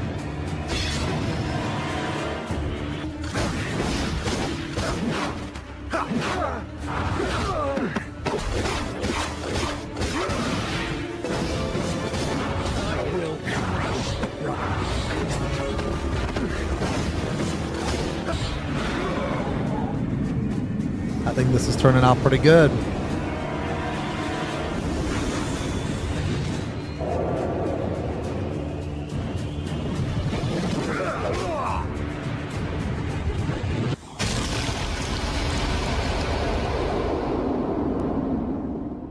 Trevor's combat cross had been plunged into his own chest by Dracula. As he lay there dying, the Mirror of Fate revealed to him his father's true history and the tragedies that he had suffered, now truly understanding who his father was. I understand now. I understand everything. I have fought against my fate, even though it was in vain. But you accepted your fate. You were betrayed at every turn, yet you still followed the path set out for you. Even when that betrayal included your own wife. Fate is cruel. But in the end, I pity you, Father. Father?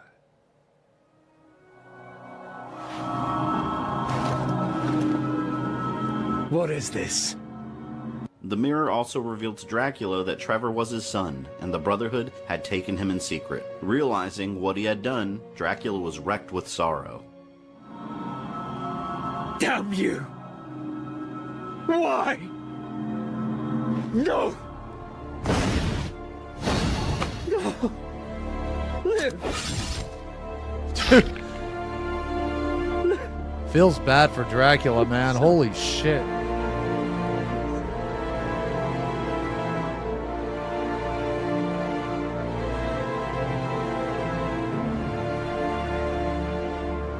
Dracula used his immortal blood to try and revive his son, but it was too late, and Dracula buried his son in a tomb within the castle. This time, the Brotherhood had gone too far, and had to pay with their lives immediately. They took his son from him, and trained him to fight his own father. Dracula commanded his legions to attack the Brotherhood directly, and all the villages protected by them. Dracula swore from that day on he would hunt down and destroy all of God's children. Lycans attacked Trevor's village, and Sypha tried escaping with Simon, telling him to run into the forest. Run, Simon! Don't stop! Keep going to the forest! Don't look back! Run! Run!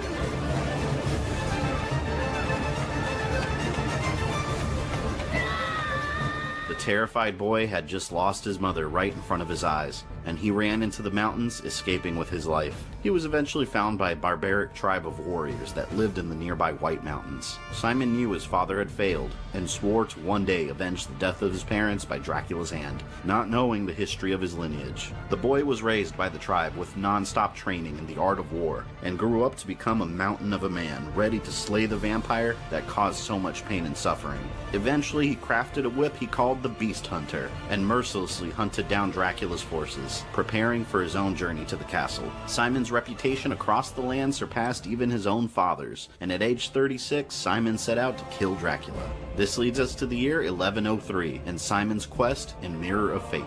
Simon looked for a way through to Dracula's castle, and like his father, made it to an underground entrance, and found the lost soul trying to guide him to his fate.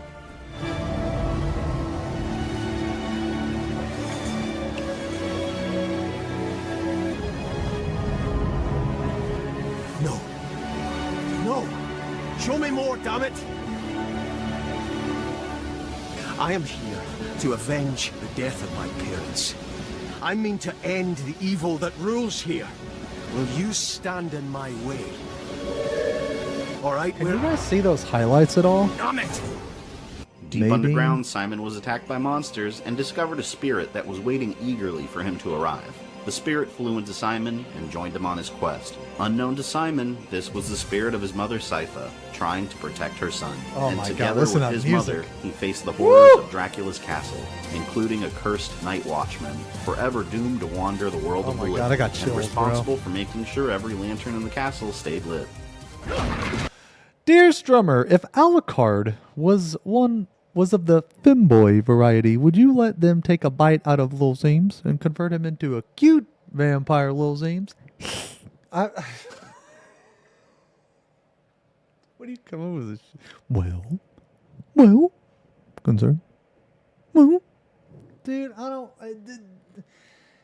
I'm just gonna give you the correct answer. yes, sure, yes.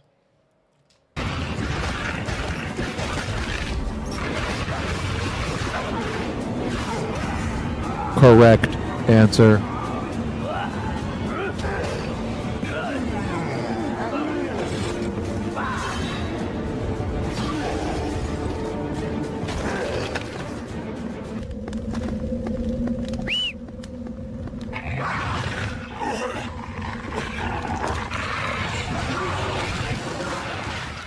After being defeated by Simon, the Night Watchman was devoured by his monsters, turning him into a monstrous creature. He also found the spirit of a fallen Brotherhood warrior called Schneider that was killed many years ago within the castle. Sypha's spirit called out to Schneider, and Schneider agreed to help Simon on his journey. And at the same time that Simon was traveling through the castle, something miraculous was happening. His father's tomb, hidden within the castle, was opened, and Trevor took a breath once again. The blood that Dracula had given him had slowly worked through the decades to bring him back, but he was no longer the same. And struggling to remember what happened, the lost soul appeared to him and used the Mirror of Fate to reveal the truth. Who am I?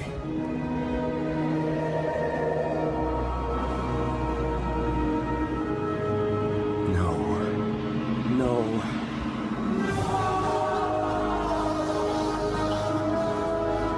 I see who I am. Is this to be my fate? Not this. Please, not this. It wasn't supposed to be like this. Tell me where he is.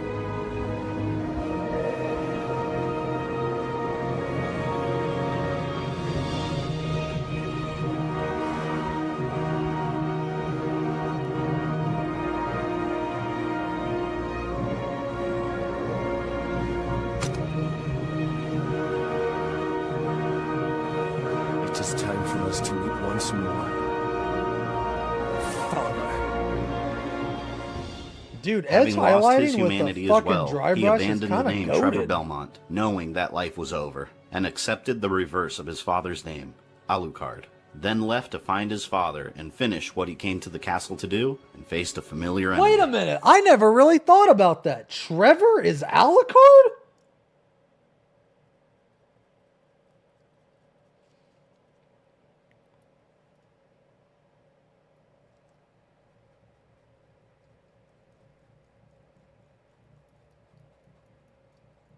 Huh. Yeah, not in the Netflix series. What you become. You don't remember me, do you? The Daemon Lord he had left in pieces had returned, now rebuilt and enhanced by the insane mind of the Toymaker. Still not used to his new abilities as a vampire, Alucard plunged to the bottom of the castle. And die!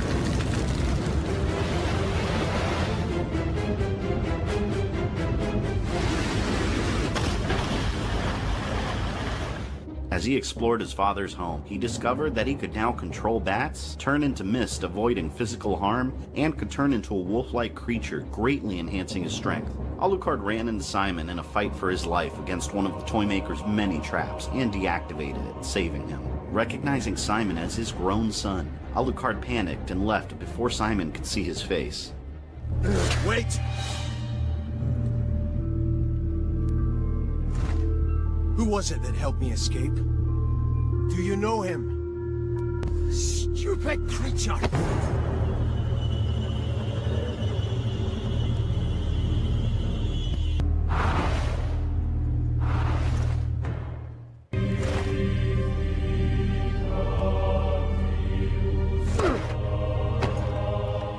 This is kind of... As he left the area, really cool, Alucard came face to face with the now mutated Watchmen that Simon had previously defeated.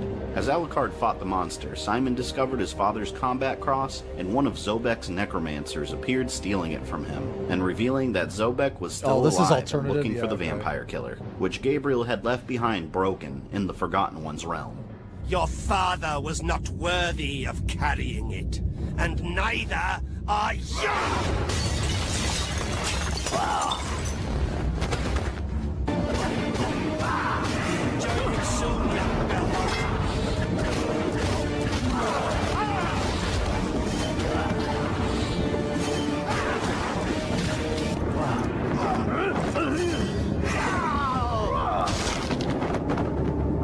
Let's see how you fight without this.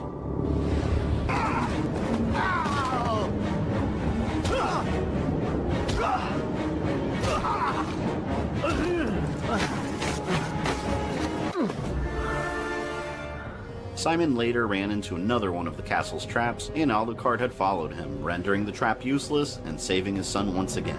This time, he met Simon face to face, horrified that his son still had the piece of Mirror of Fate that he had given him. No.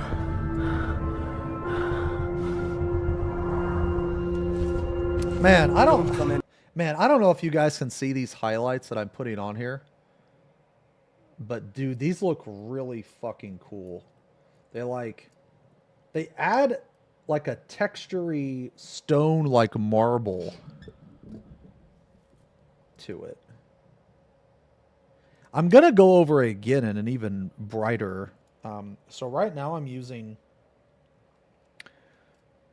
Sarabite green. And after this, I'm going to go over again with, what is it? Oh, did I not get it? Oh, fuck, hold on, sorry.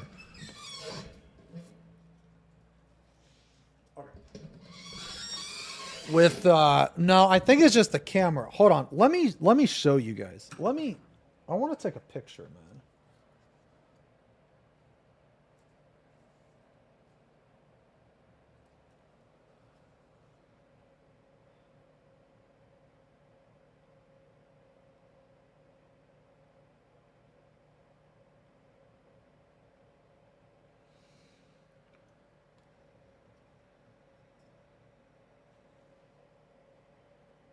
Dude, how come? Dude, Dude, I'm gonna buy an iPhone, man. I'm tired of this fucking shit, dude.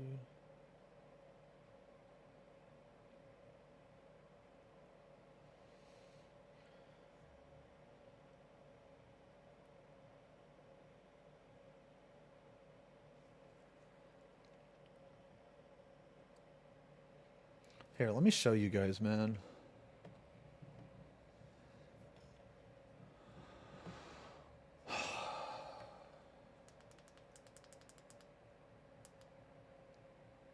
Yeah, let me show you guys.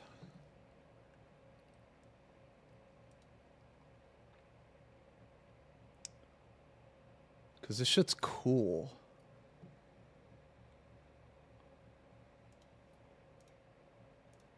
Okay, like, look at this, man.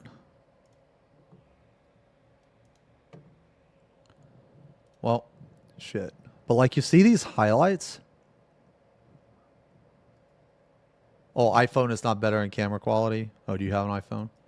Yeah, but like you see these highlights though, man?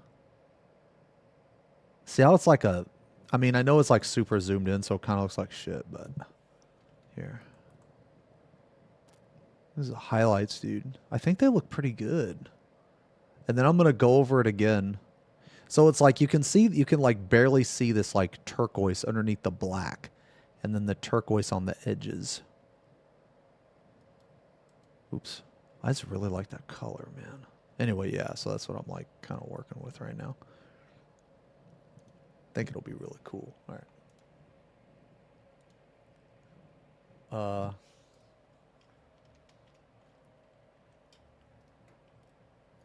Shit.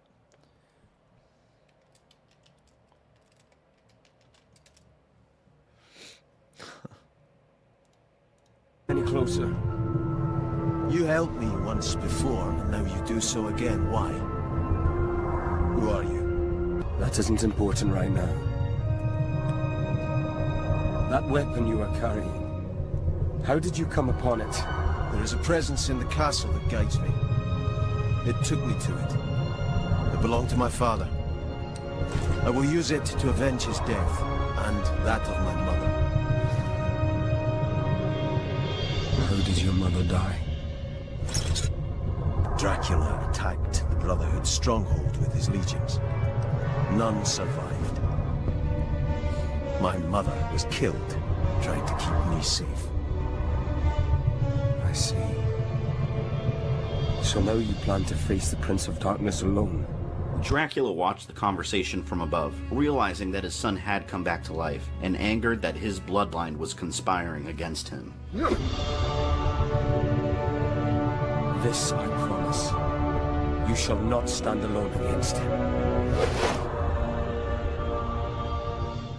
Both men continued working their way to Dracula's throne room, and Alucard ran into the Daemon Lord, hunting down his prey one last time. I knew it couldn't be that easy. Much better. This way, I'll be able to deliver your remains to the toilet. So he can have some fun.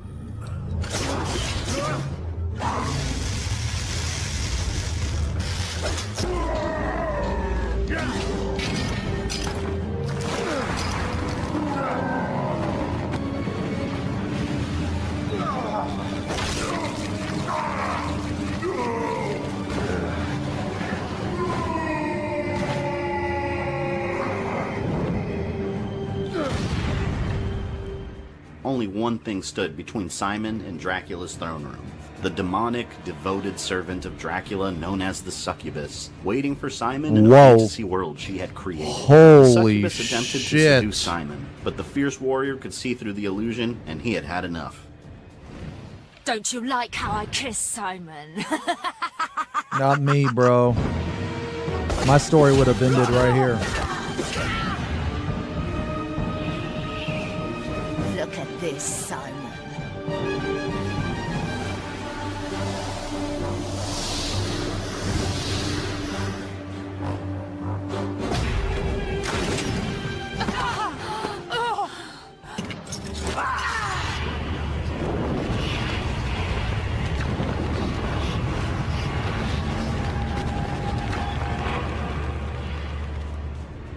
With nothing in his way any longer, Simon entered Dracula's throne room and stood before his grandfather.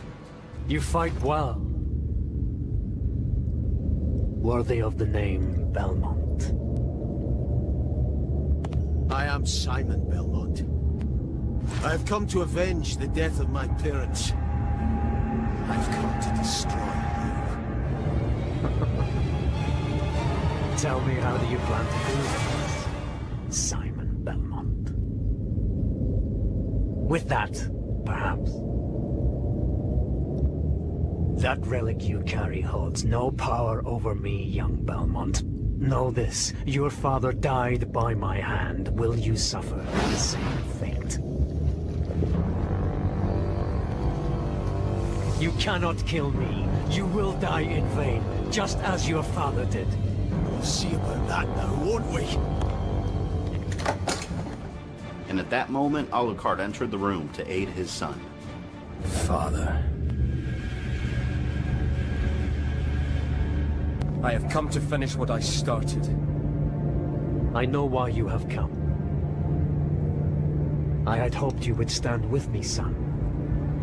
Hope that you would understand why I must destroy the Brotherhood. Join me in remaking this world. Join you? Look at me. You've made me a monster. Father, you made me like you. A creature that thirsts for blood, filled with hatred. You should have let me die that night. No matter. It all ends now. Let him go. This is between me and you. He is a Belmont. I will not suffer that bloodline to live any longer. The father and son duo attack Dracula, Alucard fueled by his anger over what he had become, and Simon fueled by the murder of his parents.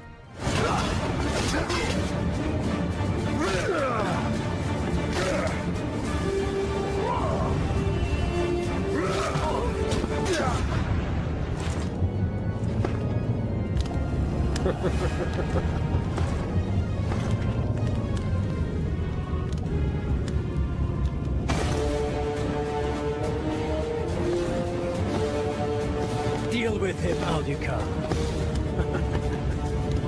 Dracula took control of Simon and forced him to attack his father, but Alucard refused to harm him and absorbed the darkness out of his being. And Dracula was forced to face the pair in a final battle for his life. You're pathetic.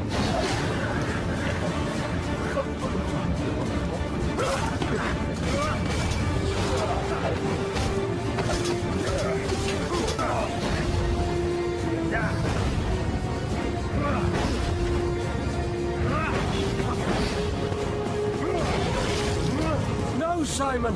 It must be you!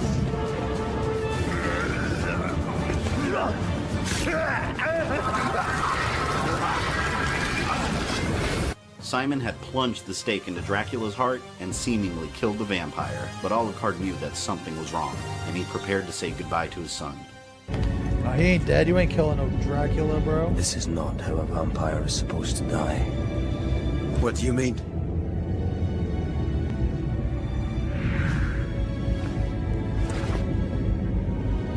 What's the pendant you are wearing? Not a chance. It was a gift from my father. It's all I have of him. Your father gave you that without knowing its true power. As long as you wear it, you will not be able to decide or act entirely for yourself. Your actions will be guided, manipulated. Do you think you are here entirely of your own free will? Let it go. It doesn't belong to you. Just as it did not belong to your father. Yo, hey, Fume, thank you for the resub. 30 months, brother. 3 decades. Velveeta, thank you for the 25 months. Do those ears work with hats, or did they? Will you tell me now who you are? Still waiting on the patch, bro. That's why the game's about to hit under 1 million players. Dude, you know what's crazy to me, man? People are saying that the game is dying because it's like close to 1 million players. These motherfuckers have no idea about what a dying game fucking looks like, man. I cannot understand for the life of me why people would want to see a game die. Like, if you want to see a dying game, bro, go play Ion, okay? Go play Terra. Oh, wait, you can't because it's fucking dead. Okay, dude, these motherfuckers have no idea what a dying game looks like. Like, bro, I just don't get it. It's like these people have been, like, scarred by Final Fantasy, right? It's like they tried to do the Chaotic Alliance, man, and they just can't... Can you shut the fuck up? They just can't fucking clear it, right? And... they are so fucking salty about this fucking game. Okay, like, I'm just going to say this. Final Fantasy has never been in as bad a state as WoW was during the WoW Exodus. I just want to point that out because I feel like some people forget about that. Remember when, like, devs were caught drinking breast milk and shit and how, like, everybody came over to Final Fantasy? You guys fucking remember that shit? Because I do. You know, and I said back then, because everyone was like, WoW is going to die, WoW is finally over. And I said, no, it's not. It's not gonna die. Like, you guys are just stupid. It's just going through a fucking rough phase. You know, even with all that, it's still not gonna die. And people are fucking crazy. And you notice like these like WoW content creators and shit, they were like saying all this doom and gloom and shit, and then they came over to Final Fantasy and were like, I'm never playing fucking WoW again, and boo boo he boo and all this shit. And then they all went back to it. And it's like, bro, a few moments later, like, dude, just if like when WoW was going through that shit, it's just like, bro, just give it a little bit. It'll get out of it. It's like these games, man, they're too fucking popular. And I feel like people fucking forget that, man.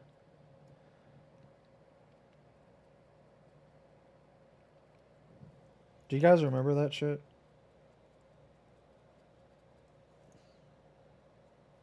Because I do.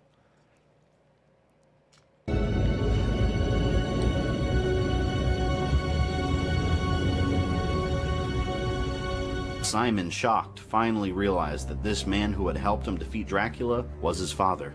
With Dracula's power no longer within the castle, it began crumbling, and Alucard escaped through a window as Simon watched from afar and said one final goodbye to the father he would never see again.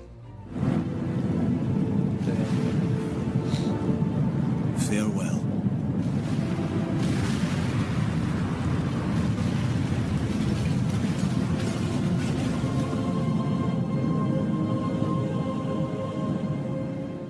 Closing off the events of Castlevania, Mirror of Fate. Simon Belmont lived out the rest of his days, and the Belmont bloodline came to be known as heroes, and worked with the Brotherhood of Light throughout the years, helping to protect mankind. And Alucard traveled throughout the centuries, staying away from human cities, and attempted to find a way to stop his father again, should he return. And he eventually forged a weapon called the Chrysagram, a sword which incorporated a fragment of the vampire killer Gabriel had driven into Carmilla's chest. While it didn't have the power to destroy Dracula completely, the Chrysagram would put him into a deep sleep, and he could only be awakened if it were removed. Dracula was an immortal creature destined to return. The death Simon gave him was only a temporary one, and eventually Dracula— Man, this is looking pretty fucking good, dudes. Looking pretty fucking good. and his castle reappeared. And Dracula, realizing he could not die, began craving a permanent death and continued cursing God for his empty existence. Let's do some highlights. During his travels, Alucard learned his father had come back, but he also gained knowledge of an old enemy, Death, also known as the Lord of Shadow Zobek, had returned to life after being killed by Satan, but went into hiding fearing Dracula's power. And Satan's children on Earth, his acolytes, were looking for ways to bring him back to the world. But with Dracula still living, they wouldn't dare attempt to bring back their father in hell, knowing that he had previously been defeated by Gabriel and was now astronomically more powerful. Over the years, Alucard grew to understand the events that led to his father becoming the Prince of Darkness, and felt a great pity for him, perhaps even some amount of love towards him. And he thought of an idea that would rid the world of evil once and for all, and would potentially give Dracula the death that he desired. With Dracula's legion of monsters terrorizing the land constantly, the Brotherhood of Light decided to attack Dracula as one, and get rid of him once and for all. Sometime in the 1500s, they launched a massive assault against Dracula and his castle in the hopes of finally ridding the world of his darkness. You ain't getting rid of Dracula, man.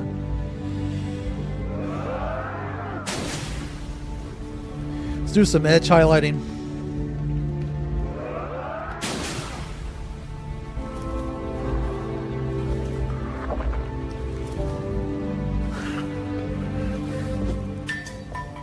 A group of knights were able to barge into his throne room, but the powerless humans had no chance of making it out of the encounter alive. Steady, lads. God protect us. What a timely coincidence. I'm dying for a little drop of blood. Dude, Dracula's badass.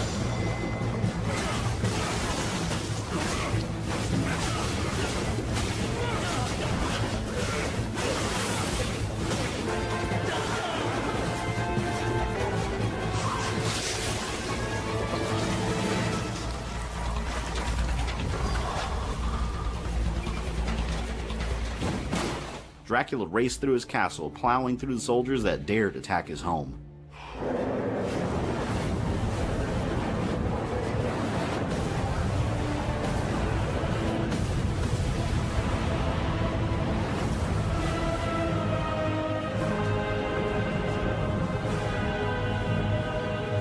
What is a man? But a miserable pile of secrets. The Brotherhood had unleashed one of their most powerful war machines on his castle, along with one of their holiest warriors, but nothing could stand against Dracula's power.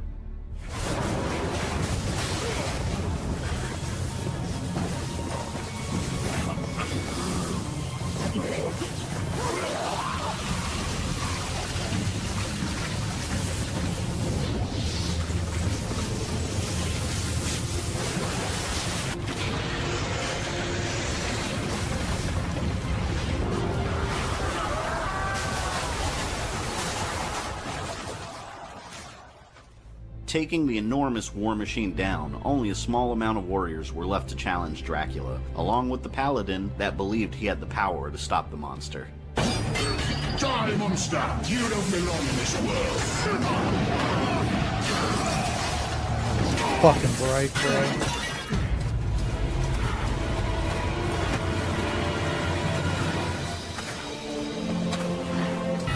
Zeus, Inkyros, Thanatos, Jehovah, Adonai.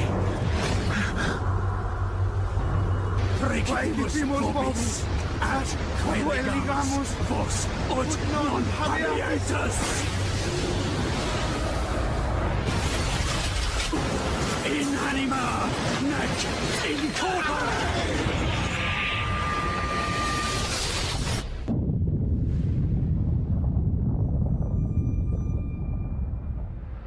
Standing among the dead, Alucard appeared, facing his father. Trevor?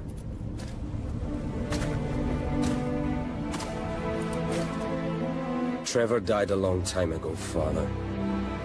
You made me what I am. I stand here before you, reborn, a vampire. I am Alucard.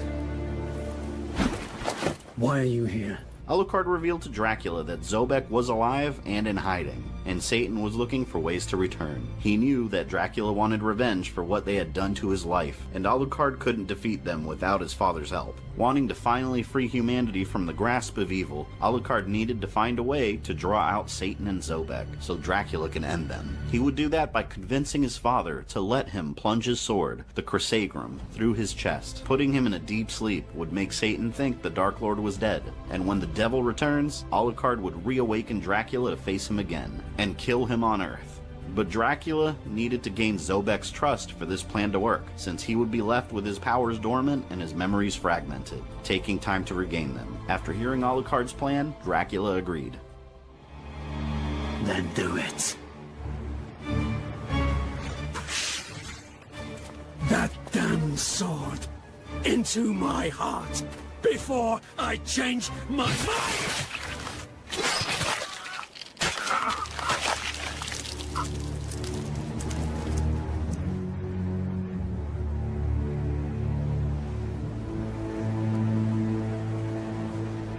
Son,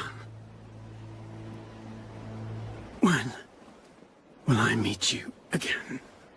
When I put my hand on your shoulder, Father. Alucard took his father's body with the Chrysagrum in place and put him in a tomb to await the day of Satan's return. Centuries passed without Dracula, as humanity rebuilt. Eventually, much of the castle was torn down, and a city was built over its foundation as the world moved on, while Dracula slept deep below. Now, in modern times, demons were being spotted in many areas, and Satan's acolytes were making final preparations for his return. The time had come for Alucard to awaken his father, but as he was about to, the spirit of his mother, who he had communicated with from time to time, appeared with a dire warning. Son! You must come with me to the castle now! What is it? The castle senses the danger. It has ordered its servants to put the Void and Chaos relics out of your father's reach. Without those weapons, he will be trapped in the castle forever. You must restore the weapons to where your father can find them. I understand that he must make this journey of redemption of his own free will. But if we don't help him now, he is lost. We are all lost. I understand, Mother. Take me to the castle. And Marie's spirit took Alucard to the castle. Dracula's castle was tied directly to his power and could not survive without its master. Feeling the threat of Alucard's influence over his father, the castle hid Dracula's weapons outside of his reach, to prevent Dracula from regaining his power and escaping its grasp. Alucard made it his mission to return Dracula's power to their rightful locations, where Dracula can find them after reawakening. Now in his father's castle, the creatures inside worked to hide Dracula's weapons and keep them out of Alucard's grasp. The damned blood that was the spirit of the castle took control of the monsters in possession of Dracula's Void Sword, the physical manifestation of the cold, dark void in his heart, empowered with ice abilities.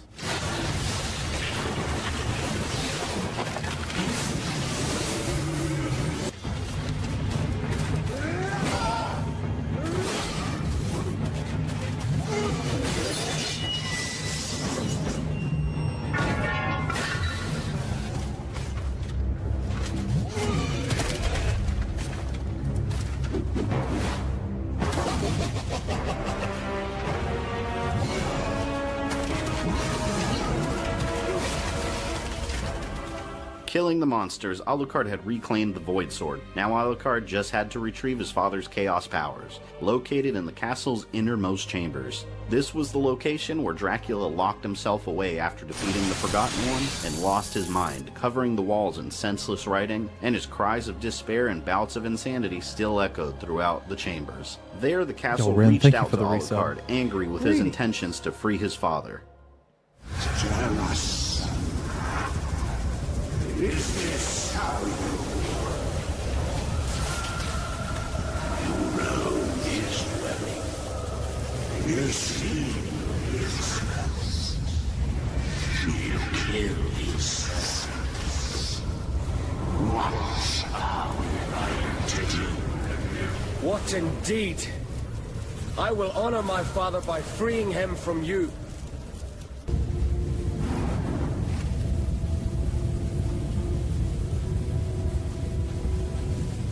It is done, Mother. Reclaiming the Chaos power, Alucard returned it to its rightful place, and Marie transported him back so he could reawaken his father. But Alucard felt someone else's presence in the chapel, and left to protect Dracula from the intruder. XenosysVex had sensed Alucard's power, and sent his lieutenant to investigate what it was, threatening to unravel the plan that Alucard had crafted so carefully centuries ago. Well, well. So it was your presence we felt. We thought it was your father. My master is going to be so disappointed. Nice armor.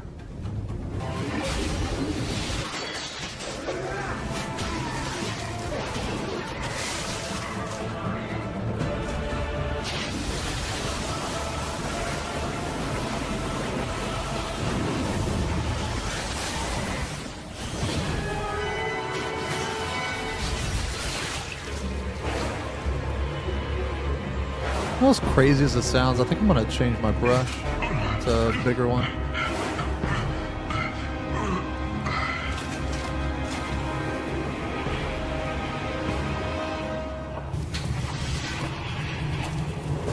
I don't know why, I'm a big fan of a number 2 brush. Alucard destroyed XenosysVex's lieutenant, realizing he could use this to their advantage, and took the armor he was wearing. Then Alucard removed the sword from Dracula, knowing he would awaken in a few hours. Then, posing as his lieutenant, he reported to XenosysVex that Dracula had returned. Lord XenosysVex, we found him. You were right. He is here.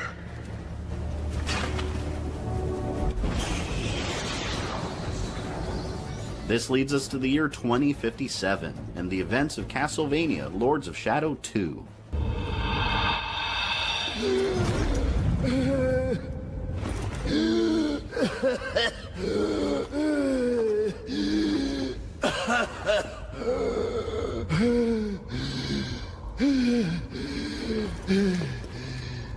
Dude, you. That's just like me. When Weakened and with no memory of his pact with Alucard, Gabriel made his way to the cathedral and sat down, thirsting for blood. After Alucard, posing as Zobek's lieutenant, told him of Dracula's return, Zobek went to go see his old rival himself. Where have you been all this time?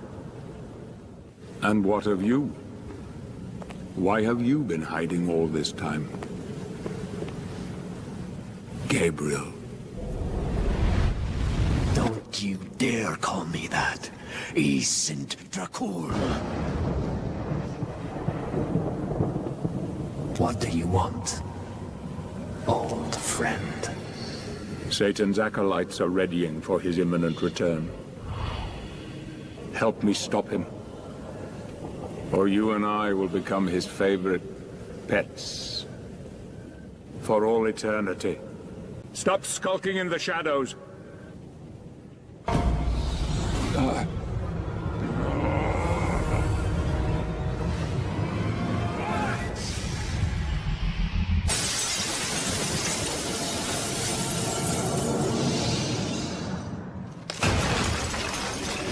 Man, I thought that part was so fucking cool because it's like modern day or whatever. Yet, I cannot live. Help me, and I can free you of your immortality.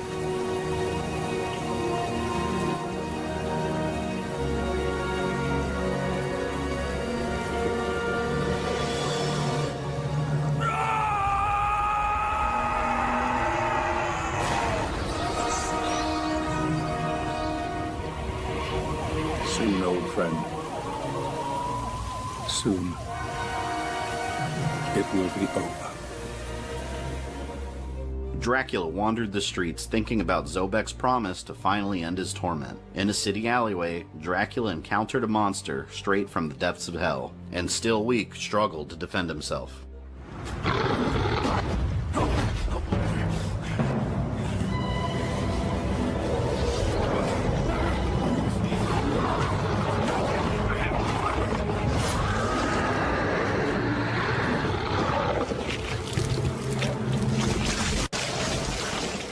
Alucard, posing as the lieutenant, saved his father as he passed out, and Alucard brought him to Zobek. Zobek placed him in a box, and waking up, Dracula sensed fresh blood, and after centuries without feeding, it was finally time.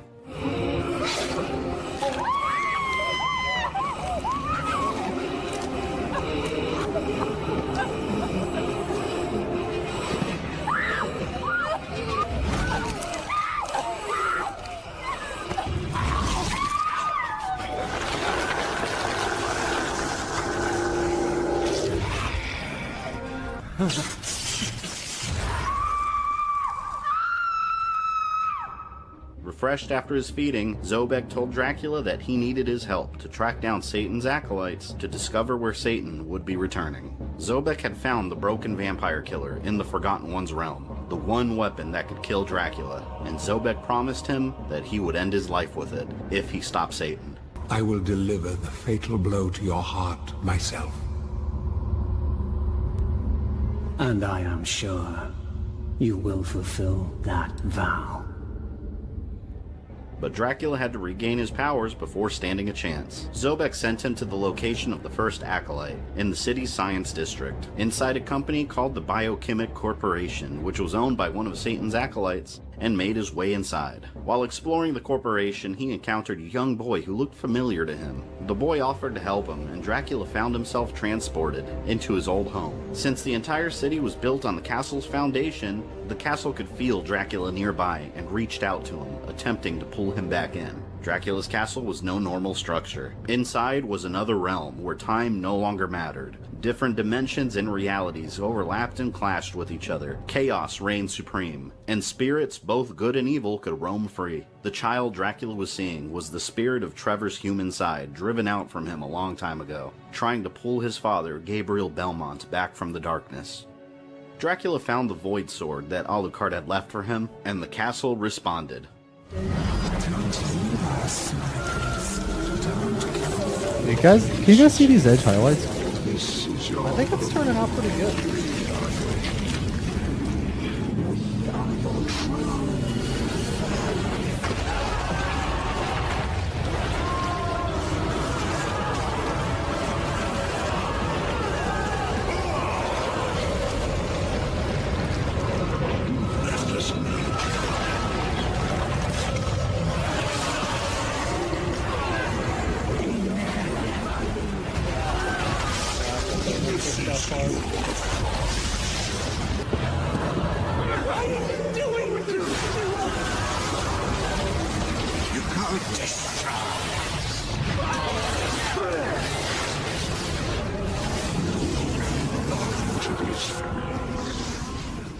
Then he discovered a vampire knight threatening the spirit of Trevor.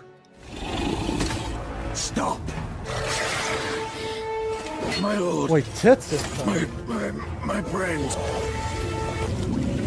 Kill anyone who tries to take you away.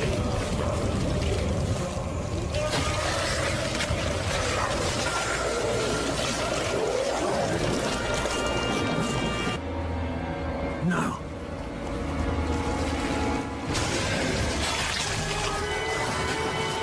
This boy is under my protection. You're not our lord anymore!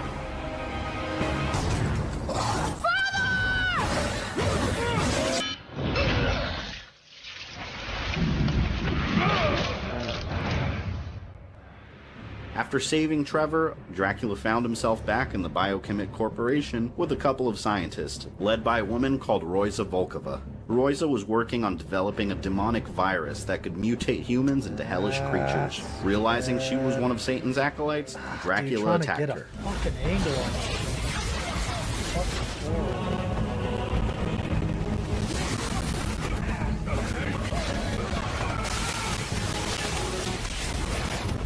If I had known you were coming, I would have made myself more present. I'm gonna have such fun with you. I mean...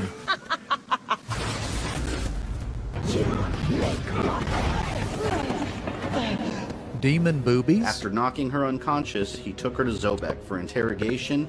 Back in Zobek's tower, Dracula ran into Trevor's spirit. Trevor warned him that the three Gorgon sisters of Greek mythology led Medusa had gotten their hands on his chaos power. Traveling back to the realm of his castle, Dracula found the three sisters. Medusa, corrupted by the castle, turned her two sisters against their lord and merged into this giant Gorgon.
Dracula had retrieved his Chaos Claws, powerful gauntlets manifested from his rage and fury. Going back to Zobek's tower, Zobek complained that he couldn't read Royza's mind, due to her being in her demonic form. But he believed her demon powers were manufactured in the lab, and Dracula thought if a virus was made, there must also be an antidote. This disease is manufactured, so they must have made an antidote as well. Oh, you are so clever. So clever, my handsome prince. Of course. And he set out to find it to turn her back into human form, allowing Zobek to read her mind. But Zobek, not wanting to reveal their location, thought it was too dangerous to teleport Dracula back to the science labs, so he had to make his way on foot. And he discovered that Royza had already unleashed the virus, turning the residents of the city into demonic creatures. Standing in his way were also the riot police deployed in the area. Making his way through to an underground train, Dracula faced a powerful demon. I think I gotta switch back. I think just this paint kind of sucks. Like Edge highlight would. I am the only one who lives forever. Dude, I'm not gonna lie, man. You like spoiled the boobies, and like I've been expecting the boobies for a while now, and yeah, that's what I'm talking about, man. You're like edging all of us. After the attack, Zobek's bodyguard appeared offering help, and he still had no idea this was his own son in disguise. Then Trevor's spirit appeared again, begging Dracula to save his mother. Back in the castle's realm, the castle summoned the spirit of Carmilla, the lord of the vampires that Gabriel had slain during the events of the Lords of Shadow. Offering her blood and loyalty to Dracula, she ensnared him in a trap.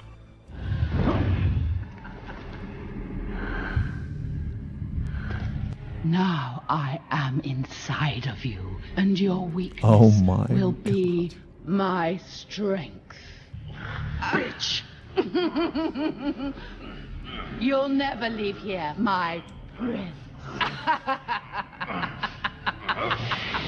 And for the first time in 1,000 years, Gabriel saw his wife standing before him, begging for him to come back to the light. Marie? Gabriel, Are you real? Or just a dream, too? I am here. You're standing here as if 1,000 years had not passed since the last time I saw you alive. And our son, hidden deep inside you. I had to protect him from you, Gabriel. They told me what you were going to become. I had no choice. And did they tell you of your own death at my hands? Did they tell you what would happen to our child? Did they? Did they tell you that blood would fight against blood for all eternity? You were deceived, Marie. Is this God's reward for the devoted and the foolish? You are no fool, Gabriel. I am no longer Gabriel, woman. I am the dragon, Dracul. I am the Prince of Darkness. I am and will be forever a thorn in his side. That is mine. Ah, this castle and its inhabitants fear that you will leave this place forever. They will stop at nothing to keep you here. Your power keeps them alive. I know. This place has been my home for many centuries. Now, all I want to do is escape. It's time for you to return to us. To your family. Dracula was getting tired of the castle's tricks and tracked down Carmilla, still trying to seduce the vampire lord away from his wife.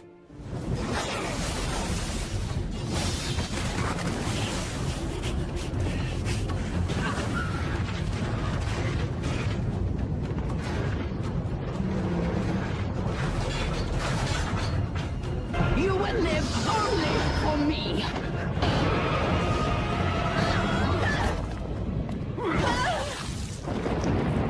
That's not a bad wife, honestly. No! You're coming with me! Gabriel! In your dreams.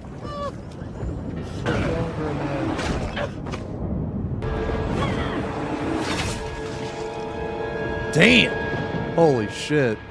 Dracula returned to Zobek, antidote in hand, and injected the acolyte. But instead of reverting back to a human form, she transformed into her true identity as Satan's daughter. Jesus. Good God.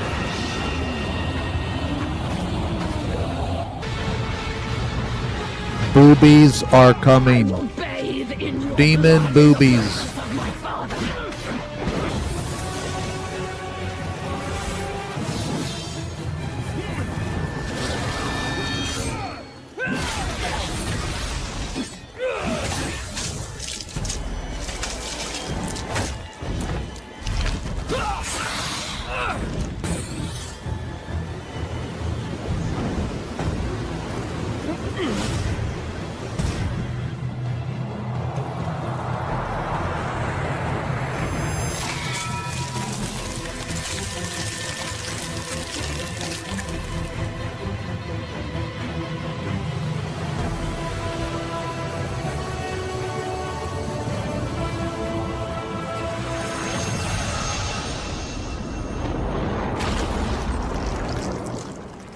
Pulled back into the castle again, Dracula had to face many tasks in his quest to find the second acolyte. He also ran into Agrius, the brother of the old god Pan, seeking revenge for his brother's death. You shall not Brother. pass.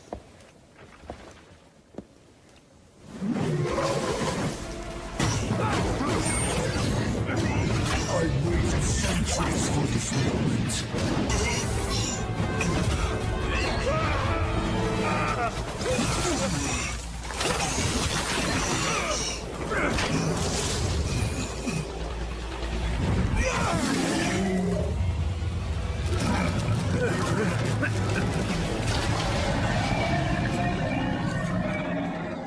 He also encountered the Toymaker, corrupted by the castle against Dracula.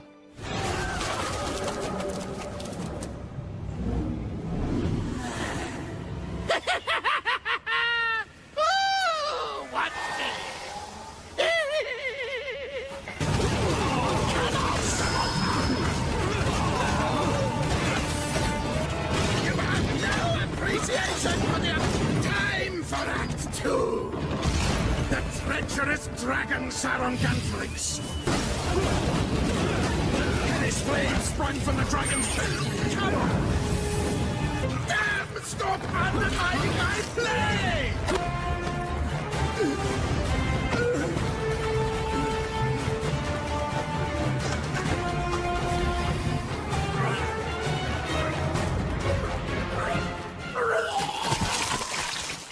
Oh my! Goodbye, old man. Guard your heart well. Dracula learned that someone had been looking for him, and he set out to find this stranger, thinking that he Oh, could that's provide right, a the clue toy to the maker. Yeah, I location of the remember second the acolyte. toy maker. And he It found was a actually hooded kind of man. a sad Dracula story knew what there happened was to something him, that's strange right. about this man, since Hell's most powerful demons were also after him, and Dracula chased him until an enormous monster interrupted them.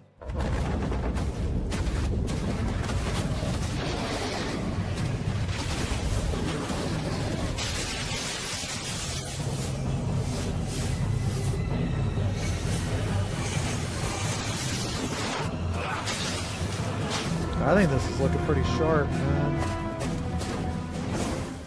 And Dracula noticed the man had much of the same equipment that he wore in his life as Gabriel Belmont, and tracked him down to a church.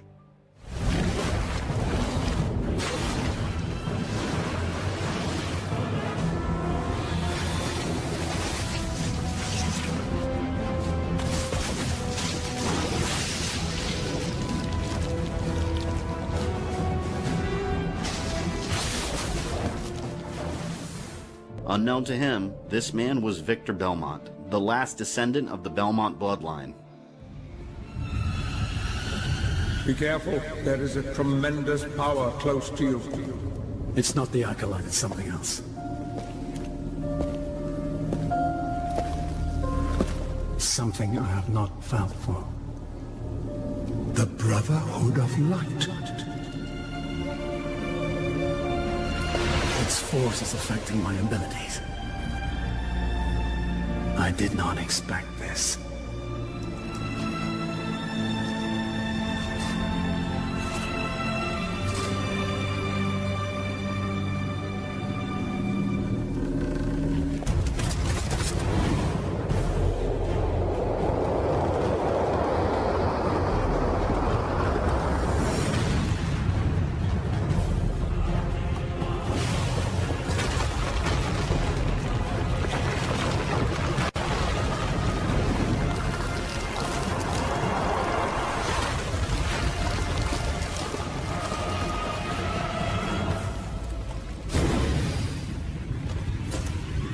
Where others failed, I will prevail!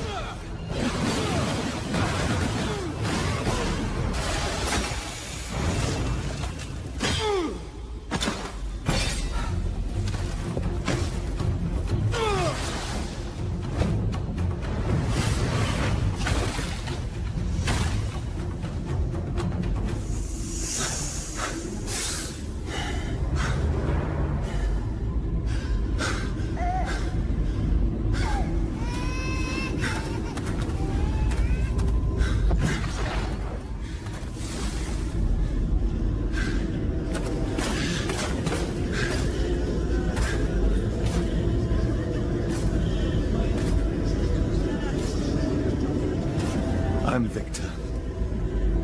Victor Belmont, commander of the Brotherhood of Light, protector of humanity, and the last of my illustrious bloodline. We thought you were dead. I'm immortal, warrior. Something you Belmonts don't seem to understand. We're hiding people here who haven't already been infected. I don't know how much longer we can hang on. Not long. Take it. It's an antidote to the infection. Wait. Whose side are you on? I stand alone. You help me. Maybe I can help you. You're looking for the Acolytes, are you not? I'll have to clean that up a little bit. Not exactly. But I do know how we could flush them out. It's alright. Follow me. I got to clean up a couple other spots too, it's okay. For the first time in a very long time, Dracula had helped save the lives of innocent people, showing that Gabriel was still somewhere deep inside. And together with Victor and Alucard, the three men attempted to draw out the second Acolyte, and Victor made the ultimate sacrifice to help his dark ancestor and to save the world. Now hide yourselves.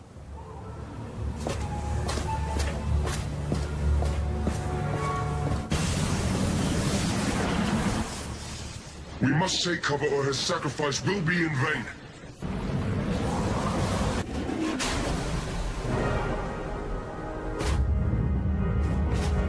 Miserere mihi peccatori. Amen. Now you are the last, Belmont.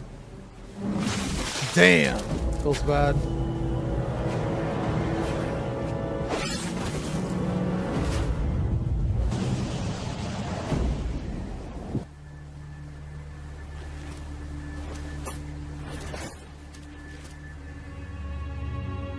Dracula had tracked down the second Acolyte and realized he was too powerful in this world. What cheap trick is this? Very clever. So you have lured me to your castle. My power here is pathetic.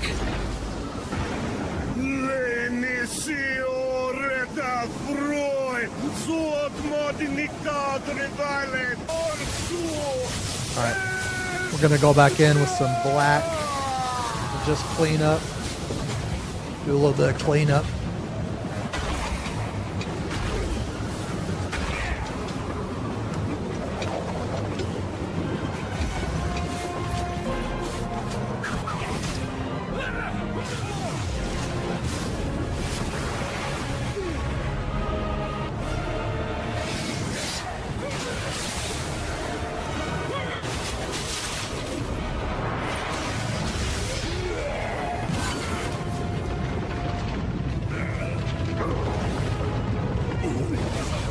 Running out in this damned place, but I will not be defeated by you.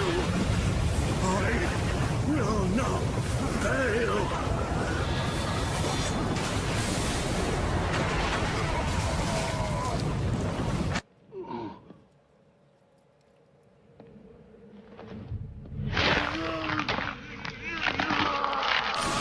Jesus. Oh my God. Dracula's castle, enraged with Trevor's hold over his father, kidnapped him and showed its hideous true form, the dark inner side of Dracula. I thought I took care of that boy a long time ago. He has inherited all of your worst traits, don't you? Who the hell are you? I am the blood that runs through your veins. I am the dark shadow that chills the hearts of men as you pass. I am the fury, your hate and your vengeance. I am of your destiny! What have you done? Let me use the bathroom real quick. Use the bathroom real quick.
Okay.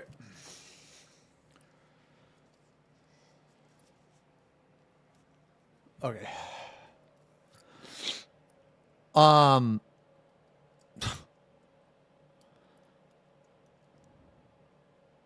What the fuck are you talking about?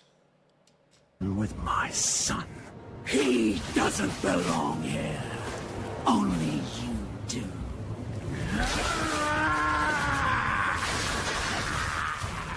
Let's do some Iron Warriors.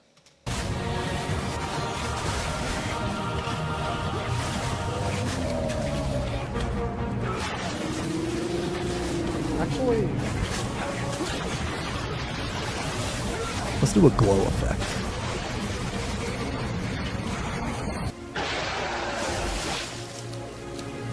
I will consume your soul, drop by drop.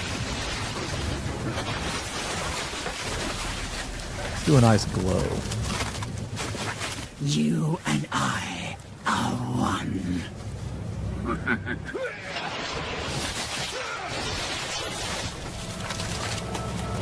I will be with you.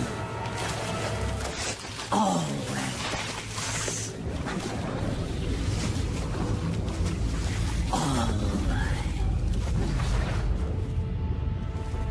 Saving his son's spirit, Trevor was reunited with Murray and requested that his father not fail. Don't let the Acolyte escape.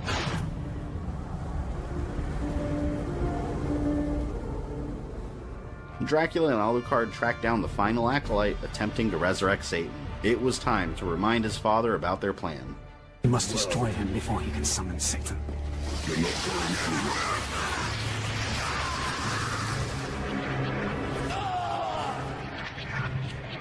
Son. When will I meet you again? When I put my hand on your shoulder. Father.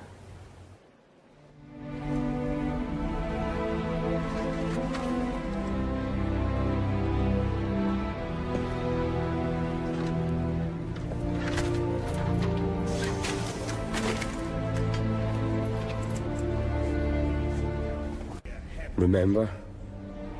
Remember our pact, Father?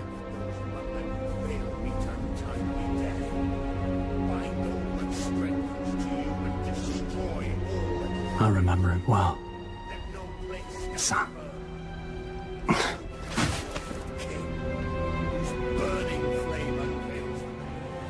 And they waited as the Acolyte finished the ritual to summon Satan. Appearing to finish the ritual, the Acolyte disappeared. Zobek had secretly watched over their conversation, and he appeared, furious that he was fooled from the start, and he took his true form of death. Miserable traitors! Now receive your just rewards for your disloyalty! Betrayer! He is mine.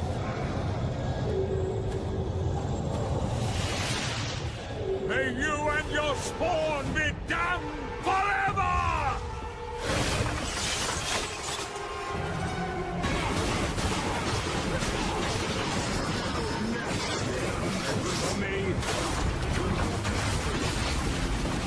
Ah. God damn it. Chamberlains, let the banquet begin.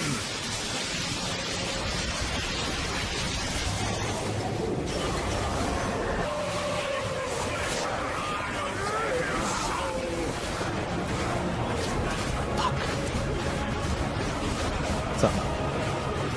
Sorry. We can fix it, it's just gonna be annoying. Weak from the battle, Zobek rushed into a final attack on Dracula with the vampire killer in hand.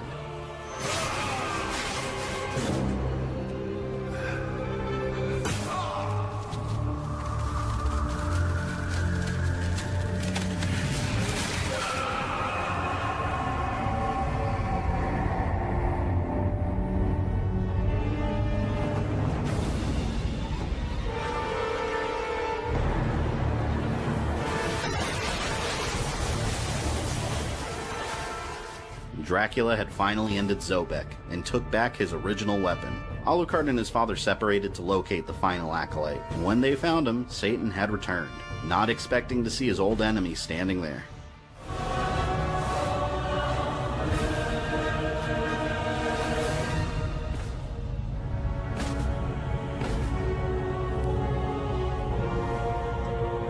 Alright, we'll clean that up in a second. Let's do some cool effects right here. Oh, God.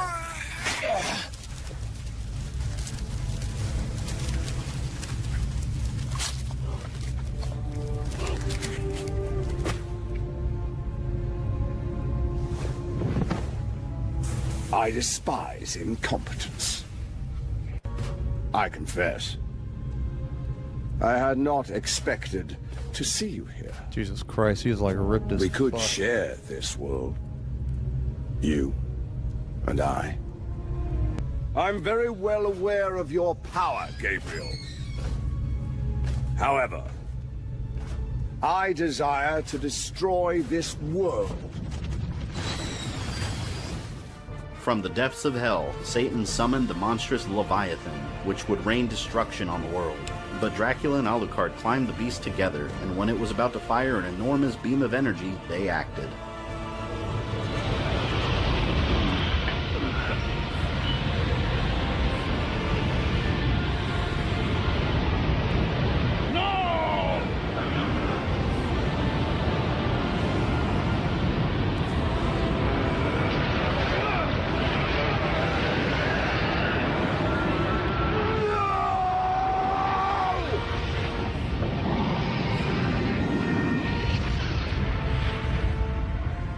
Alucard falling unconscious gave Satan the opportunity he needed to oppose Dracula, and he possessed the vampire's body, forcing Dracula to fight his son once again.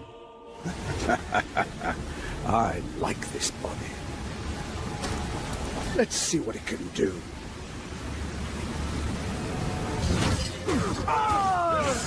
It's your son who's suffering, not me. Don't hit me, Father!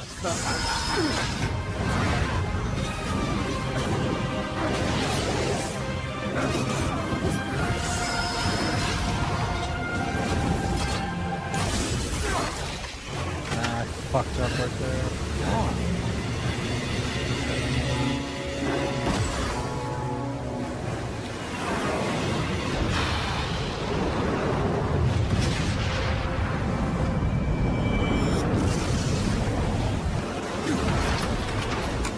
What now, Prince of Darkness?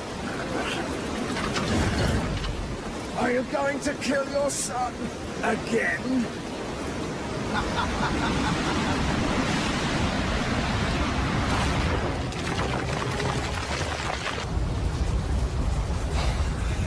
I know you, Gabriel Belmont. Your feelings will betray you. You won't kill your son to destroy me.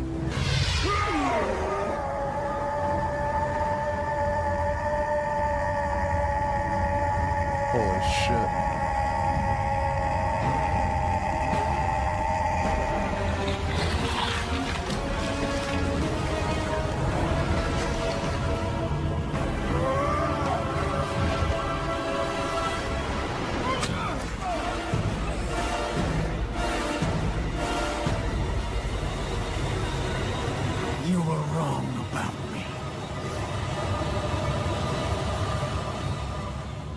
Dracula acted quickly with the vampire killer, giving Satan the final blow and ending his evil forever. Dracula had slain his enemies and saved his son.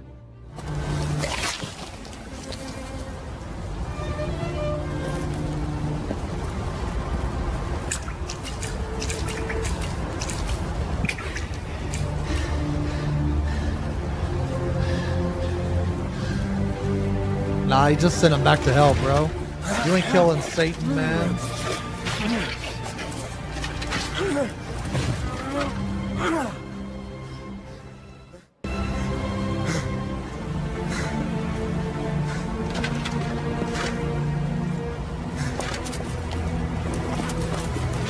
Father, the sun is rising. It's time to go.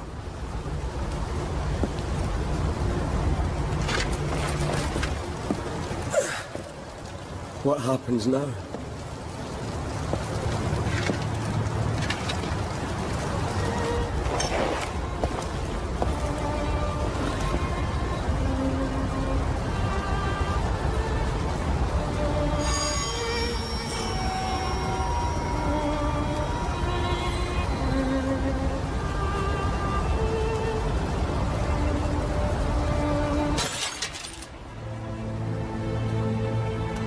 Who knows what fate has in store?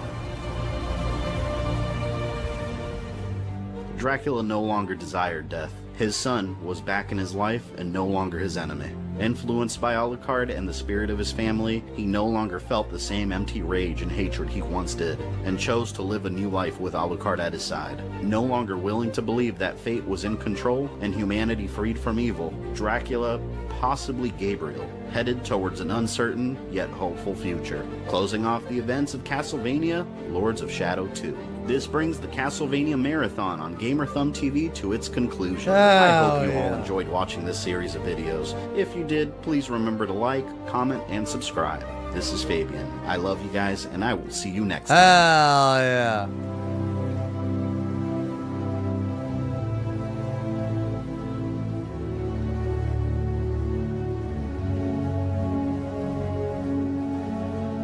That was good, man.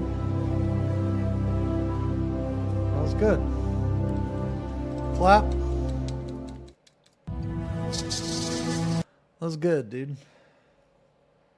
I'm gonna finish this glow. Yeah, let me finish this glow. Let's just chill for a little bit.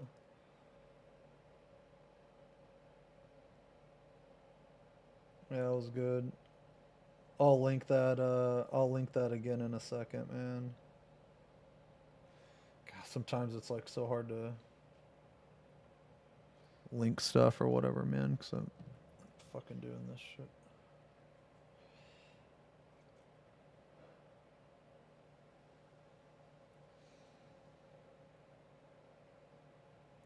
So I'm gonna try to do this glow. Very, very specific way.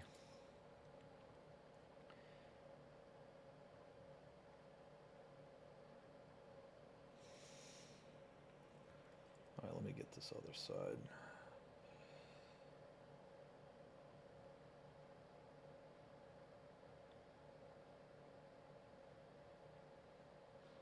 I have an idea that I'm gonna try, and if it doesn't work, well,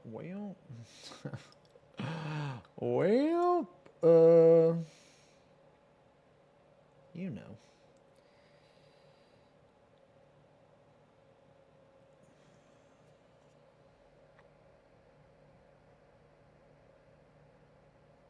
Like, honestly, you could probably just leave it at that, right? But it doesn't pop very much, you know? But you could honestly probably leave it at that. Okay, let me link that. I want to watch the next like big game that we watch. I want to watch God of War. Yeah, I want to watch God of War. Let me link this. Pop this. Is that a wicked butt? Bruh. A wicked butt?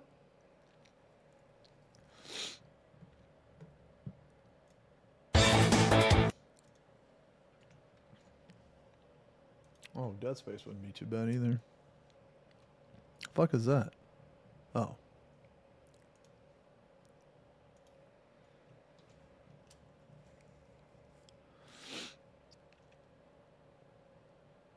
Okay.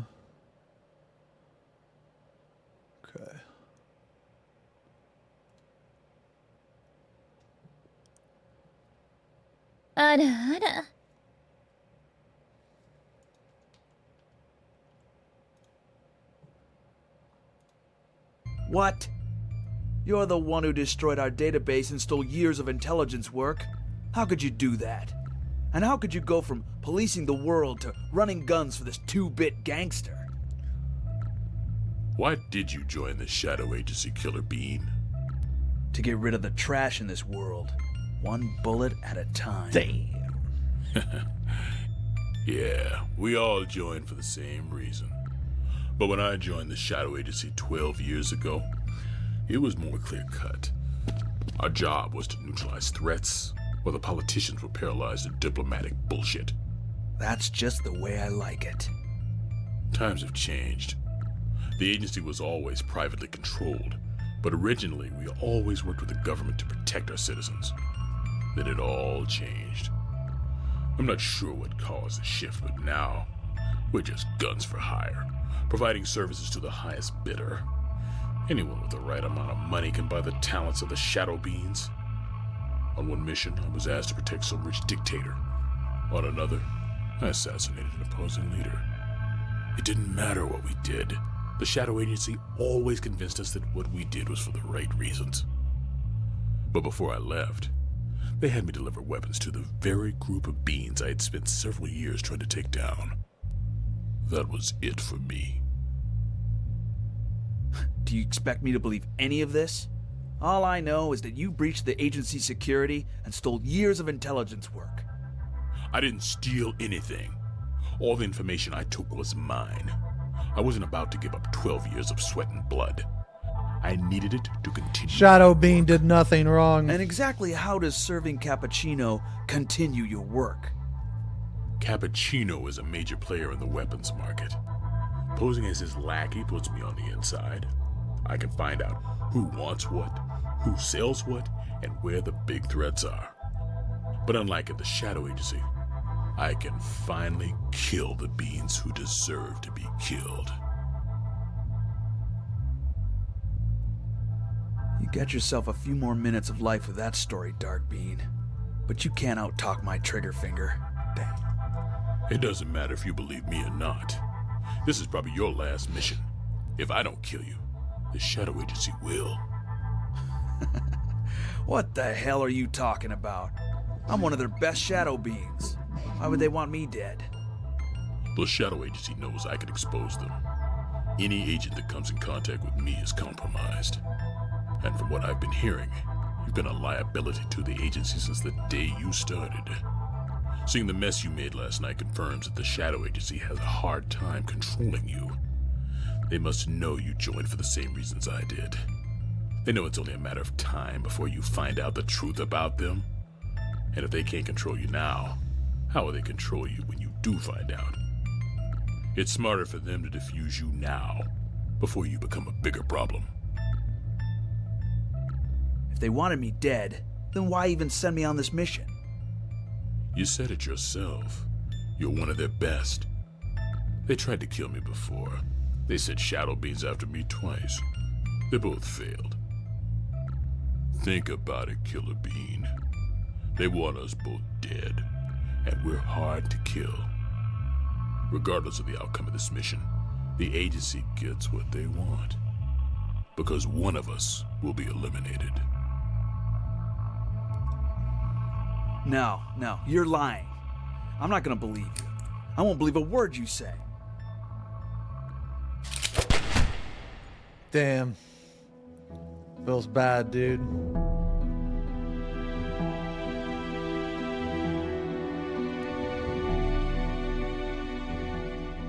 Damn, these are looking solid, boys. These are looking good. Woo!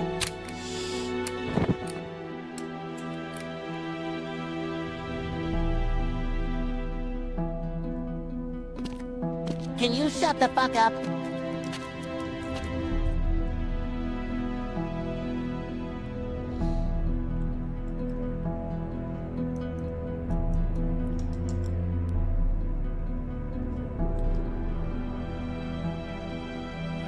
I had to take the shot.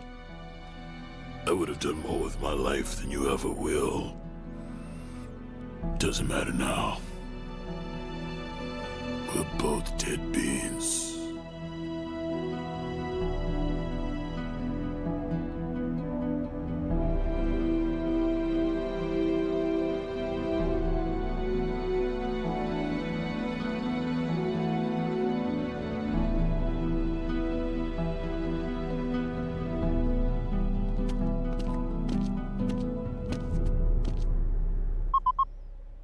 Dispatch. This is Cromwell. Where's my backup? 6 squad cars ETA in 3 minutes, 2 special assault units in 5. Give me more. How many, sir? Everyone. All right.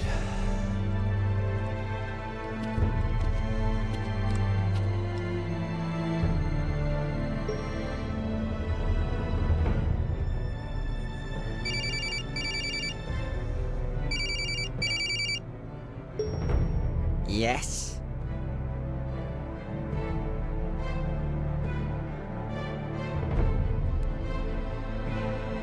Yes, I am here.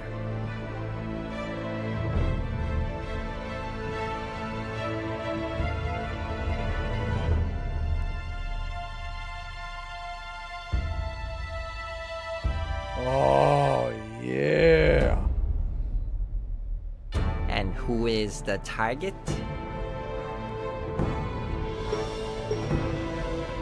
Ooh. Now that is looking sick.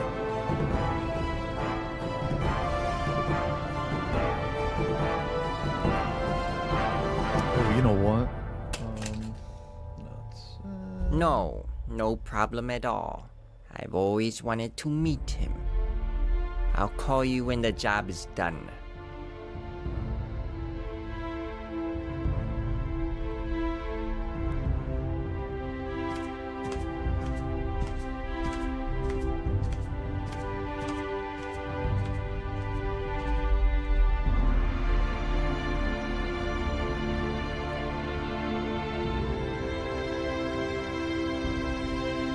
Woo! Yo, that's looking sick, man.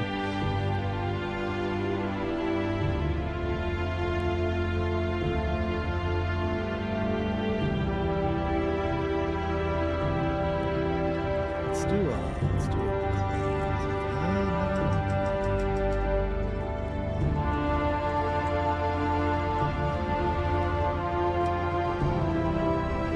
maybe yeah, I want to do it.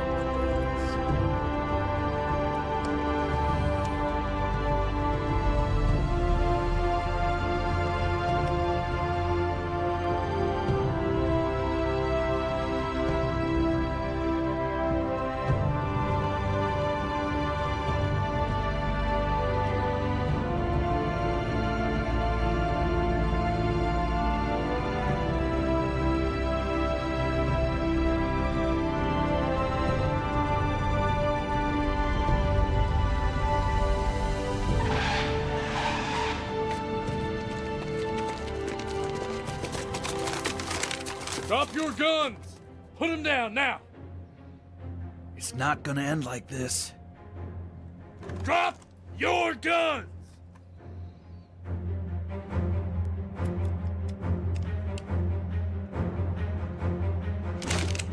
Whoa, whoa, whoa, easy. Hold your fire. Finally brought some backup, huh? Yeah. Does this satisfy your ego? What do you want, Cromwell? Coming to see if I did your dirty work? Well, he's right over there. Yeah, he's dead all right. But you didn't kill him. He did. What does it matter? You got the results you wanted? Now just step aside and let me by. Let you by? You're the key to this whole mess. If I let you go, I'll never find out about the Shadow Agency or the Shadow Beings. I can't help you. Why not? You are a Shadow Being, aren't you? Not anymore.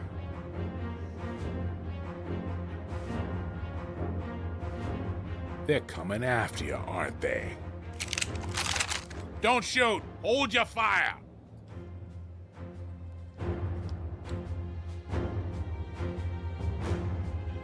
If you tell me what I need to know, I can protect you. I highly doubt that. I can at least give you a place to stay tonight. Let me help you, Killer Bean.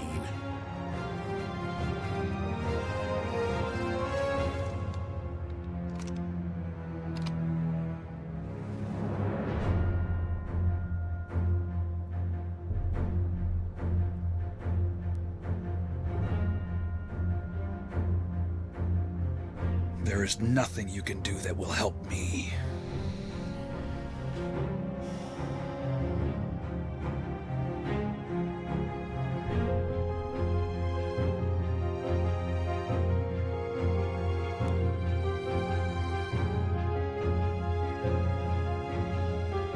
I actually kind of liked this a bit brighter. Maybe this should be a bit brighter. Yeah, maybe.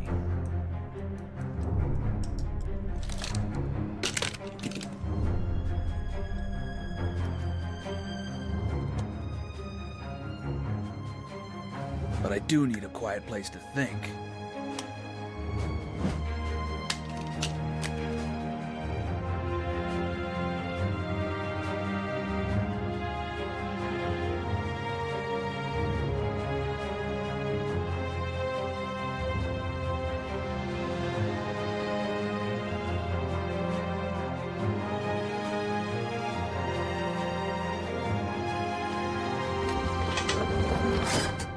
Not exactly what I had in mind, but this will do.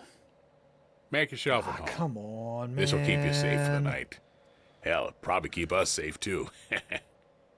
I don't plan on staying long. Come on, man. I'll be back in the morning. We have a lot to talk about.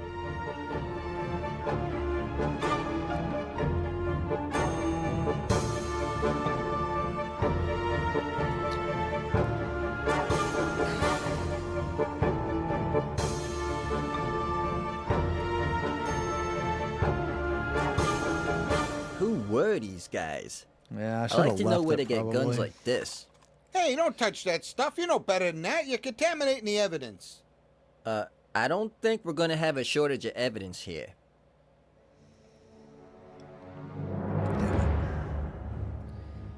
That's okay. Sorry. Can't fix it. We can't fix it. Whoa, hold it. This is a crime scene. No one is allowed on the premises. Yeah, nobody ought to know Egg Foo Young here. Holy shit! Where is That's so Killer Bean? racist, bro. Killer Bean? We put his ass in the slammer. Wait. Who are you? Egg Foo Young.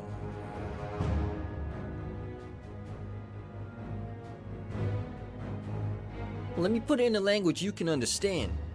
Oh, so sorry. No charm in here. You deliver. Wrong place.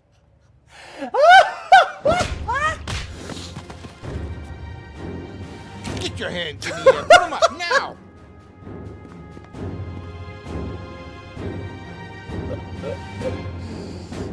That's toxic. Now put your hands on your head. Drop to your knees.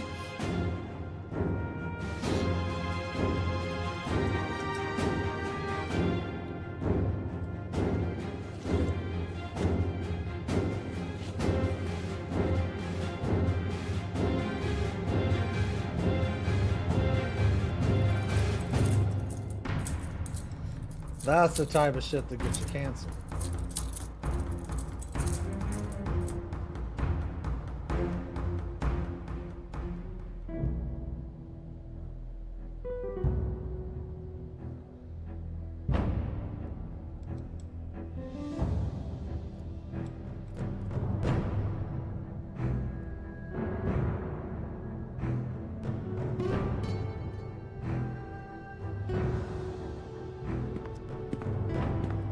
Commander, thanks for your help. I'm turning in for the night. I'll be back in the morning. Right, sir. We'll be here when you get back. Excellent.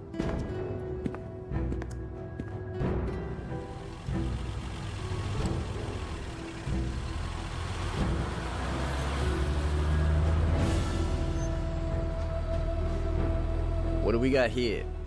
Just some punk bean we caught assaulting an officer. Well, he sure picked the wrong night to do that.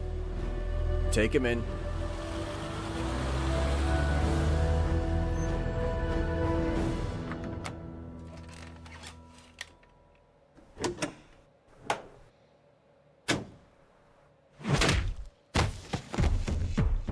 Dude, Jet Bean is awesome.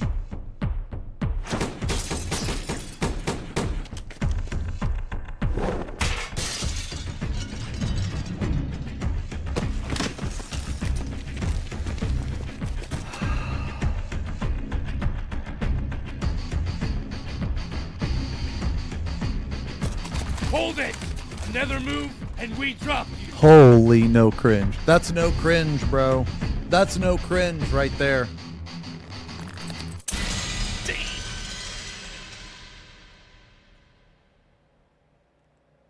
Take him out!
All right, this is the bravery test.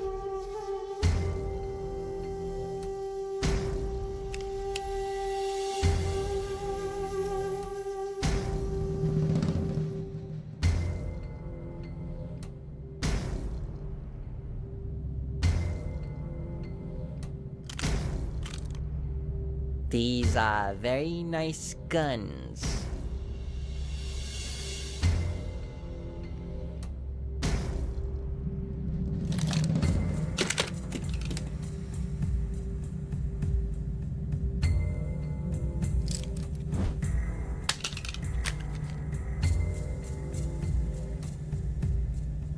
Are you sure you want to do that?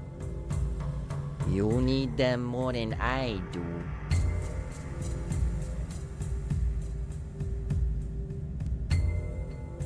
So you're the bean they sent to kill me. Mm-hmm. Who are you? I am Jet Bean, assassin from the east. I completed I'm my gonna tell you, mission. man, this is... Why do they want me dead? Very stressful. They don't tell me why, and I don't ask. They decided to kill me the moment they sent me on this mission, didn't they? That's what Darkbeam told me. The agency knew that once I found out the truth about them, they couldn't trust me. And they were right. Save your breath, Killer Bean. You're going to need it. Don't you know what the Shadow Agency is? Don't you realize how they're using us? I can see you've been brainwashed by Darkbeam. He was a fool. No one Shadow Beam can threaten the agency. But I'm no Shadow Bean.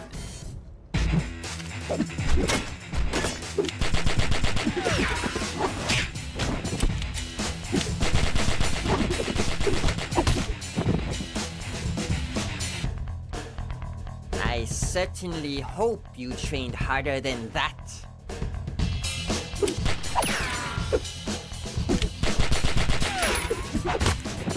I got a little bit of a fuck up right here, but it's fine. It's okay.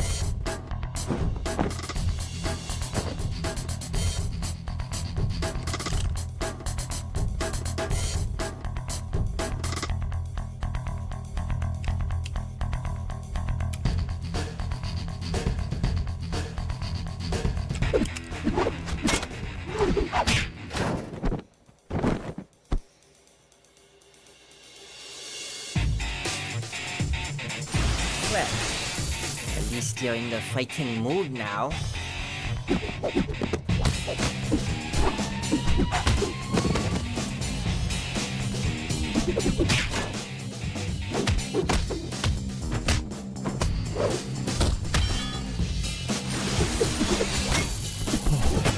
You're crazy. Thank you for the resub. Watermark, thank you as well. 6 months and 37 months. Oh, Emperor's Children revealed next week. Oh, I didn't hear about that.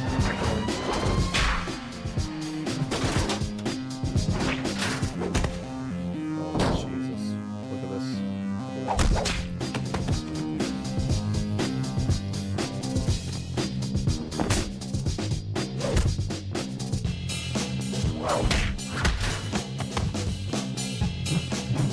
Alright, let's do the other side.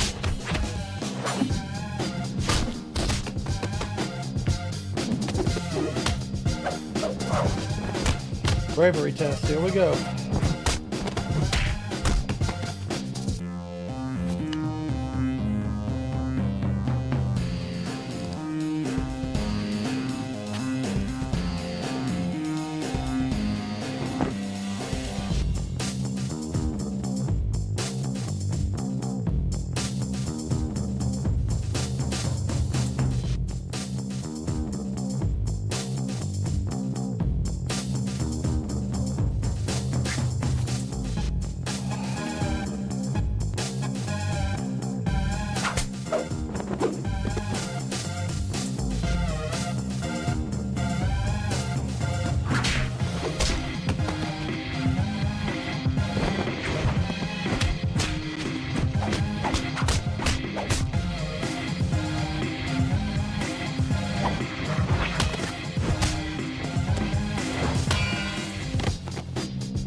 Jesus.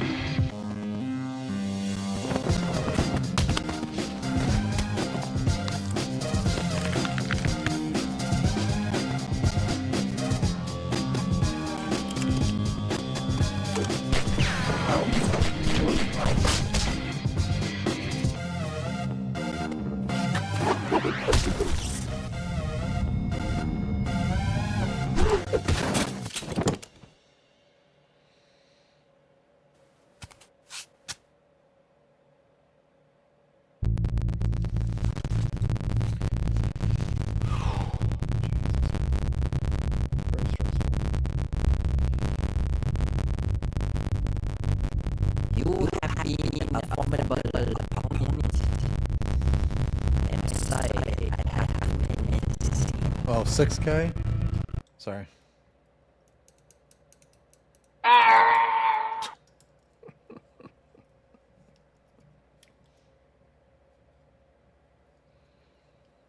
Let's get some black. Let's clean this up a little bit.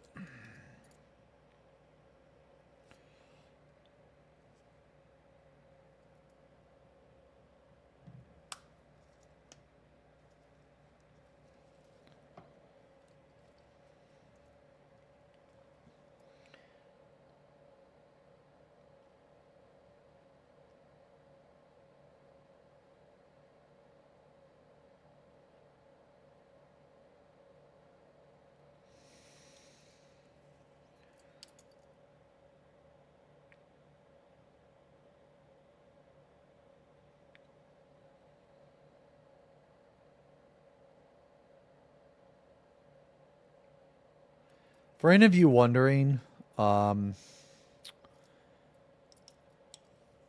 I was able to do this relatively fast, it's because of this. It's because I don't use like the typical. Can you shut the fuck up? Like white scar. Get yourself some white ink, and it'll flow into recesses really well. It makes it a lot easier.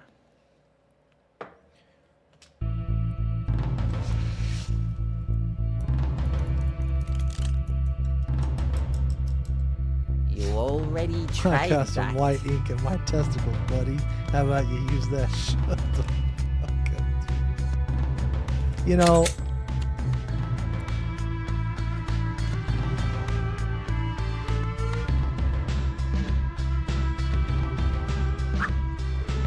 well, hopefully there was one person inside.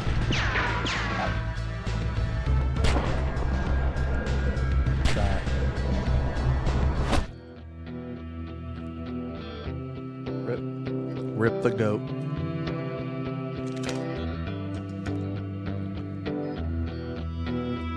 It's over. That's Dies of Cringe. Not. Oh, here it is, bro. Here it is. Dies of Cringe. Chills. Chills.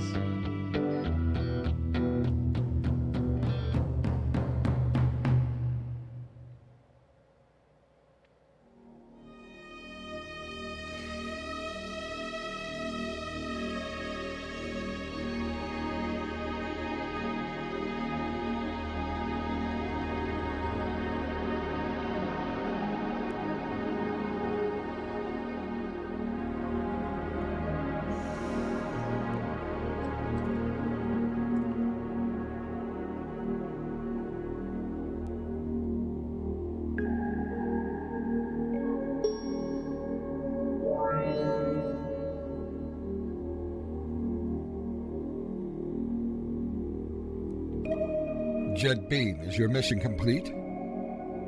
Jet Bean is dead. Killer Bean. I learned a lot about the Shadow Agency today. And it's not for me. I quit. Don't be rash. Think about what you are doing. Why don't you come in? We can talk things over. Oh, I'm coming in. But it won't be for talking.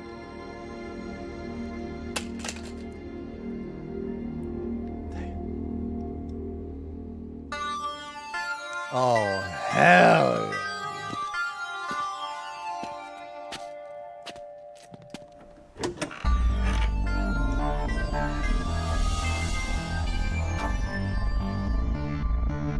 This will do.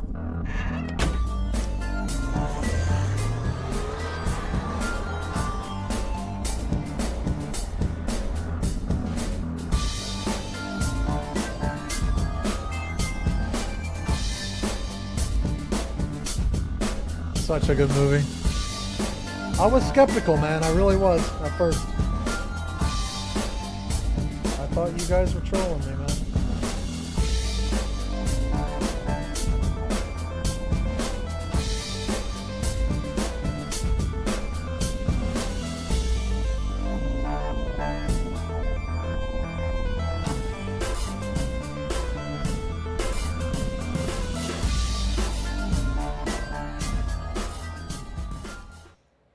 I was skeptical, man.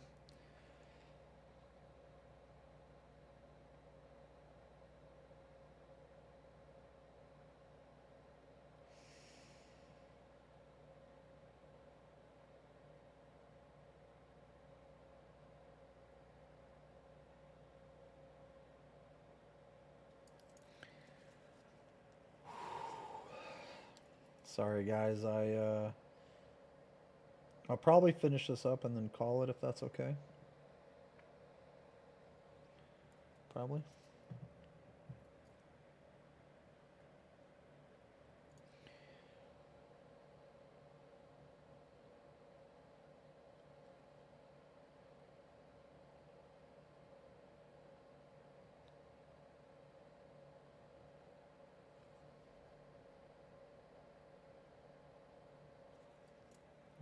this side. I'm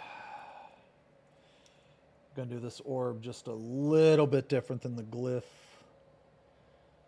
And the reason why is because the orb is spherical.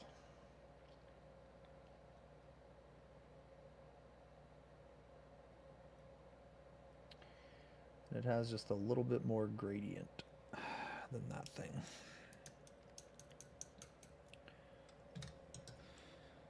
I'll take a picture of this shit.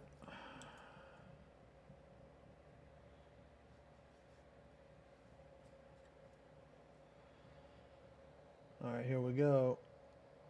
Here we go.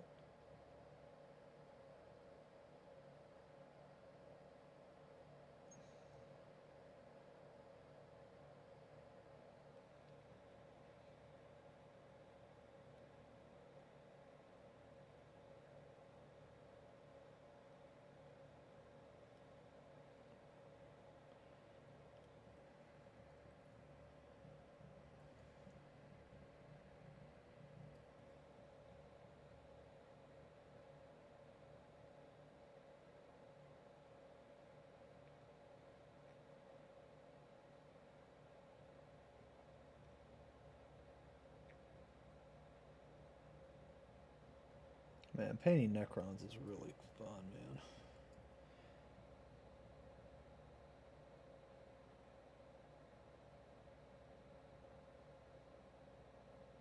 Jesus.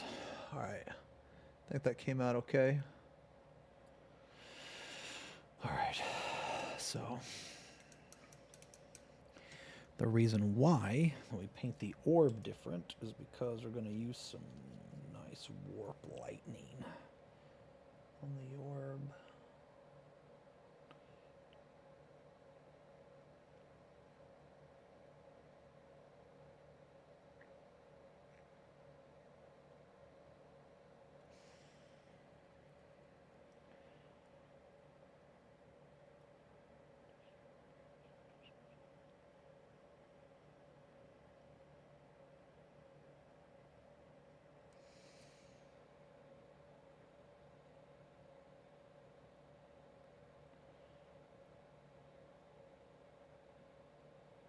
Again, I know that doesn't look the best right now, but trust me, we will fix it. We will fix it.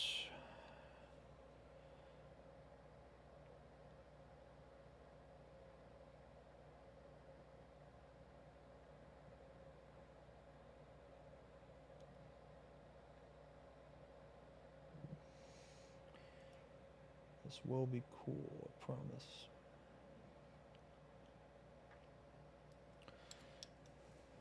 Alright. Now it's going to dry. I'm going to go back over it with moot green. Then we're going to mix moot green and this yellow. And then we're going to put a little bit of Tesseract on it.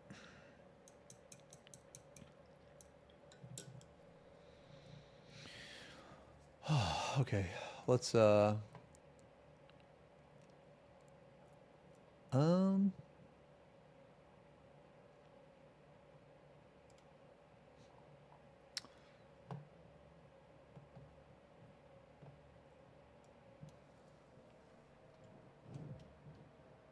actually, wait, I can't listen to that, can I? You know what? I'm just going to put on some Spotify real fast, man. Put on some Spotify.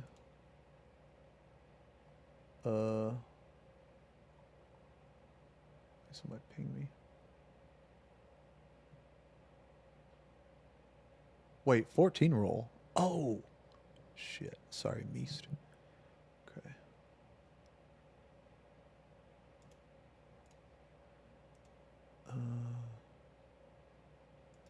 Here we go. Okay. There's an NVIDIA stream of like 30 minutes. I'm like fucking starving, man. So I'm probably going to skip that.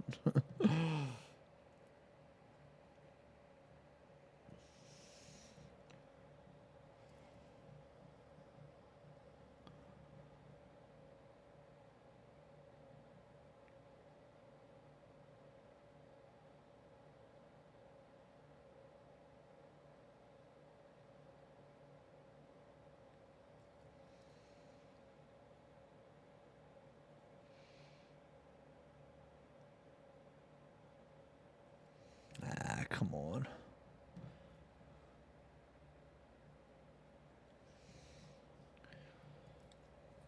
Man, painting this little tiny fucking orb, man, and trying to give it like fucking layers is probably not what I should be doing. Man, ain't nobody even gonna notice this fucking orb, bro. Whatever. Something about the thought that counts or something like that.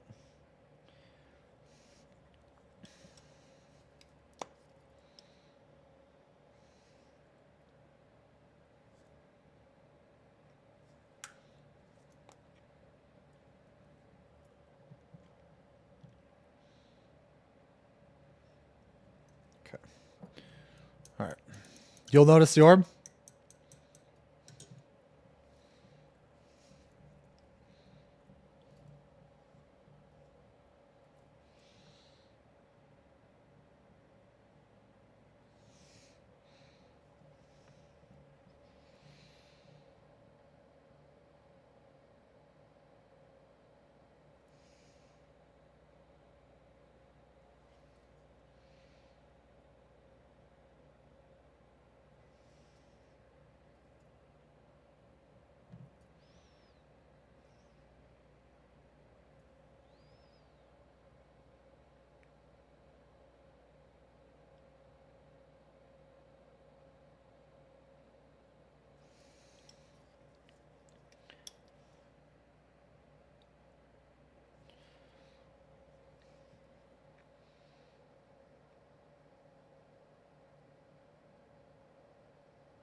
I don't know if I can reuse that, so I'm just gonna get a little bit in. Just gonna get some new. Whatever, it's fine.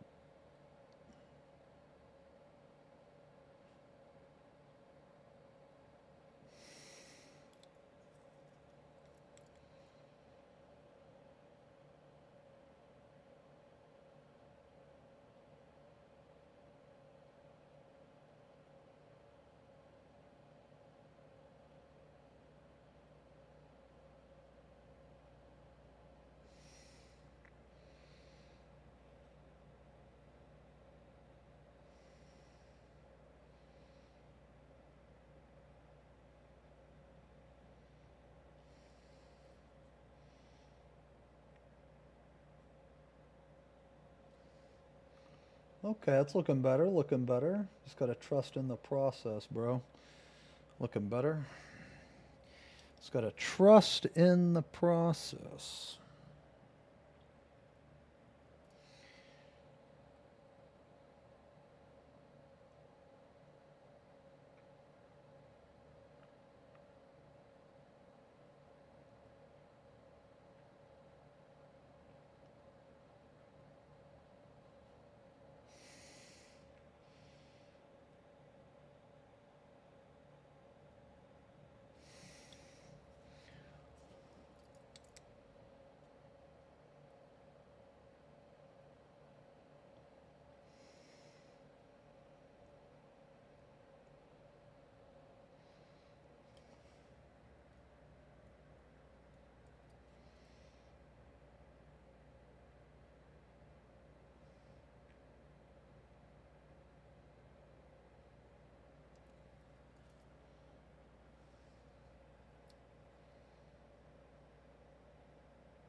I know this kind of looks like a blob right now, but we'll go back in and clean it up a little bit with some black.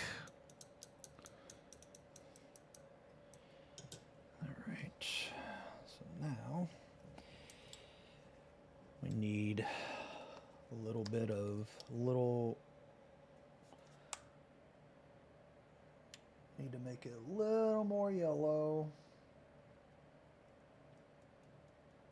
Woo! That is bright.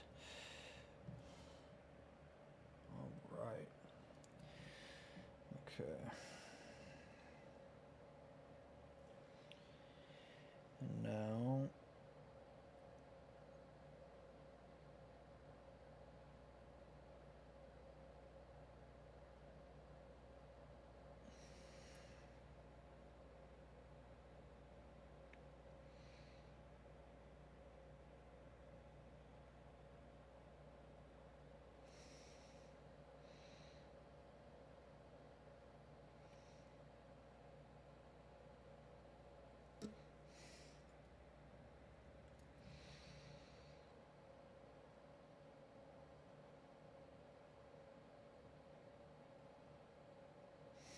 there we go. Look at that. Now that's sharp. That's sharp. Woo.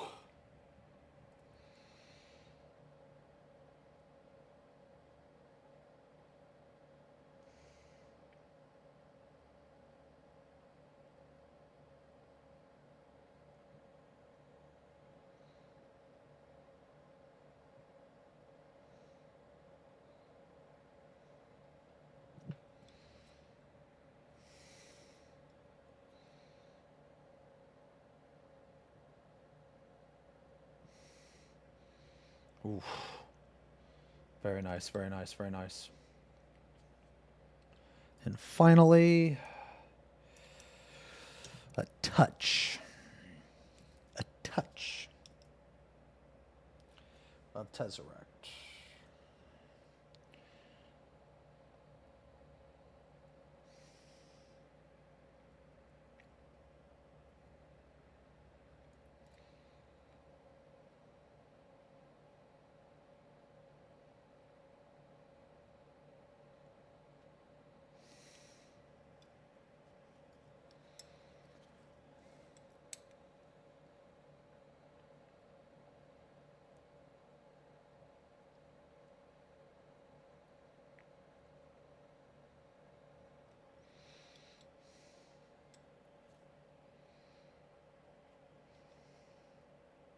What is that?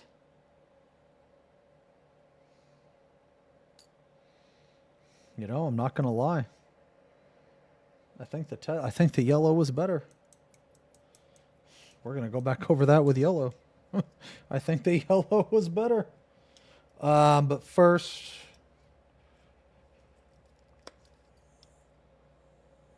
I thought the Tesseract would be more yellow than the actual yellow, but apparently not. Apparently not. That's okay though. All right. Now we're gonna clean this up just a little bit.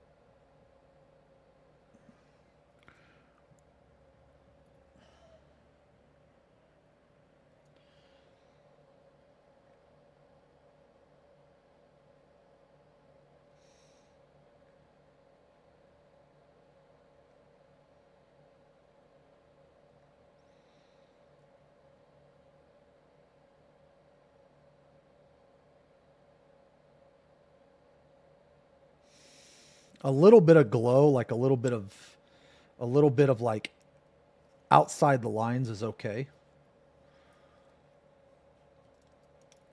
But a lot is not.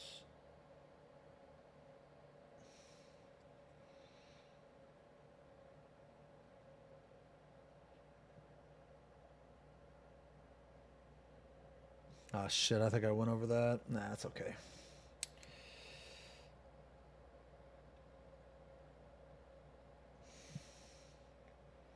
That's okay. All right.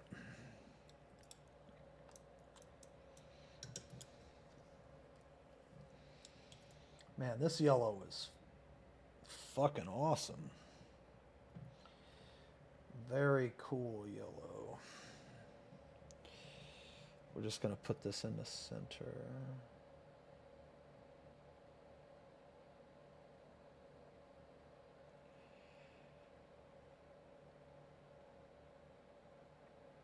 Ooh, man, that is very nice.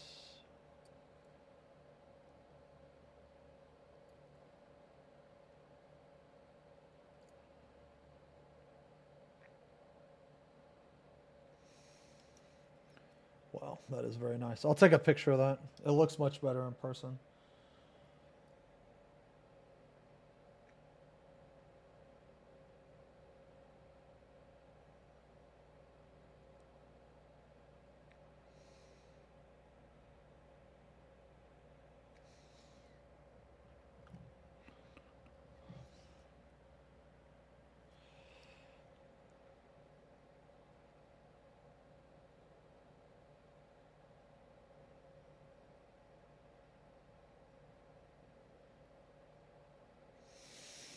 Okay.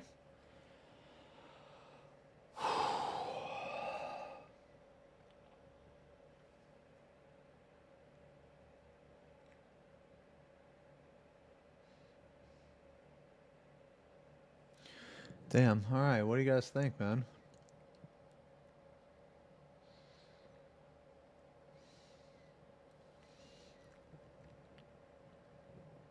I think it looks pretty good. Looks pretty clean. Then these two in the front.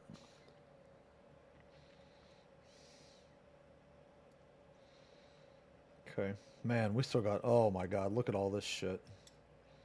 Oh, my God. We have to do all of this little stuff. Jesus, man. This shit is... Okay, this is probably going to take like 3 or 4 streams to get all the way done. Yeah, we're not even close. But this is a good...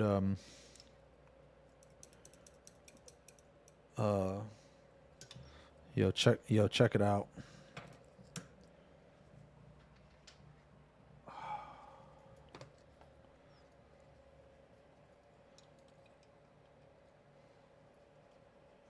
Oh man, look at this. This is where it goes.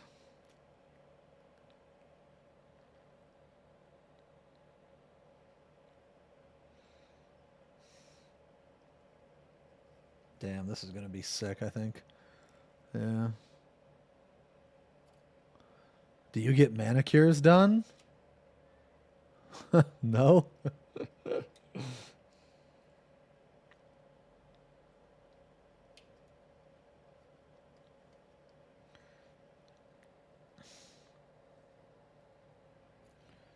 Alright, this is coming out pretty good. Alright, but I think we're done for today. Oh, man. Well, we got a lot done today. I mean,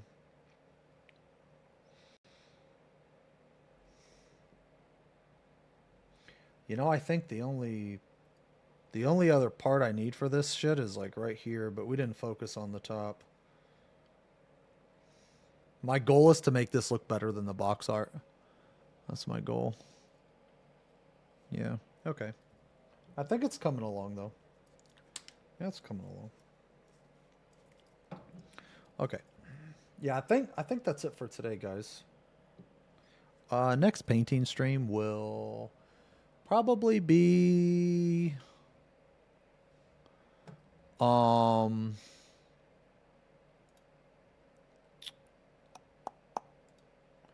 probably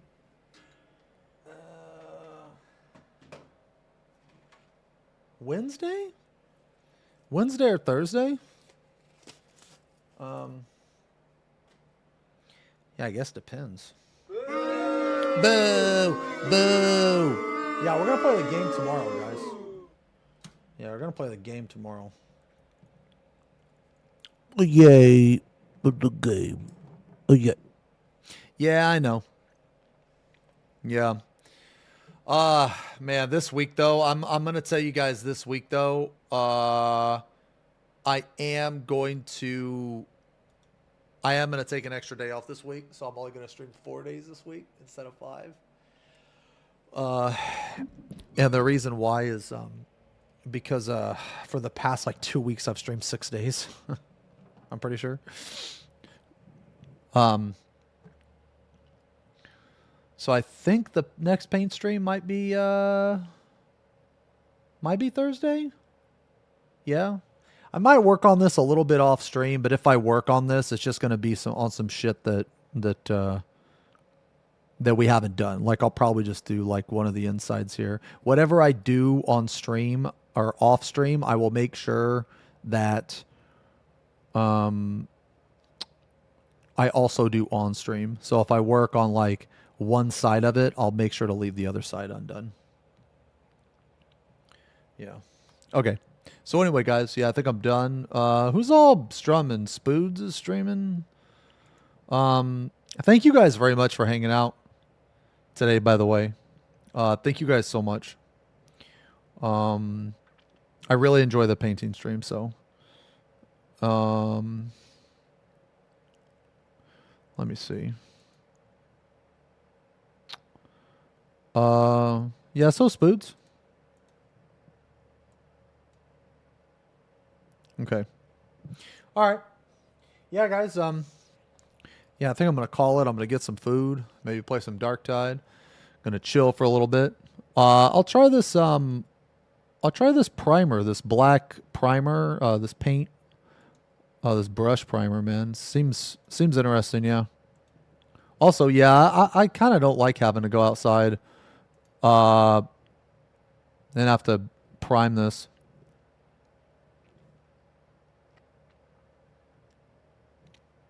Okay. Anyway. Anyway, thank you guys very much for hanging out. Thank you for the subs, the resubs, man, the new subs. Thank you guys very much for all that. I will see you guys. I'll see you guys tomorrow. Tomorrow we're gonna do some Final Fantasy, so we'll probably do a fur re-clear and then maybe hop into Chaotic or something. But anyway, thank you guys so much for hanging out. Thanks for the subs. I will see you guys tomorrow. So wherever you are in the world, have a good day, have a good night, and I'll see you then. Peace.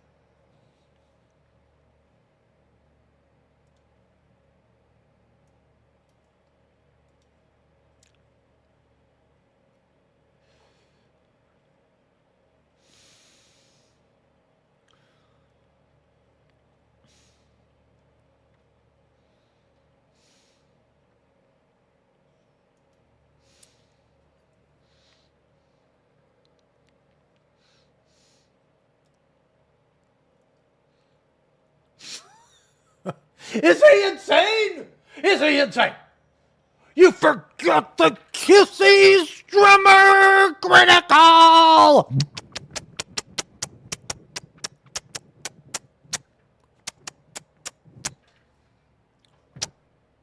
Thank you. Thank you. FP Pong Sit. A chat time. I love you guys. See you later, alligator. All right, I'll see you guys tomorrow, man. I'll see you guys tomorrow. Let's host Spoods. I'll see you guys tomorrow, man. Peace.